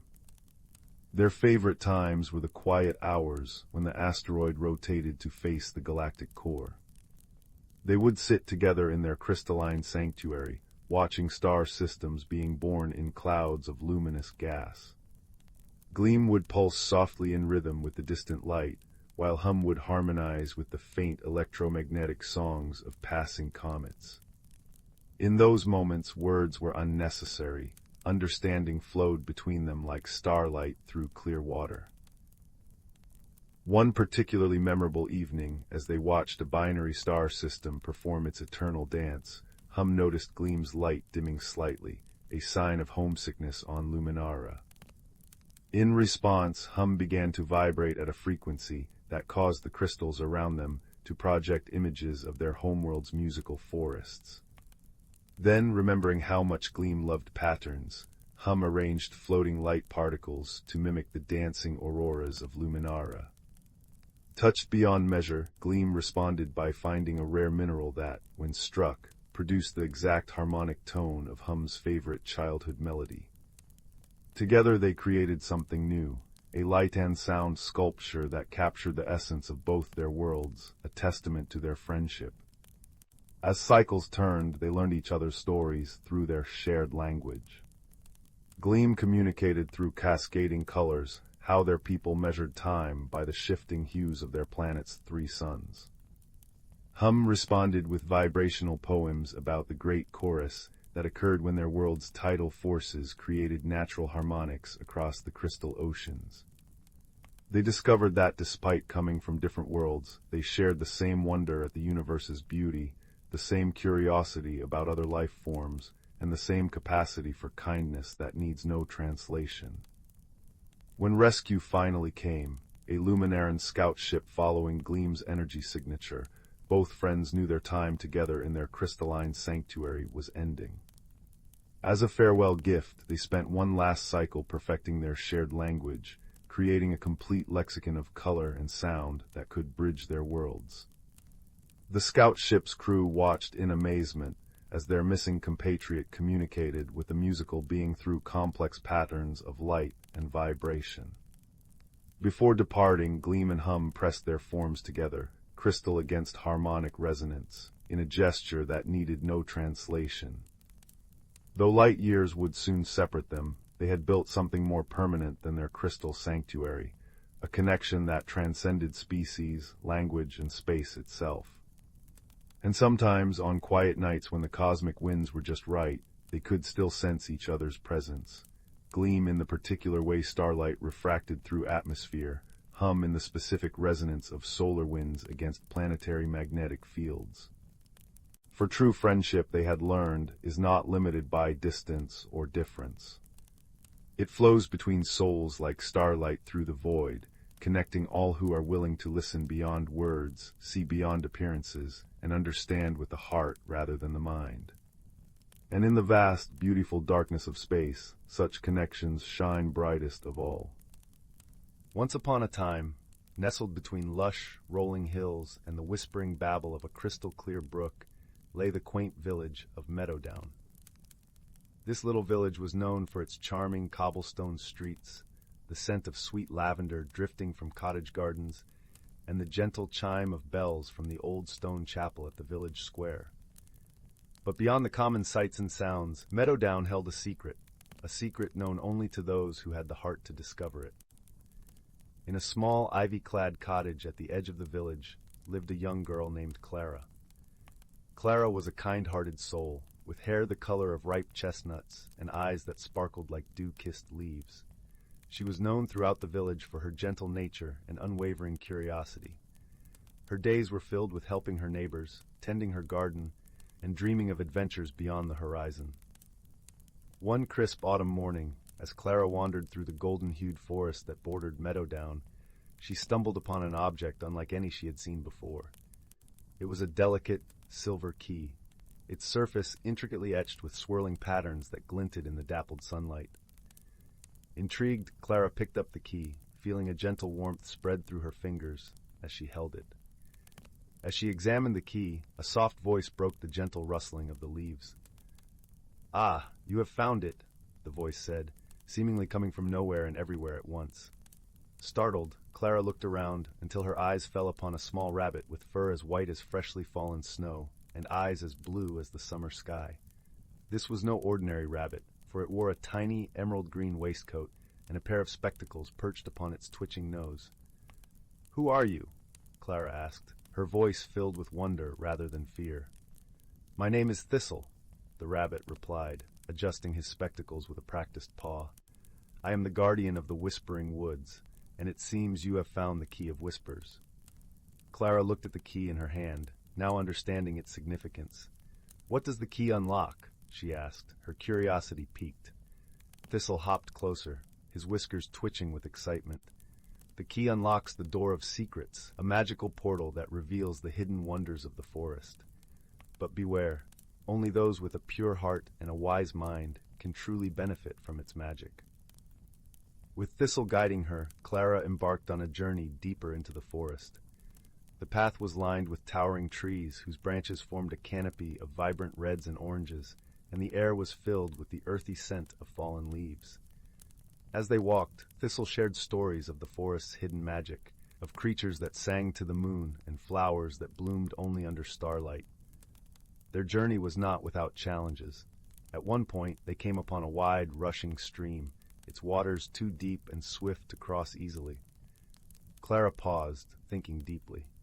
Instead of attempting to force her way across, she noticed the pattern of stepping stones hidden just beneath the surface, revealed only to those who took the time to truly observe. With careful steps, Clara and Thistle made their way across the stream, their trust in each other growing with every challenge they faced. Along the way, they encountered other forest inhabitants who offered their unique wisdom. There was Luna, the wise old owl with feathers like moonlit shadows, who taught Clara the importance of patience and listening to the world around her. And there was Fern, the playful squirrel with a tail like a plume, who showed Clara the joy of laughter and the beauty of small, everyday wonders. Finally, after a journey filled with learning and laughter, they reached the Door of Secrets. It stood nestled between two ancient oak trees, its surface shimmering with a light all its own. Clara hesitated for a moment, feeling the weight of the key in her hand, before turning to Thistle. "Are you ready?" he asked, his eyes twinkling with encouragement. Taking a deep breath, Clara nodded and inserted the key into the lock. As she turned it, the door swung open with a gentle creak, revealing a world of breathtaking beauty. A world where the trees whispered secrets of the ages, and the air was filled with a melody only the heart could hear. Clara stepped through, feeling a sense of peace and belonging wash over her. She had embarked on this journey with a heart full of curiosity and returned with a heart full of wisdom and wonder. She realized that the true magic of the key was not in the wonders it revealed, but in the journey itself and the friendships she had forged along the way. As the sun began to set, painting the sky in hues of pink and gold, Clara and Thistle made their way back to Meadowdown. The village welcomed them with open arms, its lights twinkling like stars in the gathering dusk. Clara placed the key in a special place in her garden, knowing its magic would always be there, ready to guide those who were willing to listen and learn. And every evening, as the village settled into the comforting embrace of night, Clara would share stories of her adventures, her voice a gentle melody that lulled the village to sleep. And so in the heart of Meadowdown, where ordinary objects held extraordinary secrets, Clara's story of discovery and wonder was whispered from generation to generation, a reminder that the true magic of life lies not in the destination, but in the journey itself. Deep within the heart of the world lay the Elderwood, a forest so ancient that its roots were rumored to cradle the very dreams of the earth. It was a place where moonlight did not merely fall, but pooled in silver puddles between the gnarled roots of sleeping trees, and where the air itself hummed with a soft, forgotten magic. The creatures who called this place home were the children of the night, their lives a quiet symphony played to the rhythm of the stars and the gentle turning of the seasons. On this particular night, the air was crisp with the scent of damp earth and decaying leaves, the first true breath of autumn. A young fox, whose coat was the color of autumn rust and whose eyes held the inquisitive gleam of untold stories, sat at the edge of a starlit clearing. His name was Rowan. He was listening, as he often did, to the secret language of the forest. It began not with words, but with sensations. A soft, percussive plink, plink, plink of dew dripping from a broad oak leaf onto a moss-covered stone below. The stone, smooth and dark, seemed to absorb the sound, humming back a vibration so low it was felt more than heard, a contented, grounding thrum. A little way off, a brook babbled over a bed of pebbles. To Rowan, it was not mere noise, but a constant, cheerful chatter, telling tales of the high mountain snowmelt from which it came, and the distant sea it hoped to one day meet. The wind, a gentle sigh through the pine needles, carried whispers from the treetops, stories of the sun-warmed day now past and the creatures that had passed beneath their boughs. Rowan loved these sounds. They were the forest's heartbeat, a lullaby of belonging. But lately a new note had entered the symphony, one that filled him with a restless unease. It was a feeling of ending, of withdrawal. The vibrant green canopy was beginning to blush with gold and crimson. The air, once soft and warm, now carried a sharpness that hinted at frost. The chatter of the daytime birds had faded, replaced by the deeper, more contemplative sounds of the night. He felt a pull towards stillness, a desire to burrow and sleep, and it confused his lively spirit. "The forest is preparing to dream," a voice said, soft and deep as the earth itself. It was not a sound that traveled through the air, but one that seemed to form directly in Rowan's mind. He turned to see the great oak, the eldest being in the elderwood. Its trunk was wider than a dozen foxes laid nose to tail, and its branches were a sprawling, intricate map of the sky. In a hollow where a lower branch met the massive trunk, two luminous golden eyes blinked slowly. It was Orion, the great horned owl, who had made his home in the oak for more seasons than the stones in the brook could count. Preparing to dream. Rowan asked, his voice a small rustle in the vast quiet. But why must it sleep? The summer was so full of light and life, it feels like a loss. Orion shifted slightly, his feathers making a soft, rustling whisper. "Come," he hooted gently. "Let us walk. The forest has wisdom to share, if you know how to listen." Together, they moved from the clearing into the deeper woods. The path was carpeted with moss so thick and soft it muffled their footsteps entirely. Moonbeams, slender and silver, pierced the canopy, illuminating patches of the forest floor where bioluminescent fungi grew in ethereal clusters. They glowed with a soft blue-green light, like fallen stars content to rest upon the earth. Delicate, ghost-pale flowers unfurled their petals only for the moon, releasing a fragrance as faint and sweet as distant memory. "You hear the brook's chatter," Orion said as they walked beside it. "But listen deeper. What is it saying now?" Rowan paused, focusing beyond the cheerful gurgle. He closed his eyes and let the sound wash over him. Beneath the surface melody, he detected a slower, more resonant tone. The water was flowing with less urgency. The stones it passed over, usually slick and quick, were now more exposed, their dark surfaces drinking in the moonlight. "It's slowing down," Rowan realized. "Its song is becoming quieter, more thoughtful." "Exactly," Orion murmured. "The stream is not dying, it is gathering its stories, turning them over like smooth stones in its current. In the deep silence of winter, it will hold them close, and in the spring, its song will return, richer for the quiet contemplation." They walked on, and the wind picked up, stirring the high branches. A shower of golden leaves spiraled down around them, a silent, beautiful rain. The sound was a dry, gentle shushing, a sound that begged for quiet and rest. "And the trees," Orion prompted. "What is their language tonight?" Rowan looked up at the mighty maples and whispering aspens. Their leaves, once vibrant green, were now aflame with color. As they fell, they did not cry out in sorrow, but rustled a gentle farewell. He placed a paw on the trunk of a birch, its bark like peeled parchment. He felt a slow, steady pulse, a rhythm that was slowing, deepening, pulling inwards. "They are letting go," Rowan whispered, a pang of understanding striking his heart. "They are not being stripped bare. They are releasing what they no longer need, storing their strength deep within, in their roots." "A tree that never shed its leaves would break under the weight of the winter snow," Orion said wisely. "The letting go is not an ending, Rowan. It is an act of resilience. It is how they ensure their return." Their journey led them to a part of the forest Rowan had never seen. It was a hidden grove where the air sparkled with drifting motes of light, tiny, winged spirits that glowed like embers. In the center of the grove stood a circle of ancient standing stones, draped in velvet moss and silvered by the moon.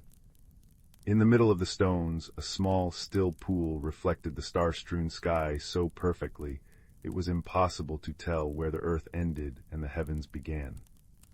"This is the Heartwood Glade," Orion said, his voice filled with a reverent quiet. "It is where the forest remembers its dreams." As they approached the pool, Rowan saw that its surface was not entirely still. Faint shimmering patterns swirled just beneath, like liquid starlight. He peered closer and saw images forming in the luminous water. A memory of a sun-drenched meadow from high summer, the joyful leap of a young deer, the profound, dark silence of a midwinter's night, and the first, brave green shoot breaking through the snow at the cusp of spring. He saw the endless, beautiful cycle. The vibrant, energetic expansion of summer was not the whole story. It was followed by the gentle, releasing grace of autumn, the deep, restorative sleep of winter, and the hopeful, miraculous rebirth of spring. Each phase gave meaning to the others. The rest made the renewal possible. A gentle rain began to fall, not a storm, but a soft, pattering shower. Each drop that hit the broad leaves above made a soft plop before gathering and dripping down to the moss below with a soothing plink. The rain kissed the surface of the starlit pool, creating countless tiny ripples that set the shimmering images dancing.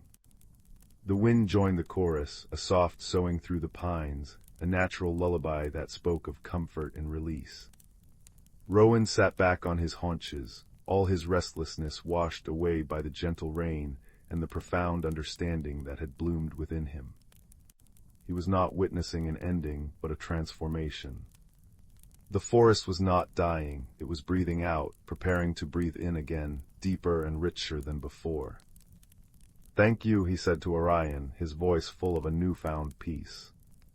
The owl simply blinked his great golden eyes, a silent acceptance. "The wisdom was always here, little one. You only needed to learn its language."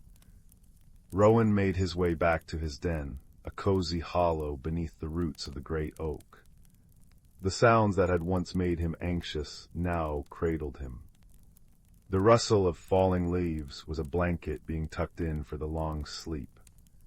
The slower song of the brook was a soothing hum.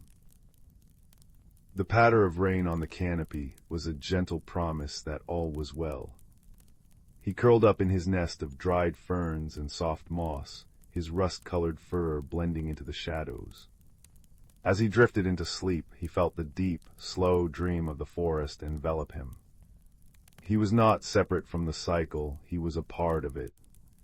His own quiet time of rest was not a loss, but a gathering of strength, a storing of stories, a silent preparation for the day when the sun would grow warm again, and he would emerge, renewed and ready for the next chapter of his life under the dappled light of the elderwood. And high above, Orion watched over the slumbering forest, his wise old heart beating in time with the turning of the world, a silent guardian of the sacred, endless dance between rest and renewal. In a land where the sky was not a ceiling but a tapestry of endless possibilities, there lived a young girl named Lyra. Her home was a village nestled in the rolling hills, where the air always carried the scent of blooming night bells and the soft murmur of streams. Lyra carried with her a small, smooth stone from the riverbank near her cottage. It was no ordinary stone. When she held it, it warmed gently against her palm, a constant reminder of home, and it seemed to hum with a quiet melody only she could feel. This stone was her anchor, a piece of her world that traveled with her wherever she went. Lately, a strange stillness had settled over Lyra's village. The night bells were losing their fragrance, and the streams whispered less joyfully. The elders spoke of a fading wonder, a magic that had always woven through their lives like thread through cloth, now unraveling. Lyra, with a heart full of curiosity and a soul that yearned to understand, decided she must seek the source of this enchantment. Her journey was not for glory, but to help her people and to uncover a truth about herself, that even the smallest heart can hold great courage. Her path led her to the stairway of clouds, a gentle ascent that appeared only at dawn, when the first light kissed the mist. The stairs were not of stone or wood, but of condensed vapor, soft and yielding underfoot, like walking on a warm, fluffy quilt. With each step Lyra felt a slight bounce, and the air grew cooler, carrying the clean scent of rain-washed sky. She climbed higher until the ground below became a patchwork of greens and browns, and she entered the realm of the cloud cities. The first city was Etheria, a place woven from light and mist. Buildings floated like delicate bubbles, connected by bridges of shimmering gossamer. The inhabitants were the luminals, creatures of pure light who communicated through gentle pulses and glows. They had no voices, but their movements created a symphony of colors that danced in the air. Lyra watched as a luminal approached her, its form shifting from gold to silver. It extended a tendril of light that brushed her hand, and in that touch she felt a question: "Why have you come?" Lyra held up her warm stone, and the luminal glowed brighter, understanding her purpose. It led her to the heart of Etheria, a great, swirling vortex of clouds that hummed with energy. Here the luminals gathered to share stories through light, and Lyra learned that their city was a waypoint for lost wonders, a place where memories of joy were stored. But lately the light had dimmed and the stories were fading. The luminals showed her that the magic was connected to a deeper realm, one where the roots of wonder grew. Guided by the luminals, Lyra descended through a soft tunnel of clouds that felt like sliding down a blanket of velvet. It led her to the underground Aurora Caverns, a world beneath the earth where the walls were not dark, but alive with swirling colors. The air here was thick with the scent of ancient minerals and cool, damp earth, and the ground was smooth, polished by time, like walking on glass. Strange, glowing plants grew in clusters, their leaves emitting a soft, melodic chime when touched. The creatures of this realm were the sonorous, beings made of sound and vibration. They communicated through music, each movement creating notes that wove into harmonies. Lyra met a sonorous named Melody, who had a form like a swirling ribbon of air. Melody played a tune on the crystalline flowers, and the music told Lyra of a great library where all knowledge was kept, but its doors were sealed because the key, a song of unity, had been forgotten. Lyra's stone warmed in her hand, and she hummed the little melody it seemed to hold. To her surprise, the sonorous gathered around, their music blending with hers. Together they created a bridge of sound that arched over a glowing river, leading to the next landmark, the library between dimensions. This library was not a building of wood and paper, but a living entity where books floated like leaves on a breeze, and the shelves were made of intertwined light and shadow. The scent here was of old parchment and fresh ink, mixed with a hint of starlight. The librarian was a gentle giant called the Keeper, a being who communicated through touch, its hands like soft moss that could impart wisdom with a caress. The Keeper explained that the magic of the world was fed by stories of kindness, and that a shadow of forgetfulness had crept in, causing the wonder to fade. To restore it, Lyra needed to find the echoing heart, a place where all good deeds resonated. With the Keeper's guidance, Lyra traveled through the library's corridors, which shifted and changed like dreams. She passed the Hall of Whispers, where voices of the past murmured secrets, and the Garden of Scents, where each flower held the fragrance of a different emotion. Her stone glowed brighter now, and she realized it was not just a reminder of home, but a key to understanding. It held the essence of her own kindness. Finally she reached the echoing heart, a cavern where the walls were made of crystal that reflected every act of friendship. Here she saw that her journey itself had already begun to reweave the magic, as each creature she helped had added a thread of light. Lyra stood before the heart and shared her story, not with words but with the warmth of her stone and the memory of her village. The crystals shimmered, and a wave of renewal spread through the realms. The luminals glowed brighter, the sonorous music grew richer, and the library's books fluttered with new tales. Lyra understood then that the magic was not something to be found, but something to be nurtured through connection and care.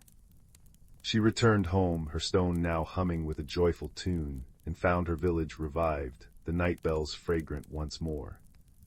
As she lay in her bed, the stars outside seemed to wink in gratitude, and she drifted to sleep, knowing that wonder was always within reach, carried in the heart like a warm, smooth stone. The fire crackled softly in the hearth, its golden light dancing across the room like 1,000 tiny fireflies. Shadows swayed upon the walls, and the scent of cedar smoke and cinnamon filled the air. Outside, the world was hushed beneath a blanket of fresh snow, but here, by the warmth of the flames, all was cozy and safe. In a small village nestled between ancient hills and whispering pines, there lived a quiet child named Kaelen.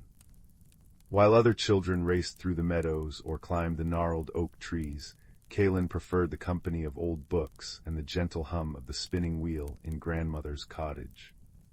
Often they felt a little out of place, like a single star trying to shine in a sky already crowded with constellations.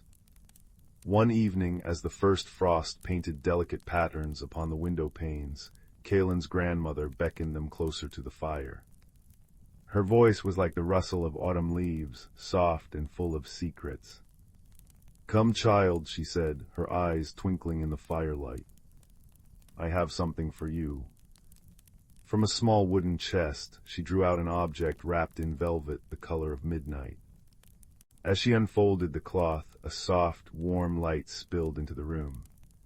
It was a lantern, not of metal or glass, but carved from what looked like petrified honeycomb, and within it glowed something that pulsed like a sleeping heart.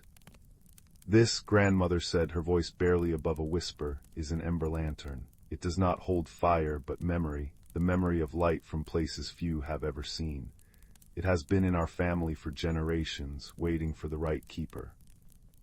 Kaelen reached out, their fingers trembling slightly as they took the lantern. It was warm to the touch, and the light within swirled like molten gold. "What does it do?" they asked, their voice full of wonder.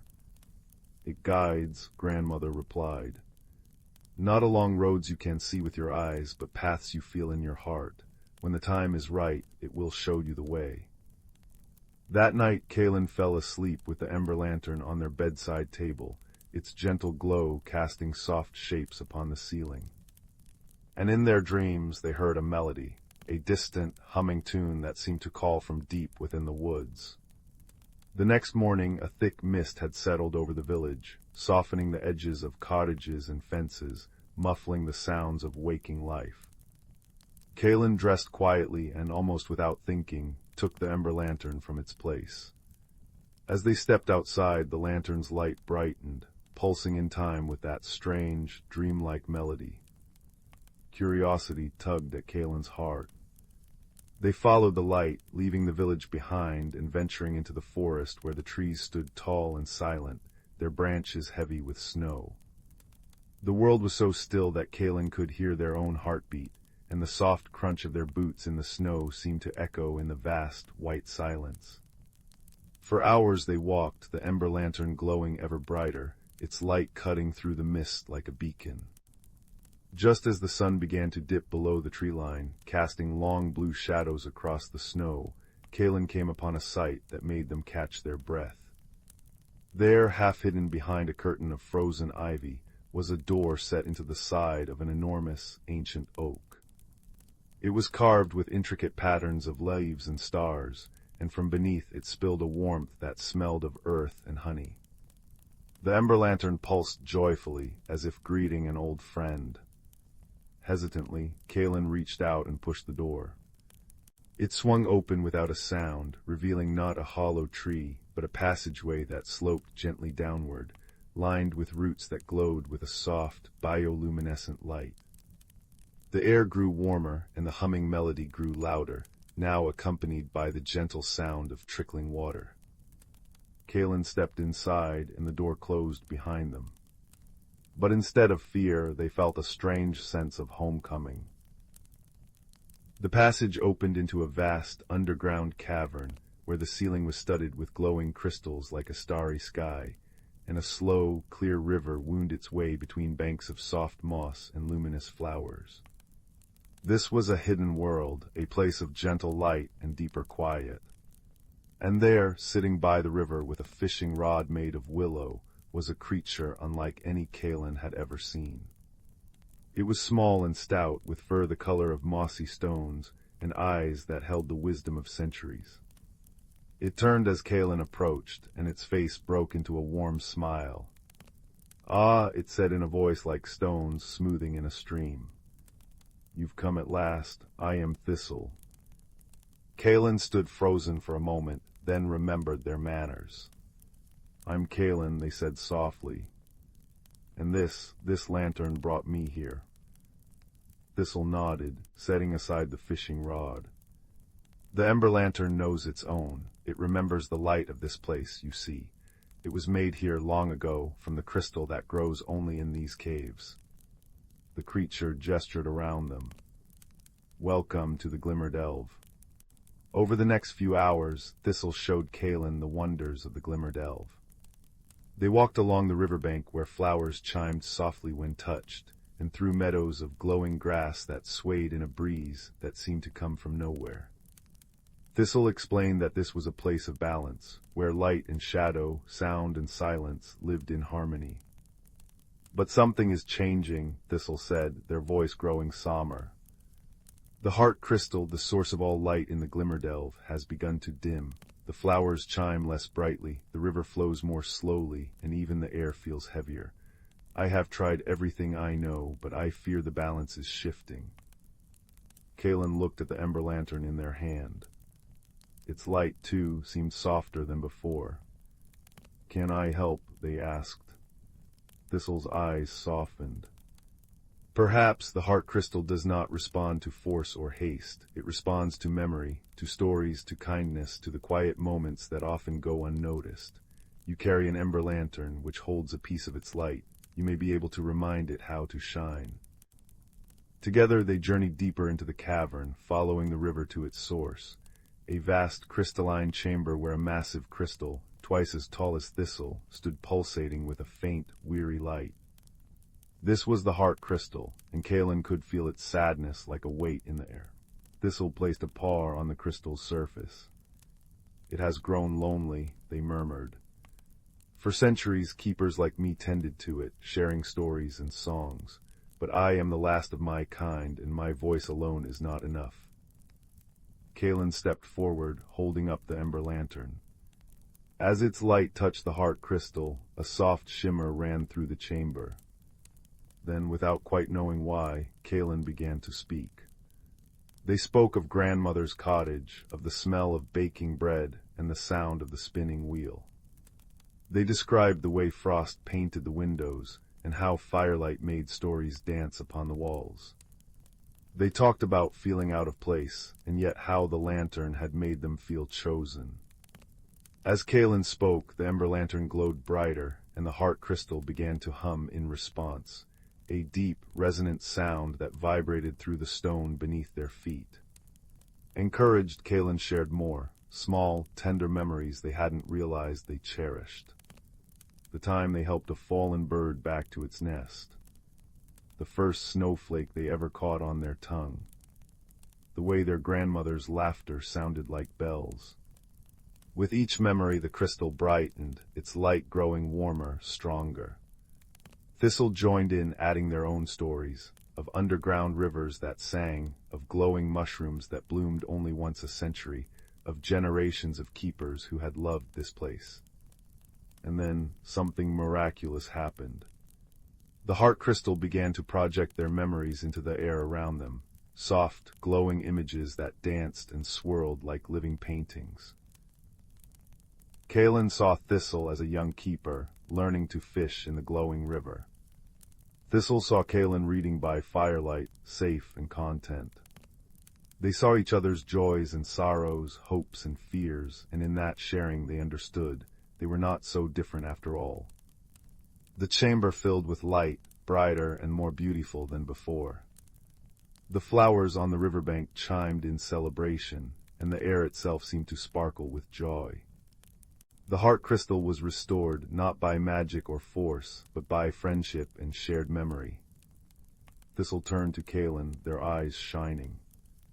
"You have given it what it needed most, connection. You have reminded it that it is loved."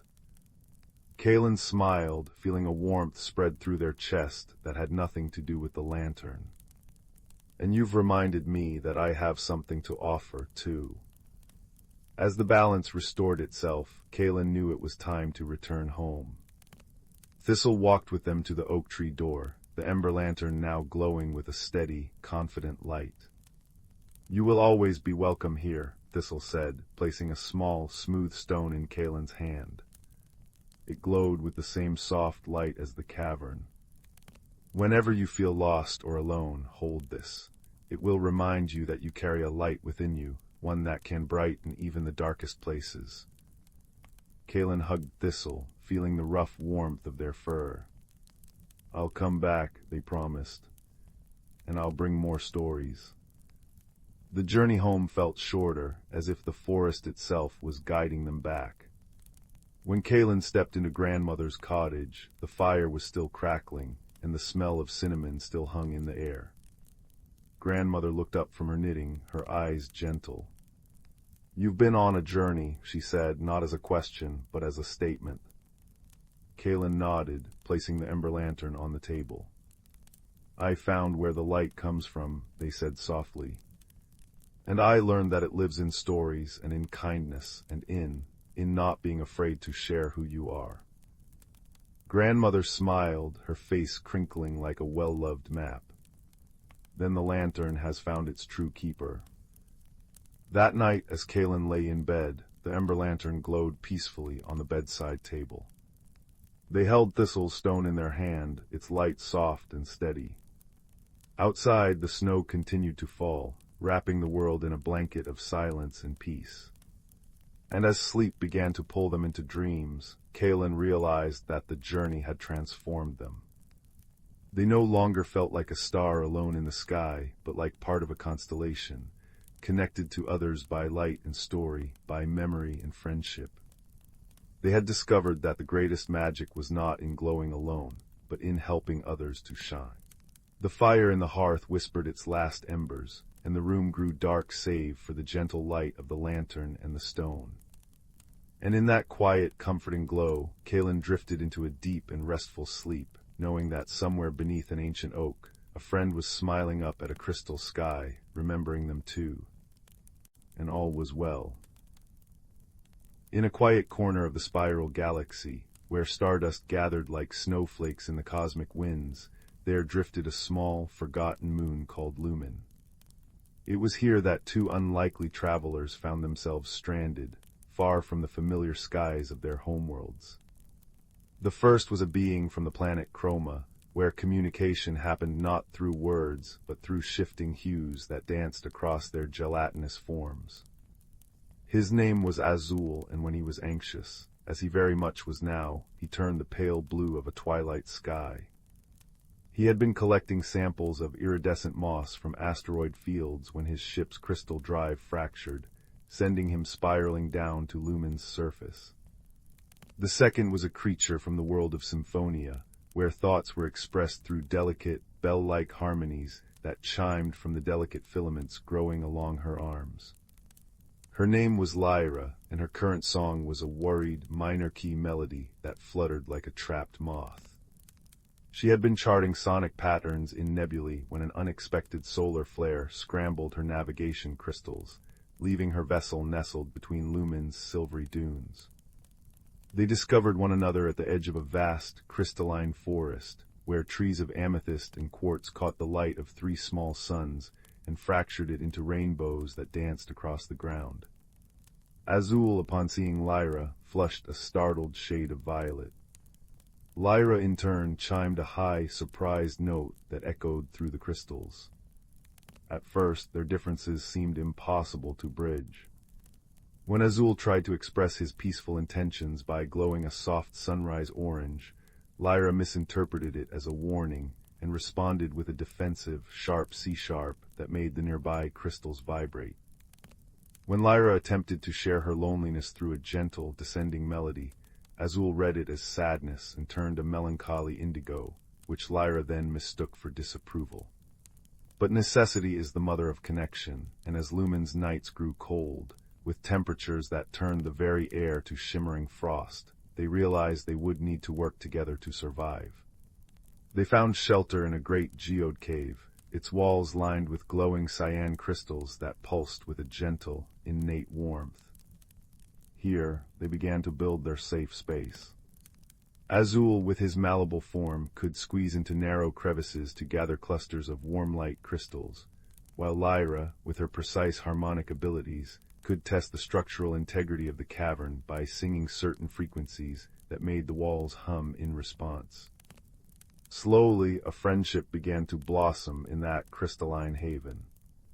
They developed their own way of communicating, a beautiful fusion of color and sound. Azul would glow in patterns that Lyra learned to interpret like musical notes, while Lyra's harmonies took on hues that Azul could understand as emotions. A soft green glow accompanied by a lilting melody meant, "I found fresh water." A pulsing gold light paired with a warm major chord meant, "You are safe with me." One afternoon, as they worked together lining the floor with soft moss Azul had collected, a misunderstanding arose that would become one of their fondest memories. Lyra noticed that Azul had arranged the moss in careful, concentric circles. To her, circles were a symbol of containment on Symphonia, used only for things that were dangerous or needed to be restricted. She chimed a concerned sequence of notes, her filaments trembling. Azul, sensing her distress, flushed a confused lavender. He had arranged the circles because on Chroma, circles represented unity and protection, the shape of their communal nests. He glowed a bright, questioning yellow.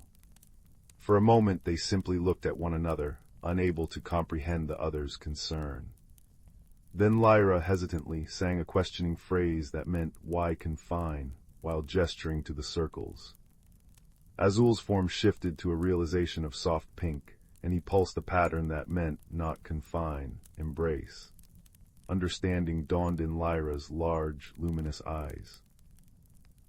She responded with a chuckle that came out as a series of bubbling, joyful notes, while Azul shimmered with laughter in ripples of gold and silver. They spent the rest of that day teaching each other about their cultural symbols, Lyra singing stories of symphonian traditions, while Azul illustrated them in bursts of color across his form. As days turned into weeks, their crystalline cave became more than just shelter, it became a home. They cultivated a garden of bioluminescent fungi that cast a soft blue glow in the evenings. They discovered that by combining their abilities, they could create beautiful displays of light and sound that danced across the geode walls. Lyra would sing a melody, and Azul would interpret it in swirling colors that pulsed in time with her music. But their favorite ritual came each evening, when Lumen's 3 suns would set and the stars emerged in breathtaking multitudes. They would settle near the cave entrance, where the crystal ceiling opened to the sky, and watch the cosmos together. During these quiet moments, words were unnecessary.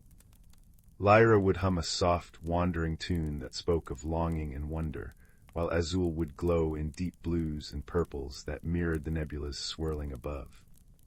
They found comfort in the shared silence between notes, in the gentle fade of one color into another. They learned that friendship needed no translation when it was felt in the soul. One evening, as a shower of shooting stars streaked across the velvet darkness, Lyra noticed a familiar constellation, the Northern Lyre, which guided travelers home in her culture. She sang a hopeful, rising melody and pointed upward. Azul followed her gaze and recognized the pattern too. On Chroma they called it the Cascade of Tears, but it signaled the same thing, a path to the wormhole that connected this sector to their inhabited galaxies. They looked at each other, and without any need for light or sound, they understood the mixture of emotions between them, the joy of possible rescue, the sorrow of impending separation. Azul glowed a bittersweet blend of sunset orange and twilight blue. Lyra answered with a chord that was both happy and sad, like sunlight through rain. Together, they devised a plan. Using the natural amplifier qualities of the geode cave, Lyra sang a powerful, sustained note tuned to the emergency frequency of interstellar vessels, while Azul focused his entire being into a brilliant beacon of light that pulsed in a distress pattern known across the star systems. For 3 days they continued their signal, taking turns to rest and sustain their efforts. On the 4th evening, as they sat watching the stars as usual, a new light appeared among them, a soft, pearlescent ship that descended gracefully toward Lumen. The rescue vessel was from a neutral exploration guild, its crew familiar with many species. The captain, a gentle being with kind eyes and translating crystals embedded in her antennae, explained that they had detected both a sonic and visual distress call of remarkable harmony and intensity. As preparations were made for departure, Azul and Lyra lingered in their crystalline home one last time. They knew their paths would now diverge, Azul returning to Chroma's color-drenched oceans, Lyra to Symphonia's singing forests. But instead of sadness, they felt gratitude. Azul glowed in a pattern he had created just for Lyra, a swirling dance of colors that meant, "You are my star-made friend." Lyra responded with a melody she had composed for Azul, a song that translated to "Your light will always guide me." The captain, watching them, offered a solution. The Exploration Guild maintained a neutral space station called the Harmony Nexus, where beings from different worlds could meet to share knowledge and friendship. She extended them both an open invitation. As they boarded the rescue ship, Azul and Lyra shared one last look at their crystalline cave, now glowing softly in Lumen's twilight. They knew it would remain there, a testament to friendship forged across worlds, waiting for any other travelers who might need shelter. Years later, on the Harmony Nexus, there is a particular observatory dome that is always filled with color and music. Here, a being of shifting hues and a creature of gentle harmonies often meet to watch the stars together. They have taught many others how to communicate beyond words, how to build bridges instead of barriers, and how the universal language of kindness needs no translation. And sometimes, when the station orbits through a particularly beautiful nebula, they can still be found side by side, one glowing in soft patterns, the other humming a quiet tune, remembering their time in a crystalline cave on a forgotten moon, where two strangers learned that friendship is the truest shelter in any universe. The Whispering Locket and the Moonlit Grove. Beneath a sky quilted with stars, where the village of Bramble Hollow nestled between rolling hills, there lived a quiet girl named Leela with eyes the color of storm clouds and a heart that listened to things others couldn't hear. Her hands were always stained with charcoal from sketching the world as she saw it, not just trees and streams, but the shimmering edges where reality blurred into something older, wilder. On the eve of her 12th birthday, as fireflies winked secret messages in the meadow, she found a silver locket half buried in the roots of an ancient oak. Its surface was etched with constellations that shifted when touched, and when she pressed it to her ear, it hummed like a seashell full of distant winds. "That," said a voice like rustling parchment, "belongs to the keeper of Between." Layla turned to find an owl perched on a fence post, its feathers dappled moonlight. Larger than any owl ought to be, with eyes like liquid amber, it tilted its head. "You've been chosen, little listener. The grove beyond the thorned gate needs you." The thorned gate revealed itself only at twilight, a tangled archway of briars that glowed faintly blue where the locket's light touched it. Beyond lay the moonlit grove, a forest where trees grew upside down, their roots cradling tiny galaxies of bioluminescent moss, and rivers flowed upward to vanish into mist. Here the air smelled of burnt sugar and forgotten dreams, and every shadow had weight. The owl, who introduced himself as Corwin, explained that the grove was a bridge between worlds, tended for centuries by keepers who maintained its balance. But the last keeper had vanished, and now the grove was fraying. Flowers bloomed black at their cores, streams hiccuped mid-flow, the very light seemed to curdle. "The locket lets you hear the grove's heart," Corwin said, preening a feather back into place. "But mending it will require more than listening. You must find the 3 tears stolen from the weeping pool, moonstone droplets that hold the grove's memories of joy, sorrow, and hope. Without them, this place will unravel, and your world will follow. Their first clue came from a river spirit with hair of frosted glass, who sang in a language of ice cracking and pebbles turning. The locket translated her mournful warble. The first tier sleeps where laughter drowned. In the belly of the hollowed mountain, the mountain loomed at the grove's edge, its peak gnawed open like a bitten apple. Inside, tunnels pulsed with veins of glowing fungi, and the walls whispered riddles that made Leela's temples ache. I am eaten by the dark, but never full. I follow winter's sigh, yet never pull. What am I? A shadow, Leela murmured, tracing the answer on the wall with her finger. The stone rippled, revealing a chamber where the first tier floated above a pedestal, except the pedestal was a slumbering rockworm the size of a cart, its maw bristling with crystal teeth. Corwin hooted a warning, but Leela stepped forward, humming a lullaby her mother used to sing. The rockworm's eyelids fluttered, its growl softening to a purr as the song unspooled. When she plucked the tear from the air, it warmed her palm, filling her mind with visions of the grove's birthday. Saplings bursting from stardust, deer with antlers of living smoke, the first keeper planting songs in the soil. The second tier hid in the court of mirrors, a palace inhabited by reflections who'd forgotten their true forms. They flitted through halls of silver glass, mimicking Leela's movements until she doubted which way was real. They'll trap you here, Corwin said, talons clicking nervously. Reflections crave substance. But when a mirror Leela reached out to grab her wrist, the real Leela did something unexpected. She sketched the reflection's face in charcoal, giving it freckles, a chipped tooth, a scar like a crescent moon. There, she said. Now you're more than an echo.